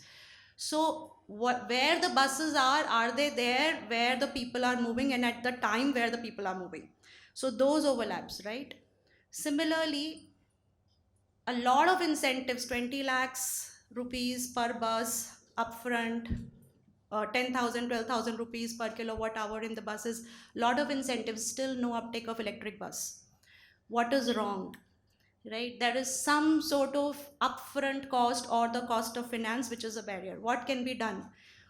When and what government can do where minimum money is going out of government coffers, but somehow the market moves? What is it? I don't know. We have no solution, but a recent report that we are probably going to come up with soon, next week, a launch, which looks at potential lease models for the private guys on the non-urban routes. Not very long routes, something which are like Mofussil routes, say less than 120 kilometers. Government can give initial subsidies and incentives, but at the end, the market will have to change in a different way. If there are no economic sense, the uptake will not happen, the schemes will run out, government will lose money, and nothing more will happen. What happens to the small and medium cities? I cannot fill a 40-seater bus. I'm not able to even fill a 20-seater bus. Can I have a 12-seater or a 14-seater bus? Then a small and medium city will survive. If I don't, then more e-rickshaws will come. E-rickshaw is a shared mode. We are not against it. But how many of them and to what end? They will not go beyond a distance. What if I require a connectivity of a small city with a larger city in the vicinity? It's just 30 kilometers away. But I still need that small city to connect with the big city. At what frequency? My bus is getting full or not? If not, can we think of different solutions? Do we need a microbus? What happens to the feeder services in my city? Buses are not viable. They are running to the metro station, but running half empty, soon running out of business. It's all ultimately boiling down to economics and how do I make the economics work, right? So just a last summary slide to say, we keep doing the pestle analysis, political, economic, social, technological, legal, and of course environmental. But the whole narrative of pushing the electric vehicle, hydrogen vehicle, I don't know, whatever vehicle, it's all moot if it is not making an economic sense.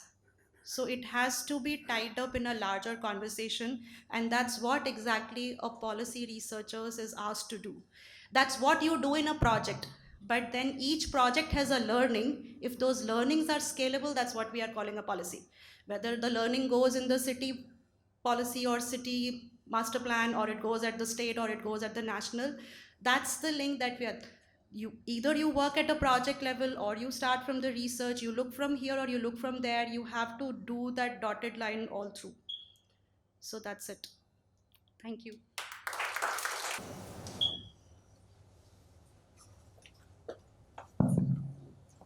Okay, so two fascinating presentations, and let me start by saying that uh, my own views here are my own views and not the World Bank views. So let me start with this kind of a declaration. And since morning I've been seeing the presentations, and I think the last two presentations were like full of data and numbers, and which is different from the presentation which we sing in the morning. I think this is the way of taking the revenge by our transport planners if you keep our session in the last. Nevertheless, there are two different thematic areas. One is on data, and other is on EVs. And I would say both are in the current trend of the transportation. Both are the flavors of the day and flavors of the season also. And a lot of organizations you'll find are working on these two thematic areas. And especially on EV, if you throw a stone, you'll find it will hit one EV expert. It may not hit the EV, but it may hit the EV expert. So my own views, not World Bank views. Please don't quote me on social media, especially I just joined the job. Uh, there is a when it comes on data, there is a very interesting say. In God we trust, all other must bring the data. This is by Dr. W. Edward Deming. I don't know who is he, but the quote is very interesting. So don't ask me where he belongs to. But yeah, unless you have the data, you have no right to speak and no right to argue, to be very frank. And see, a job of a planner, I think generic planner, not only the transportation planners, is a job of a surgeon and the doctor who is treating a city. Okay, city is a patient, and as a patient, when you go to any doctor, you expect to do some kind of a test, blood test or whatever test.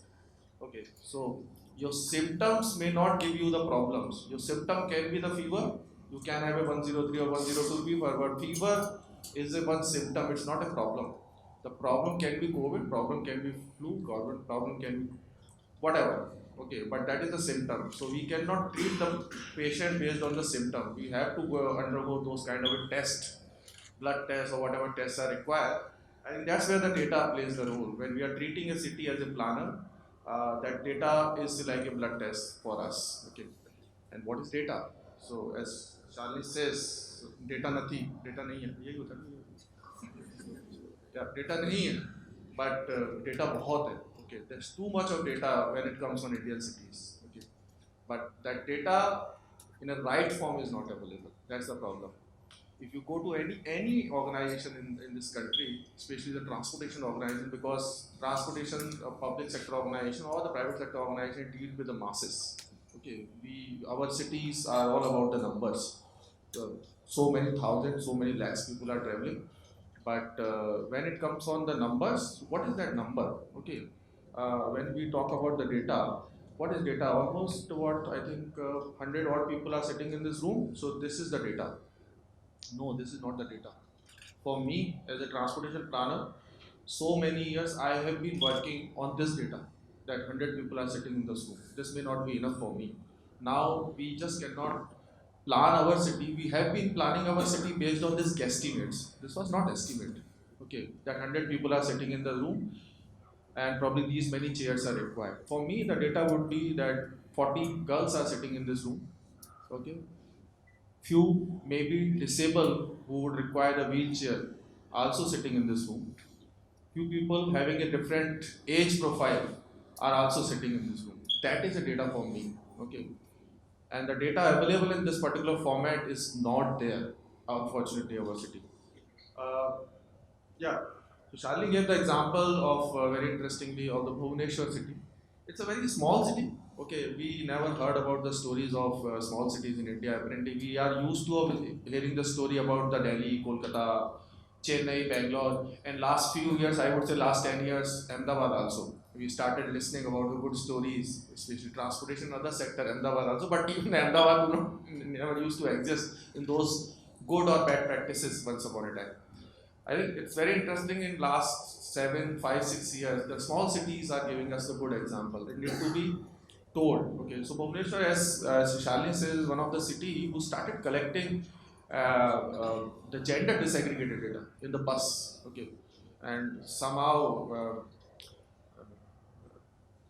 sometimes I would like to pat my own back. So I was instrumental in these kind of a small experiment, and it doesn't involve anything. There's no cost involved. ETBM is there. You just need to create a code while the conductor is issuing the data, issuing the ticket to the passenger. It's the 0 1, to the male and 1 to the female. And by the end of the day, when you collect the data and when the conductor is issuing the ticket, there are two kind of a stamping is happening. One is the location stamping from where he or she is boarding, and one is the time stamping.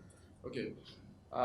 So if I remove this kind of a gender disaggregation, for me as a planner, it's just a data that so many passenger boarded from there.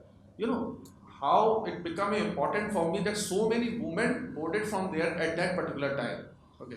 So using that data, we help the city in kind of creating a dashboard.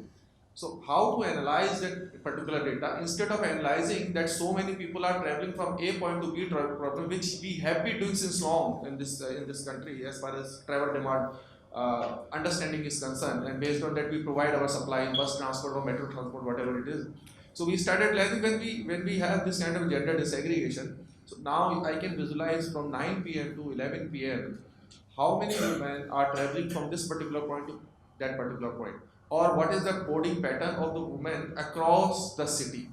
Now it gives me a kind of enough information for giving the localized treatment and localized infrastructure for the safety of the women. Okay, so I would like to give more infrastructure and more suitable infrastructure specifically for the women at that particular point, or maybe at that particular time, both in terms of services and both in terms of hard infrastructure or civil infrastructure. That's how the data plays a role. Okay, and that's how you can optimally utilize your resources. So this is just one example. Similarly, if you start collecting the data or giving, and the second stage of experiment was that to issue the ticket for the disabled people, okay, which comes under PWD's category differently, so that when you see their travel pattern, you provide a more universally accessible infrastructure at the bus stop, inside the buses, and that's where you are important. Okay, but many of you will be working with the consultancies, various organization. I think it's very important that you promote the cities to encourage the city to collect that kind of a data. That's important. Uh, we have been talking about the integration aspects. So, Shalini was talking about uh, uh, user-based performance, and this is something which I found missing in this country since long time. And I am also part of the system. I am delivering those things which I have been taught. Okay, so simply. But later on, we realize that what we have been taught is not right. Okay, and what we have been practicing is also not right. So nothing wrong in accepting that we were also not doing it the right way. When it comes to provisioning of the delivering the public transport system or transportation system, what we have been focusing about financial parameters and the operational parameters. Okay, and somehow at the end of the day, we realize that people are not coming into our system. Passengers are hey, okay. Passenger is not there because we have never focused on the user-centric planning. User was always missing as far as planning was concerned. No consultation, and we ourselves as a planners, as a decision maker, we have never wear the shoes of the user. Okay. To be very frank, I am a user of metro, Delhi Metro also. Being a professional, I have car. It's not that I don't have car, but I purposely travel in the metro and do experiment with my travel modes from one place to other. And when you become a user, then you start realizing the pain of a user. Okay. It looks like the Delhi Metro is a fantastic system in itself. Uber is a fantastic system in itself. But try to use those systems, you will realize again and again, every day you will start realizing it's better to be in my own car. So while so many thousands of crores have been invested into such creating such a fantastic infrastructure, but user like me who's a choice rider, you must have heard about the forced whatever captive rider and the forced rider. Captive rider will remain into your system as long as he or she can't afford other modes. Okay, the moment he or she can afford the two-wheeler, they will also disappear. And people like me, who in the morning think, okay, should I go by car? Okay, yesterday I went by metro. I faced such a problem, so many issues. You get into argument with the great Delhi auto wala, you must have heard about their behavior. So all those then Uber wala also cash milega कि online milega. So that's again a problem. So I think both in the metro itself, when you even get out of the metro, you feel like okay, you were in a very comfortable and protected environment as long as you were in metro. But the moment you come out, somewhere that was also missing. Then the user perception part. One study I did a long back, I think 6-7 years back. So Delhi metro, whenever you travel, there is a user perception called हमेशा भीड़ रहती है. It's always crowded. This is a user perception when you use the metro, because whenever you go it's crowded. Peak hour, off peak hour. May not be off peak because mostly you are traveling in the peak hour. But when you look at the data, when you ask the Delhi Metro or any metro organization that okay, it's always crowded, no. Our occupancy utilization is less than 40%. That's interesting. Organizations say that occupancy utilization is 40%, while users say it's always crowded. So somewhere the user perception and the data is not talking to each other. Okay. So and what is more important, I think, is user perception. User perception should have some kind of a how you are calculating that kind of occupancy throughout the day, of course, and that doesn't matter because in particular hour that occupancy is as high as 140% over 50%. Okay. So that's how the user perception and the organization estimates vary. So I'll have one question from Shalini on this user perception aspect. Shalini, you have worked in Indian public transport system, and I know you have been working in the UK also. And how do you find the difference? Because for the audience perspective, a lot of students are also there. When you start doing any kind of public transportation planning, you start one activity. Okay. What should be the first stage? How do you find the difference between how do we do the planning here, okay, and how it is being done in otherwise in the UK or the European scenarios? Yeah. That's a big one. Difficult to comment in terms of how exactly the planning process works in the UK, but I'll just come from whatever my understanding of the sector in India has been in terms of the. I'll speak specifically for the bus services right now. Basically, I don't think there is enough focus or accountability when we talk about bus services. In terms of, because by the very nature of it being discretionary, it is, we all know that it is planning is a state subject, transport is a state subject, bus services are not mandatory. Though it is a public service, it is discretionary. So जो कर रहे हैं वो losses बन रहे हैं फिर भी हम provide कर रहे हैं. So that is a kind of a mindset from where we are coming from. And I think that mindset has to change. It has to, and that calls for that mindset changing. Doesn't mean that it has to change among just professionals, but mindset has to change from the top, and somewhere that emphasis or that impetus to public transport has to come from the government itself in terms of, and even probably making this as a, that that the city is responsible for providing bus services maybe. Right?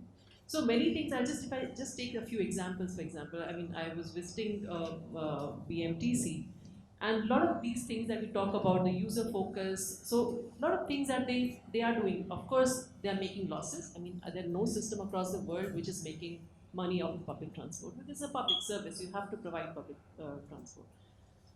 They're making losses. Post-COVID, they are in a difficult situation. I think many transport agencies are in a difficult situation.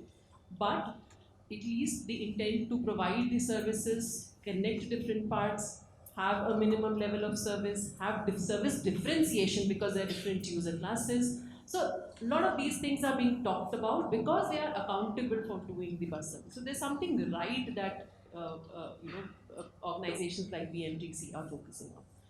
If I take other examples, so I talked about the discretionary. So in case of, if I talk about Ahmedabad for that matter, it is a discretionary service, and it is running in losses from 22% mode share in 2012. We are down to 8%, and still there is no alarm bells ringing. I think there are big questions that we need to ask here. The cities need to question, the government needs to look at it. Similarly, if you talk about the third kind of a model, which are state road transport undertakings, in Kerala, for example, we're doing Trivandrum, we realize that they're operating regional buses, साथ में हम urban operations भी कर लेते हैं. So where is the focus? I mean, for regional operations, people have to take a bus from here to Rajkot. They know रात को bus चलती है, but when they have to take a bus to their workplace, they would want to turn up and get a service which will connect them and so that they're able to reach the destination.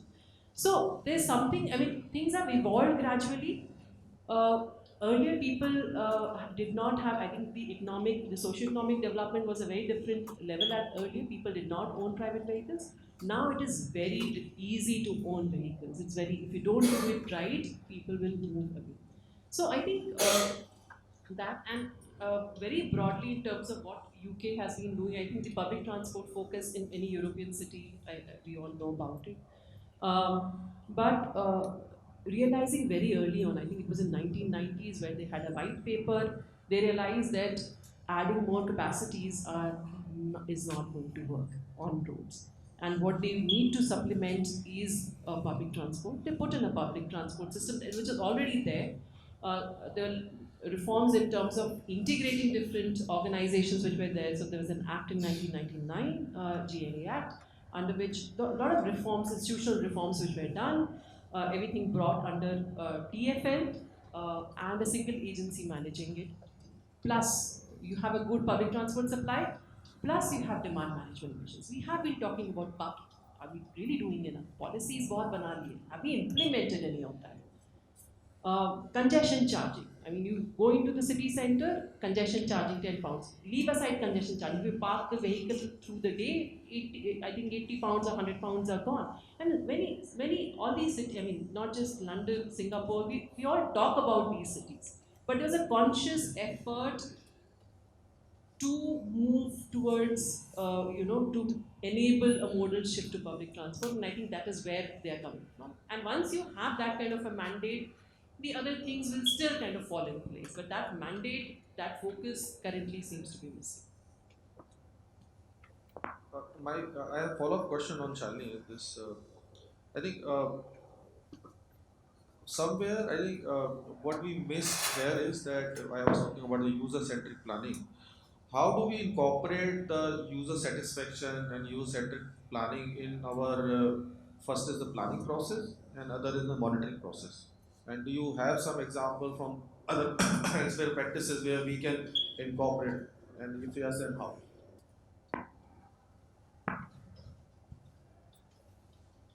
So, if we talk about user-centered planning, I mean, I talked about the monitoring and having indicators which are focusing on users and what is it that they are valuing. For example, we know that wait times, people would not like to wait, and wait times is one of the factors that we look at. Apart from that, there are other factors also in terms of accessibility, in terms of whether the service is safe. So, are we incorporating all of that in terms of monitoring of these services? Is something that one needs to look at. I mean, London, for example, it has excess wait time and it is linking the contractor's payments. So the private operator is linking the payments. If you are not really performing well on this indicator, then in that case there will be a penalty which will be. So there has to be identifying the indicators, which also means that then that becomes one aspect that you will be looking for in the planning as well in terms of how you are doing your services. So I think an understanding of what is it that the users would need. The second thing is users is not a homogeneous kind of users. You talked about gender, for example. You talked about differently abled people. Apart from that, there's also socio-economic levels vary, right? So if you are putting a normal bus services जो 8 साल से चल रही है, not in good condition, only captive users are going to come. Right? So somewhere the quality of service, differentiation in service, some express services, thoda zyada denge, will stop at few different points in the city, and it's going to be faster than the regular service. So those are the other aspects also which will have to be kind of looked into. So, Thank you, Shalin.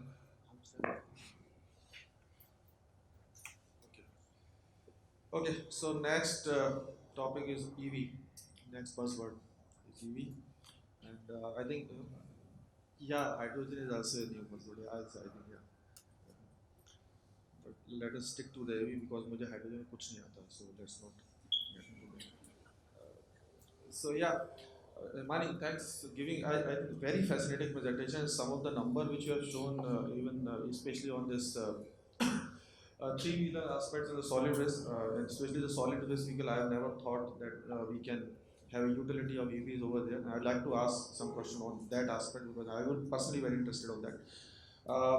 EV is, I think, if you look at in a very short time in India, when it's not very long, I think we are in 2023, it started with a story.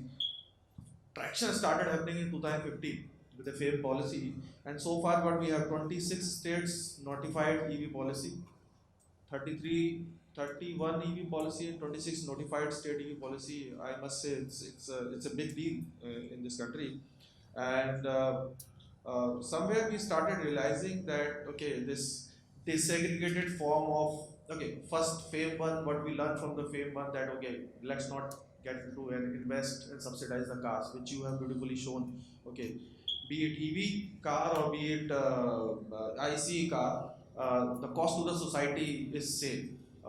Okay, so it doesn't make sense. Car in the EV car is in the congestion or the IC car in the congestion. I think cost to the society is not going to be different. Somehow after FAME one, when we were subsidizing the EV cars also, and we started realizing okay, let's invest in the public transport, which you have also shown into your presentation, and which was I will say remarkable decision when the FAME 2 we are focusing more on the buses, and somewhere we are a public transport deficit country. Okay, when uh, we have some care as per the various estimate. As on today, we have a requirement of deficit of almost close to 150,000 odd urban buses, and somewhere in 2030 we would require close to 250,000 deficit of the buses. We are hardly have 45,000 buses in under the public sector, which is urban buses, I would say. So we are largely a public transport deficit country, and I think that somewhere the government of India had a kind of a two paths to be chosen, and one was that to bridge this gap through the ICE vehicle and further migrate into transition towards the electric buses. But they probably decided to leave from this entire first stage, and they directly this deficit has to be bridged by the electric buses, which is, I think, a fantastic decision. The second thing was when you have decided to finance and this kind of transition electric buses, second is who should operate. Somewhere, I think that's the second step was that who should operate and how to minimize this new technology risk. This new e-buses, this is a new animal, and the capacity of our state transport undertaking and the public sector agencies may not be sufficient to maintain and operate these kind of a new technology. Okay, they have been operating from last 6-7 decades. The ICE engine and there is no engine. Okay, as far as electric bus is concerned. So, karna kya hai? Okay. So I think that's again the government of India level. This decision was taken. Okay, let's do it on a PPP basis, and where the private sector get into the financing and the operation and maintenance because they understand the technology, let them maintain the technology also, while the public sector take the responsibility of the planning, management, infrastructure provisioning and all those things, which is the right combination. I think PPP at the end of the day is all about distribution of the function between the public and the private who are best in delivering those functions. So somewhere the risk was given. Then second good step. The third thing I realize is that this entire disaggregation of the demand, which is again, I would say, a fantastic decision by the government of India. Somewhere in the FAME 2, first, when they started realizing that every city is doing their own tendering. Almost, I remember 20 odd city did the tendering, and you know, every city has their own specification, own terms of conditions, own contracting document. as a supplier, as a OEM, as a market, is just impossible for me. And as a result, you will rely, when you look at the data, for the same type of bus, you will find that somewhere it is 20 rupees per kilometer, it may not be 20, somewhere it is 70 rupees per kilometer, and the same type of bus in other cities giving, they are asking for the 100 rupees per kilometer. So this is how the variation is for the same product. So taking the learning out of it, I think it was decided, let's aggregate the demand. That's where this grand challenge concept came into the picture, where the CESL has been entrusted with the responsibility to aggregate the overall demand. And as a result, we have now GC1, 5,400 odd buses, GC2, 6,000 odd buses, and now we are in a phase of GC3 where the dry lease model is being done. The dry lease is the only difference between the wet lease and the dry lease is that in the dry lease, the driver will be provided by the STU, because as Himani said, there is a threat of the job loss, and there is threat of job loss not only because of EV, there is also threat of job loss, perceived threat of job loss in STU, that हमारे driver क्या करेंगे अगर PPP वाला ही driver लेके आएगा. So I think that's where the dry lease model was adopted, where the operation and maintenance and operation aspects will be done by, but without driver. Driver will be provided by the STU. We are in that third phase, third grand challenge. And I would like to just share with you, you may be aware of course, the result. Okay. Uh, the recent result we have, the same category of the bus, the per kilometer cost of the electric bus is 21 to 27% less than the ICE bus. Okay, without subsidy I'm talking about. If I add the subsidy, this figure is 31 to 35%. So we have somewhere reached that entire aggregation has led to that reduction in the cost, even if I reduce the subsidy part. So somewhere where Himani was talking about that, okay, without subsidy, well, somewhere we are through all these experiment, aggregation of the consolidation of the standardization of the specification, standardization of terms and conditions, standardization of the concession agreement, and that give the confidence to the OEMs to have a little longer roadmap with a less kind of a risk, and that's why they will manage to give the best offer to the CESL and in turn to the cities. So that's where we are, 21 to 27% saving as against the ICE buses. And if I compare this figure with the STU's operation cost, this will further increase. I'm talking about GCC versus the PPP operation versus the PPP operation. That's a huge saving. Now, what we are doing is currently we are working on a induction of the e-buses in the public sector. The public sector owns just 8% of the total fleet in this country, just 8%. If I have an estimate, if I'm correct, something like 1.8 million, 18 lakhs is the overall bus transport in this country, which comprises the private sector, public sector, school buses, and the employee operated buses. And somewhere 147,000 is the public sector owned buses, STUs and SPVs operated buses. This is just 8%. So our 100% target is just this 8% as far as current EV transition is concerned, e-bus transition is concerned, and that's I think that's where somewhere we are also struggling, and probably you would have read the bankability of the project. So even the with subsidy in each bus, the bus operator or the OEMs are raising a loan of 1 crore rupees. Okay, for per bus after subsidy. Okay, at one point of time, your books of accounts will be exhausted, and you will not be able to raise the fund. And so that's where you cannot expand as a OEM. Beyond this, I may not be able to go. Probably that where the solution would also be required even to achieve that 8% of figure. And second is I think one of the second while subsidy is coming, contractor standardization has been done. The second problem is the timely payment. Okay, I have made the investment as an operator, as an OEM, and I am raising the invoice monthly basis. I am expected to pay it on time because my fixed cost is there. I am supposed to pay, but this is not happening. So we did the initial consultation, and there is a complaint from a lot of OEMs and operators that payments are not coming on time. So the entire bankability, they are being funded by the banks, commercial banks, end of the day. And how commercial bank look at the bus is not the people sitting in this room look.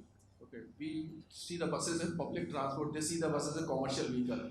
Okay, and the government and you get they fund the project is like a truck.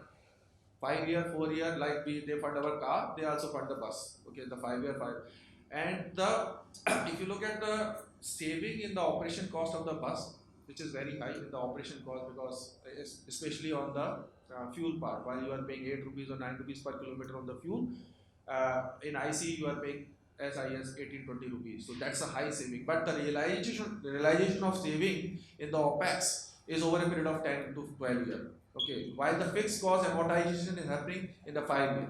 Okay, so we would require more and more innovative structure. I think Imani was talking about a leasing structure, leasing model. We require that realization of the benefits can be utilized for the repayment of this kind of fixed amortization. We cannot have a situation where the loan is being raised for the 5 year while the realization happening in the over a period of 10 or 12 years. So I think this is somewhere the mismatch is, and we would require more innovative models, financial model structuring if we want to increase the penetration beyond what we are talking about. So I'll stop here and ask Mani if she can give some kind of a, I would say, teaser before issuing the report. I know the report is going to come, but a trailer to दे सकती हूँ. I will try to give some trailer and hopefully nobody goes. It remains a closed door conversation. So.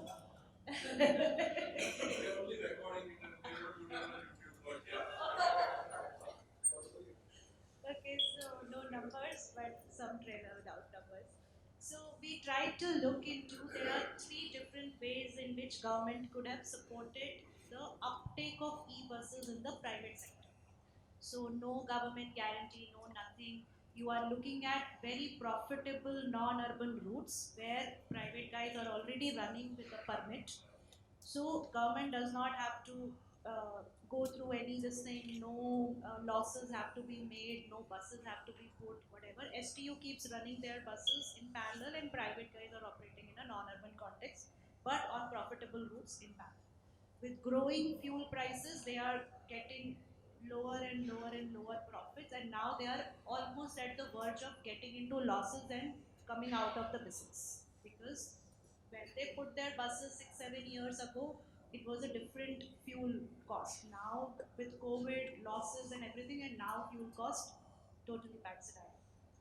So while government may not want to intervene, there has to be some system in which private operator is able to leverage upon this new technology, e-bus, and save himself in the longer run of the business. The bigger threat is the first 2, 3, 4 years. Diesel bus also first 2, 3 years they make little losses, but they are able to manage those losses, and they start making break even by third year. But because of the high cost of the electric bus, the losses are bigger. So not small losses that you can still survive, feed your kids and still survive in the business. The losses are bigger, plus they are just not 3 years. Now they are about 6, 6.5 years. That's when you start making break even. So it's not a viable model to have such a large cost bus, and that's what they call. So government could intervene in three ways. Either the government subsidize in some way the cost of the bus itself. So initially itself you get 20-30 lakhs less in the bus and help you that way. Or we tie it up to the battery size and say, oh, 10,000, 12,000 per kilowatt hour, and that's how overall when you have 200, 250 kilowatt battery, you get this again 25-30 lakhs. But that also brings the upfront cost a little low, but the losses are still substantial. It's still not matching the diesel curve. Right? So the second way, larger way, is to do the interest rate subvention in some way. So in some way, can we reduce the interest rates, which are very high, right? Already the normal buses also get 12-13% pay. What 12-13% can I reduce to 6%? In this way, it is the minimum impact on the government coffers. How this can be done, either I can leverage some sort of green funding, international, bilateral, multilateral, get it at the reduced interest rates to the bank, and through the banks the loans go out, right? And also we need to increase the tenure of the loan. It cannot be 3-4 years, which is currently for the diesel buses, because the profits I will start making only after 6 years, right? So I need longer term loan, 6-7 years. So that's the second way, which we call as the interest subvention sort of a system. Then there is another way where financiers come in with a leasing model. They own the bus, the profits on the route get shared between the financiers and the private operator. So they are not investing into too much. There is just a small down payments and other things that they can make. The buses, the battery replacement cost of the bus, which is substantial when you replace the battery at 3 or 4 years, depending on the route, 6 years, how you are using the bus. All that remains with the leaser, which is lesser, which is the financing institute, Sundaram Finance or some other whatever Tata Capitals. All of them have financing arms, but because there is not enough data, there is not enough knowledge on how the batteries are performing, how the buses are performing, there is still some risk that needs to be hedged. Either there is some sort of loss pool, or there is some sort of credit guarantee mechanism, or something that comes from the union government or state government side to risk the hedge for these financiers. In some way, they know by their model, oh, 10% defaulters or 12% defaulters, but what if there are more? Then there is some sort of backing that the state or union government has to put up. So that is the third kind of a thing.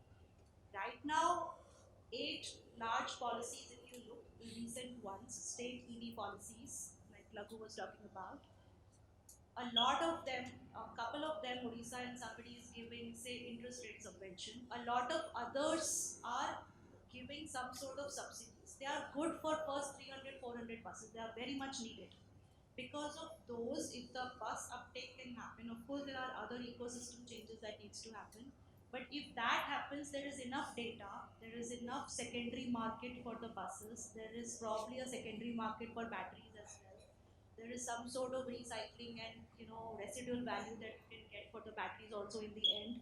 Right now everything is 0, 0, 0, 0, right? So it adds up as a risk on the overall business. So while these policy state government subsidies are very important, they if that happens for first 300, 400 buses, in the market you already have 4,000, 5,000 buses running all across. You have an ecosystem, you have charging systems, you have depots done with chargers, there is some kind of shared charging infrastructure for these private operators. There is an ecosystem preparedness that will happen, but eventually government can't keep subsidizing. Right? It's not a long-term game. Always there's a sunset clause on such incentives. Once that sunset clause kicks in, the market has to be mature enough with some sort of other models of its own. Right? So those needs to happen.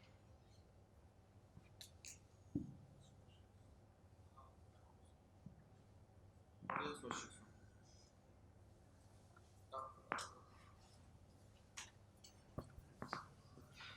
No, I think a very fascinating discussion, and it's great to hear from all of you. Just very couple of very quick questions. One is, what is the status of electric car subsidy, and has anyone done a systematic work on that? One is that, and secondly, uh, I mean, what it looked like, I don't know what's the latest, but what it looked like a few years back is that that whole idea which we had in transport of ASI framework, avoid shift, uh, I think was going more towards the technology transition side. So how do you reflect upon that? Is it gone, or is it something that we miss it, or do you think that it's going to come back in one way or the other way? That shift to public bus is still going to remain in one way or the other. So if you can, all of you can reflect upon this too.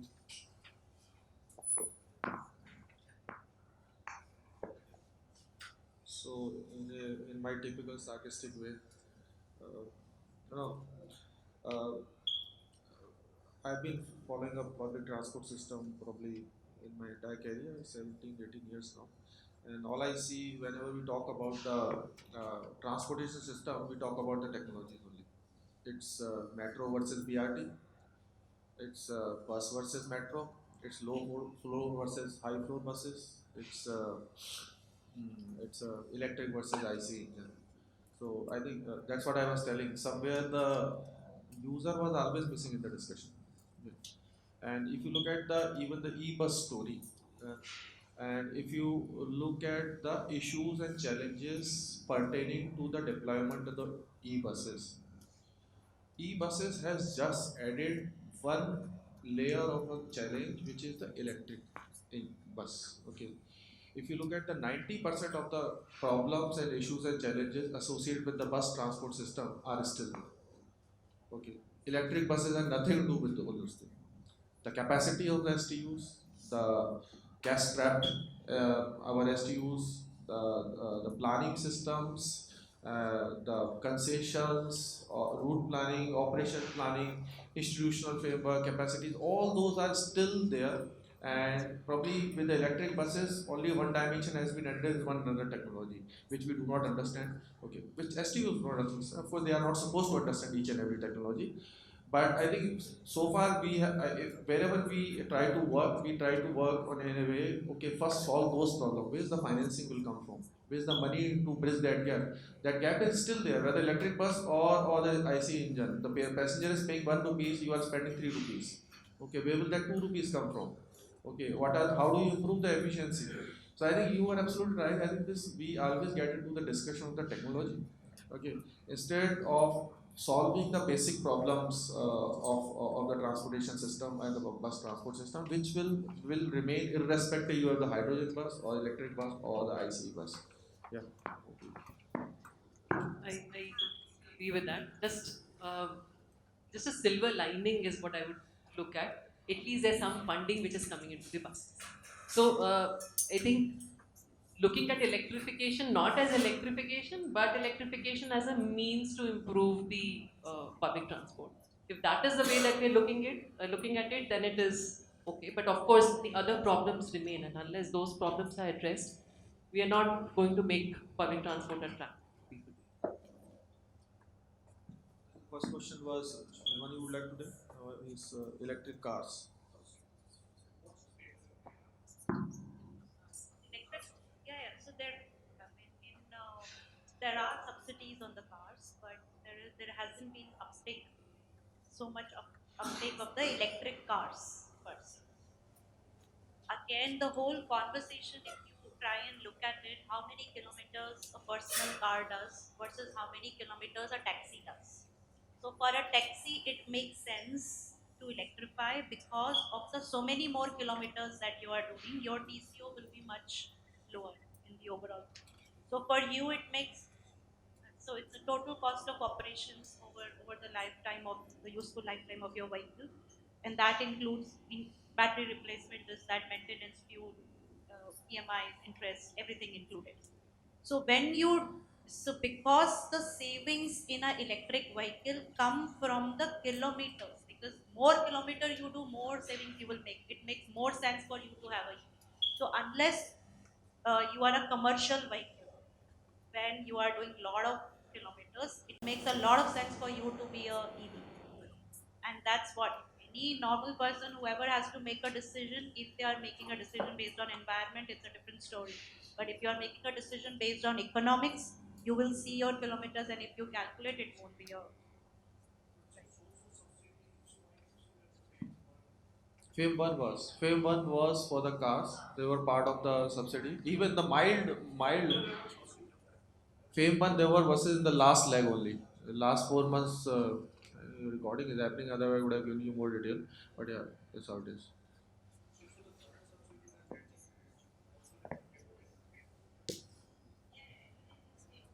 No, the FAME 2 is only for the taxis. FAME 2, the cars, only taxi cars are available. Eligible cabs are eligible. Personal cars are not eligible. Only two-wheelers, personals are eligible.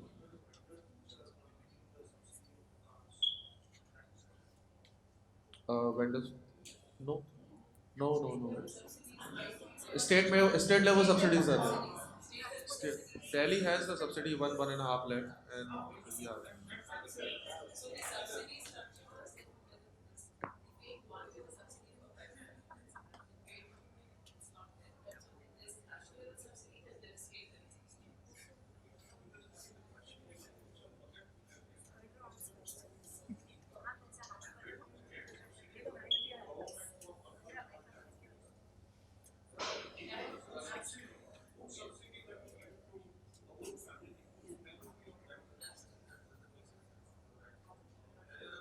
Question?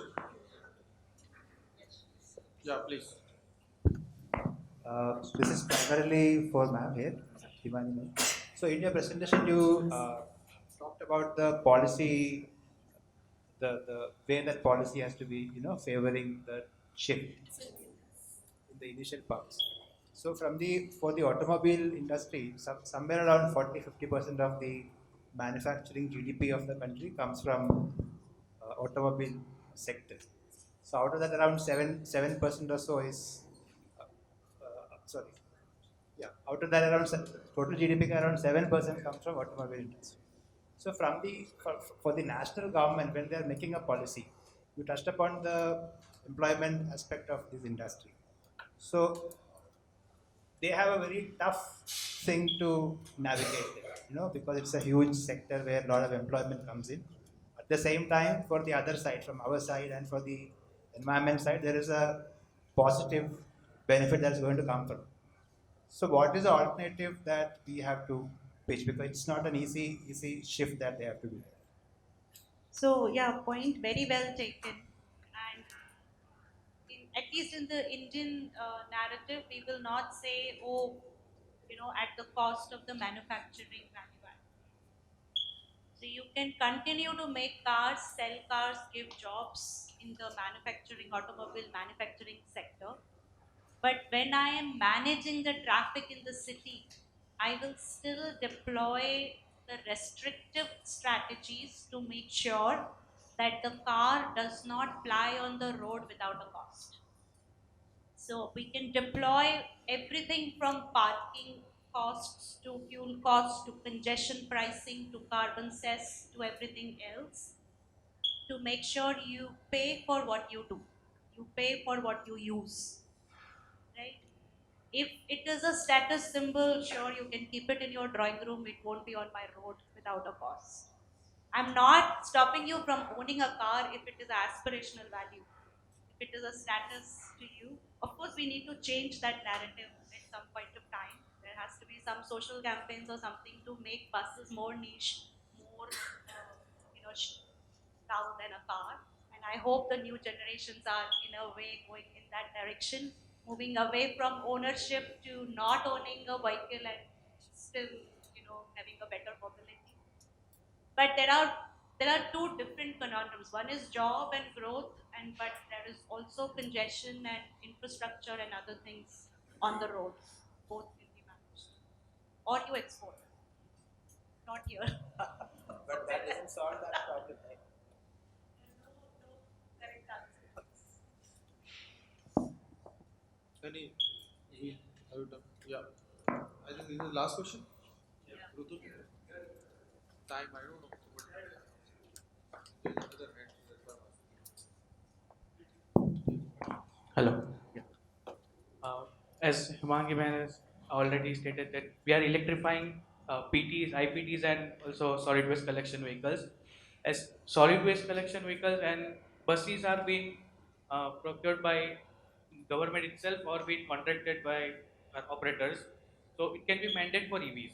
But about IPT, which are being owned by private or being rented, so how we can like uh, encourage them to convert from IC to EVs. And as also FAME 2019 has added few steps for three-wheelers EVs subsidies, and also state and city level EV policies has been also implemented for EVs for three-wheelers and for solid waste collection. So specifically to EVs for IPTs. So how can we encourage them? So I will encourage you to read our publication on Kochi three-wheeler electrification, which is on our website. But it talks about a 10-point local agenda, local policy action, which necessarily does not require government to put in any subsidies or anything. Just by certain nudges, just by government sort of guarantee, some sort of backing that government can give, the ecosystem can be managed in such a way that transition can happen in 3 years. Because there is a natural economic sense in shifting from ICE to EV, from even CNG to EV. And the costs with the national subsidy are already lower than the ICE vehicles, even the upfront cost. Even if the national subsidies go away in 1 or 2 years, they will still be at par. So the market has evolved in such a way, the products have evolved in such a way, there are already pieces in the place where not much is needed and it will evolve. Okay. Thank you. See, One point sir. I want to respond to his question. No, it's an important question, and this jobs and electrification. I know he's from Kerala. He should know that that's the red state having maximum privatization, and therefore these things will continue to happen. The point I want to make is, quote unquote, market takes its own course. What you need to pursue as a policy is what is good for the society is what you need to pursue. Employment, all of those things will get adjusted over a period of time. The moment you embrace market economy, then you have to embrace it fully. Let the market take care of it. Don't worry about jobs. It's in a static situation. But we are talking about a dynamic situation where things evolve. Okay, electric emerges, then maybe hydrogen emerges, then something else will happen on the other side, something else, and then we are moving towards capital intensity, we are doing towards new things, different things. Okay, you need a 5-day work or a 4-day work. A lot of those other things are also happening. Therefore, market is the key. Sorry. We have last question. Professor, no? Yeah, he always have a last word.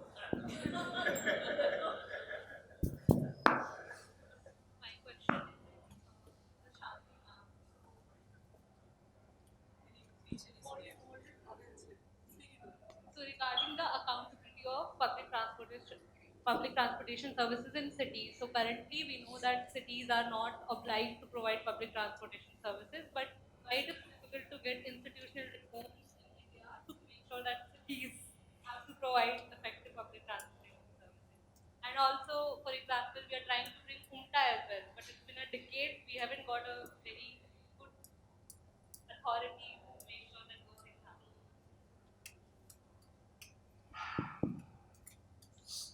So I'll actually just talk about the recent PMLDA Act that I think all of you are aware of.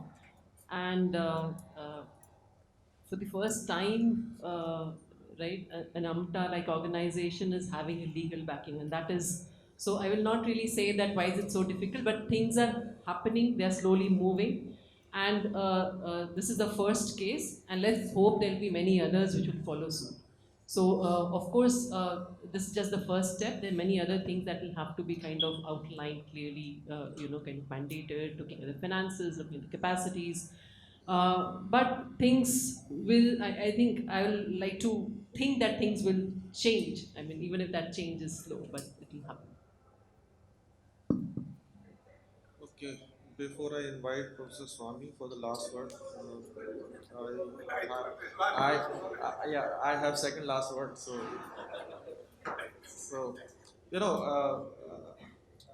I'm a keen observant of what is happening around me as far as transport is concerned. So, like, for me, like breathing, everything is transport. You would have seen in last, I think not much. I think 4 years, 4 years, not more than that.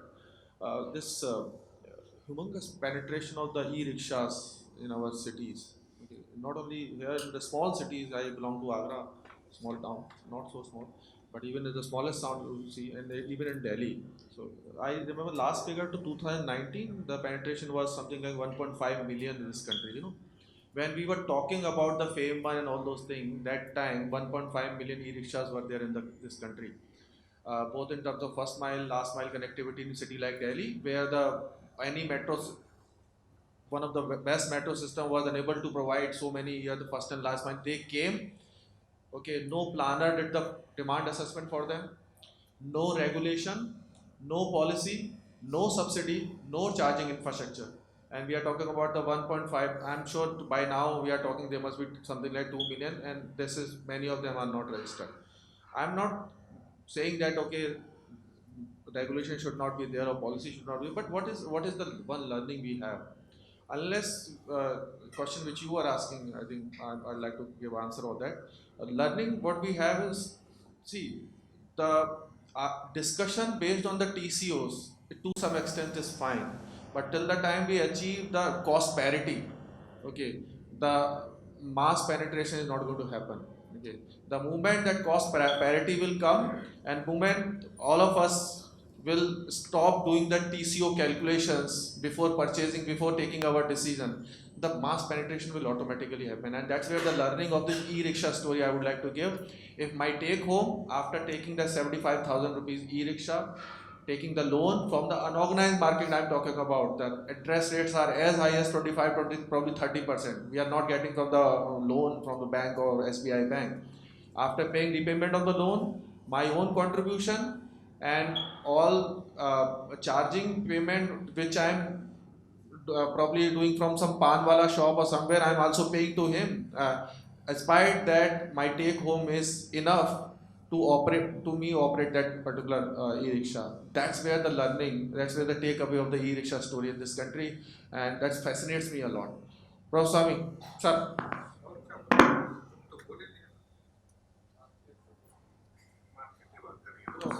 Whenever I go for any kind of a round table, sir, ये मुझे बोलने दीजिए.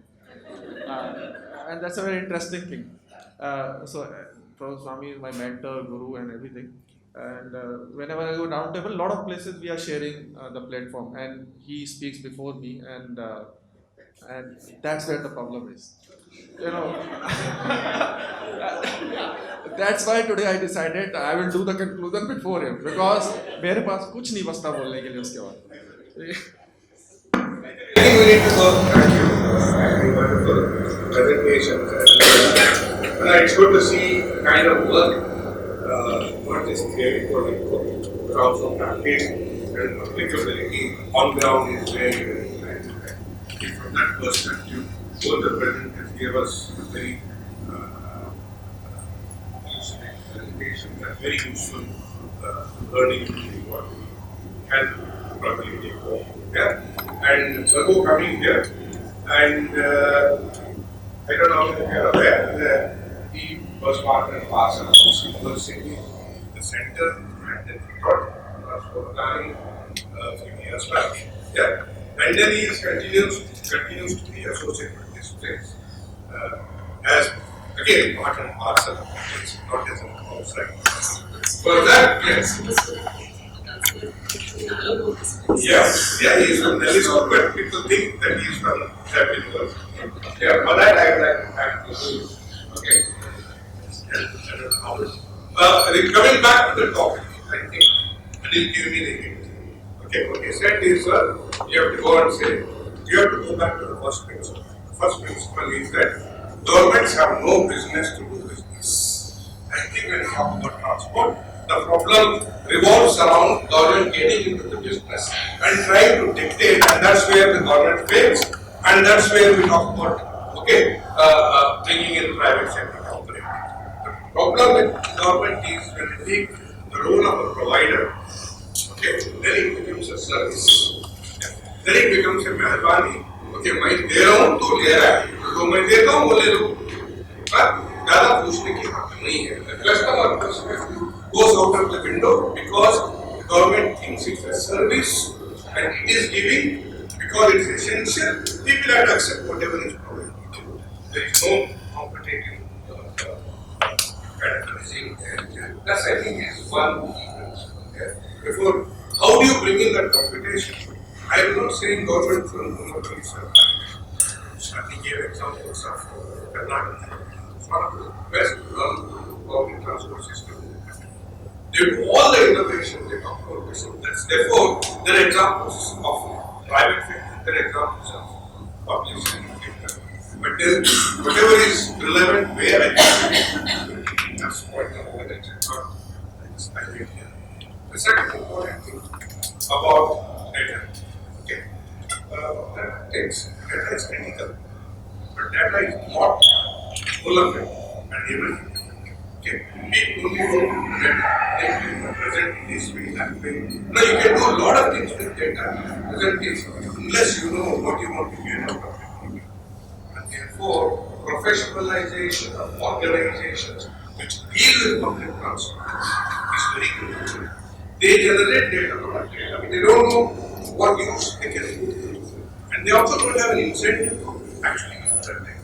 That's where again the same problem of whether it's a public sector or a private sector, what incentive they have to be inefficient. Third problem which governments have is there is a viability gap. So big gap, whether it is inefficiency or it is the real viability gap. Yeah? Because today public sector organizations get the gap filled from the government offer. They are not going to do it. Therefore, it is like, whatever is the gap, it gets filled, and therefore, why should I be efficient? There is no incentive to be efficient. These are the reasons why governments tend to fail, and therefore, cities like PMPL, Pune, AMPS, the their 1 kilometer vehicle kilometer, the cost of evidence is the reasonable price would be about 65, 70 so those are all inefficiency costs is what we need to plug. That's when the public transport service also can become more viable and less what do you call it, deficit. That's second thing which we talked about today is about electrification and its impacts. And transport is one sector where, for example, health, education, okay, any kind of a sector, transport is there somewhere. And there are transport gets influenced, and therefore, and for that matter, therefore, you need to look at any policy decisions you make, systems, personality.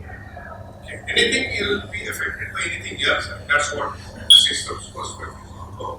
In fact, when we are students used to read theory, systems theory of planning, I don't know whether teachers now or not. Okay, that's the core principle. Transport is one area where you look at multiple things there. But when you pursue a policy, pursue a policy in terms of what is good for you in the society, what's good for you, what's good for the society. That's what we need to pursue. And let the market take care of it. Wherever market fails, and it will be there. And I am saying it is my student, very dear student. When I say this part, there will be resistance from groups where the market fails. And therefore, it will bring back the scenario. That's what I have to say. Thank you very much. And I'm very glad that something like this happening. I hope many more such things happen. Yes, thank you.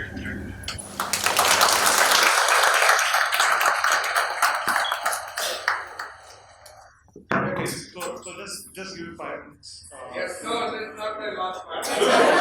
No one's my last word. I have to say something about the event which has been going on for last 2 days. So I think many of you might be part of the session, so I don't have to not necessarily summing up this session.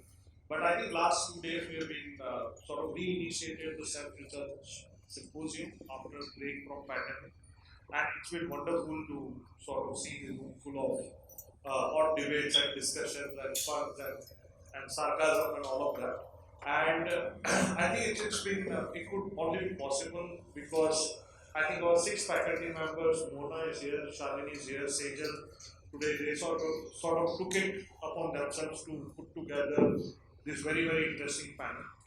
And so thank you to all of you, thank you to all the speakers for coming here. Many of the speakers have left from last 2 days, but I think it's been very interesting thing for all of us. Since morning, I have been sort of hearing right from Champaka's keynote to the session on housing and on water resilient cities, and this one, I mean, personally, it was really enriching for me because it was almost like going back to the classroom. Uh, One very interesting thing was that a lot of the things that we used to talk about 20 years back, we still are talking about them. How to forge partnerships, how do we deal with some of the issues that we have in transport, centralized, decentralization, participatory approaches, all of that. So somewhere it feels, and I think I'm saying this because students are here. Sometimes, if you look at a pessimistic view of this, it feels like, we are all walking on we walk a lot, but we still stay in the same place. It's like walking on a treadmill. Okay? Only the treadmills are getting softer and maybe the AC in the room is changing and all of that. But a sort of more optimistic view of this is that some of these progresses that we are talking about, whether it's social or environmental or policy or institutional changes, they take a long time. So we have to think that we are in a marathon and not on a treadmill. So keep saying the same thing again and again with new messages. Weave in the current rhetoric or the fashionable words of that time.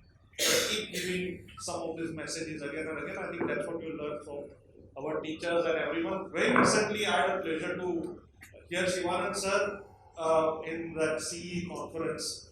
And in early days of BRTS, how he used to sort of make case for buses and why do we need buses? I think he sort of brings back some of those arguments. And so that's the reason why I'm saying that we have to think that we are in a marathon where we have to keep repeating some of the messages. The new research, new data, new ways of doing things will come. But I think some of those first principles will remain. And recurringly, I think we also have to be that energetic to do that. So yeah, I think so. Rather than conventionally summing up the day, I think let's sum it up like this. I think this 2 day symposium would not have been possible without the panelist speakers, but also a lot of support from Aarti. So big applause to her. Roshni, Shunya, Tarun, and all the who helped us organize it, and also from the university management because they gave us a budget so that we can do this. So thanks to them also. Thank you very much.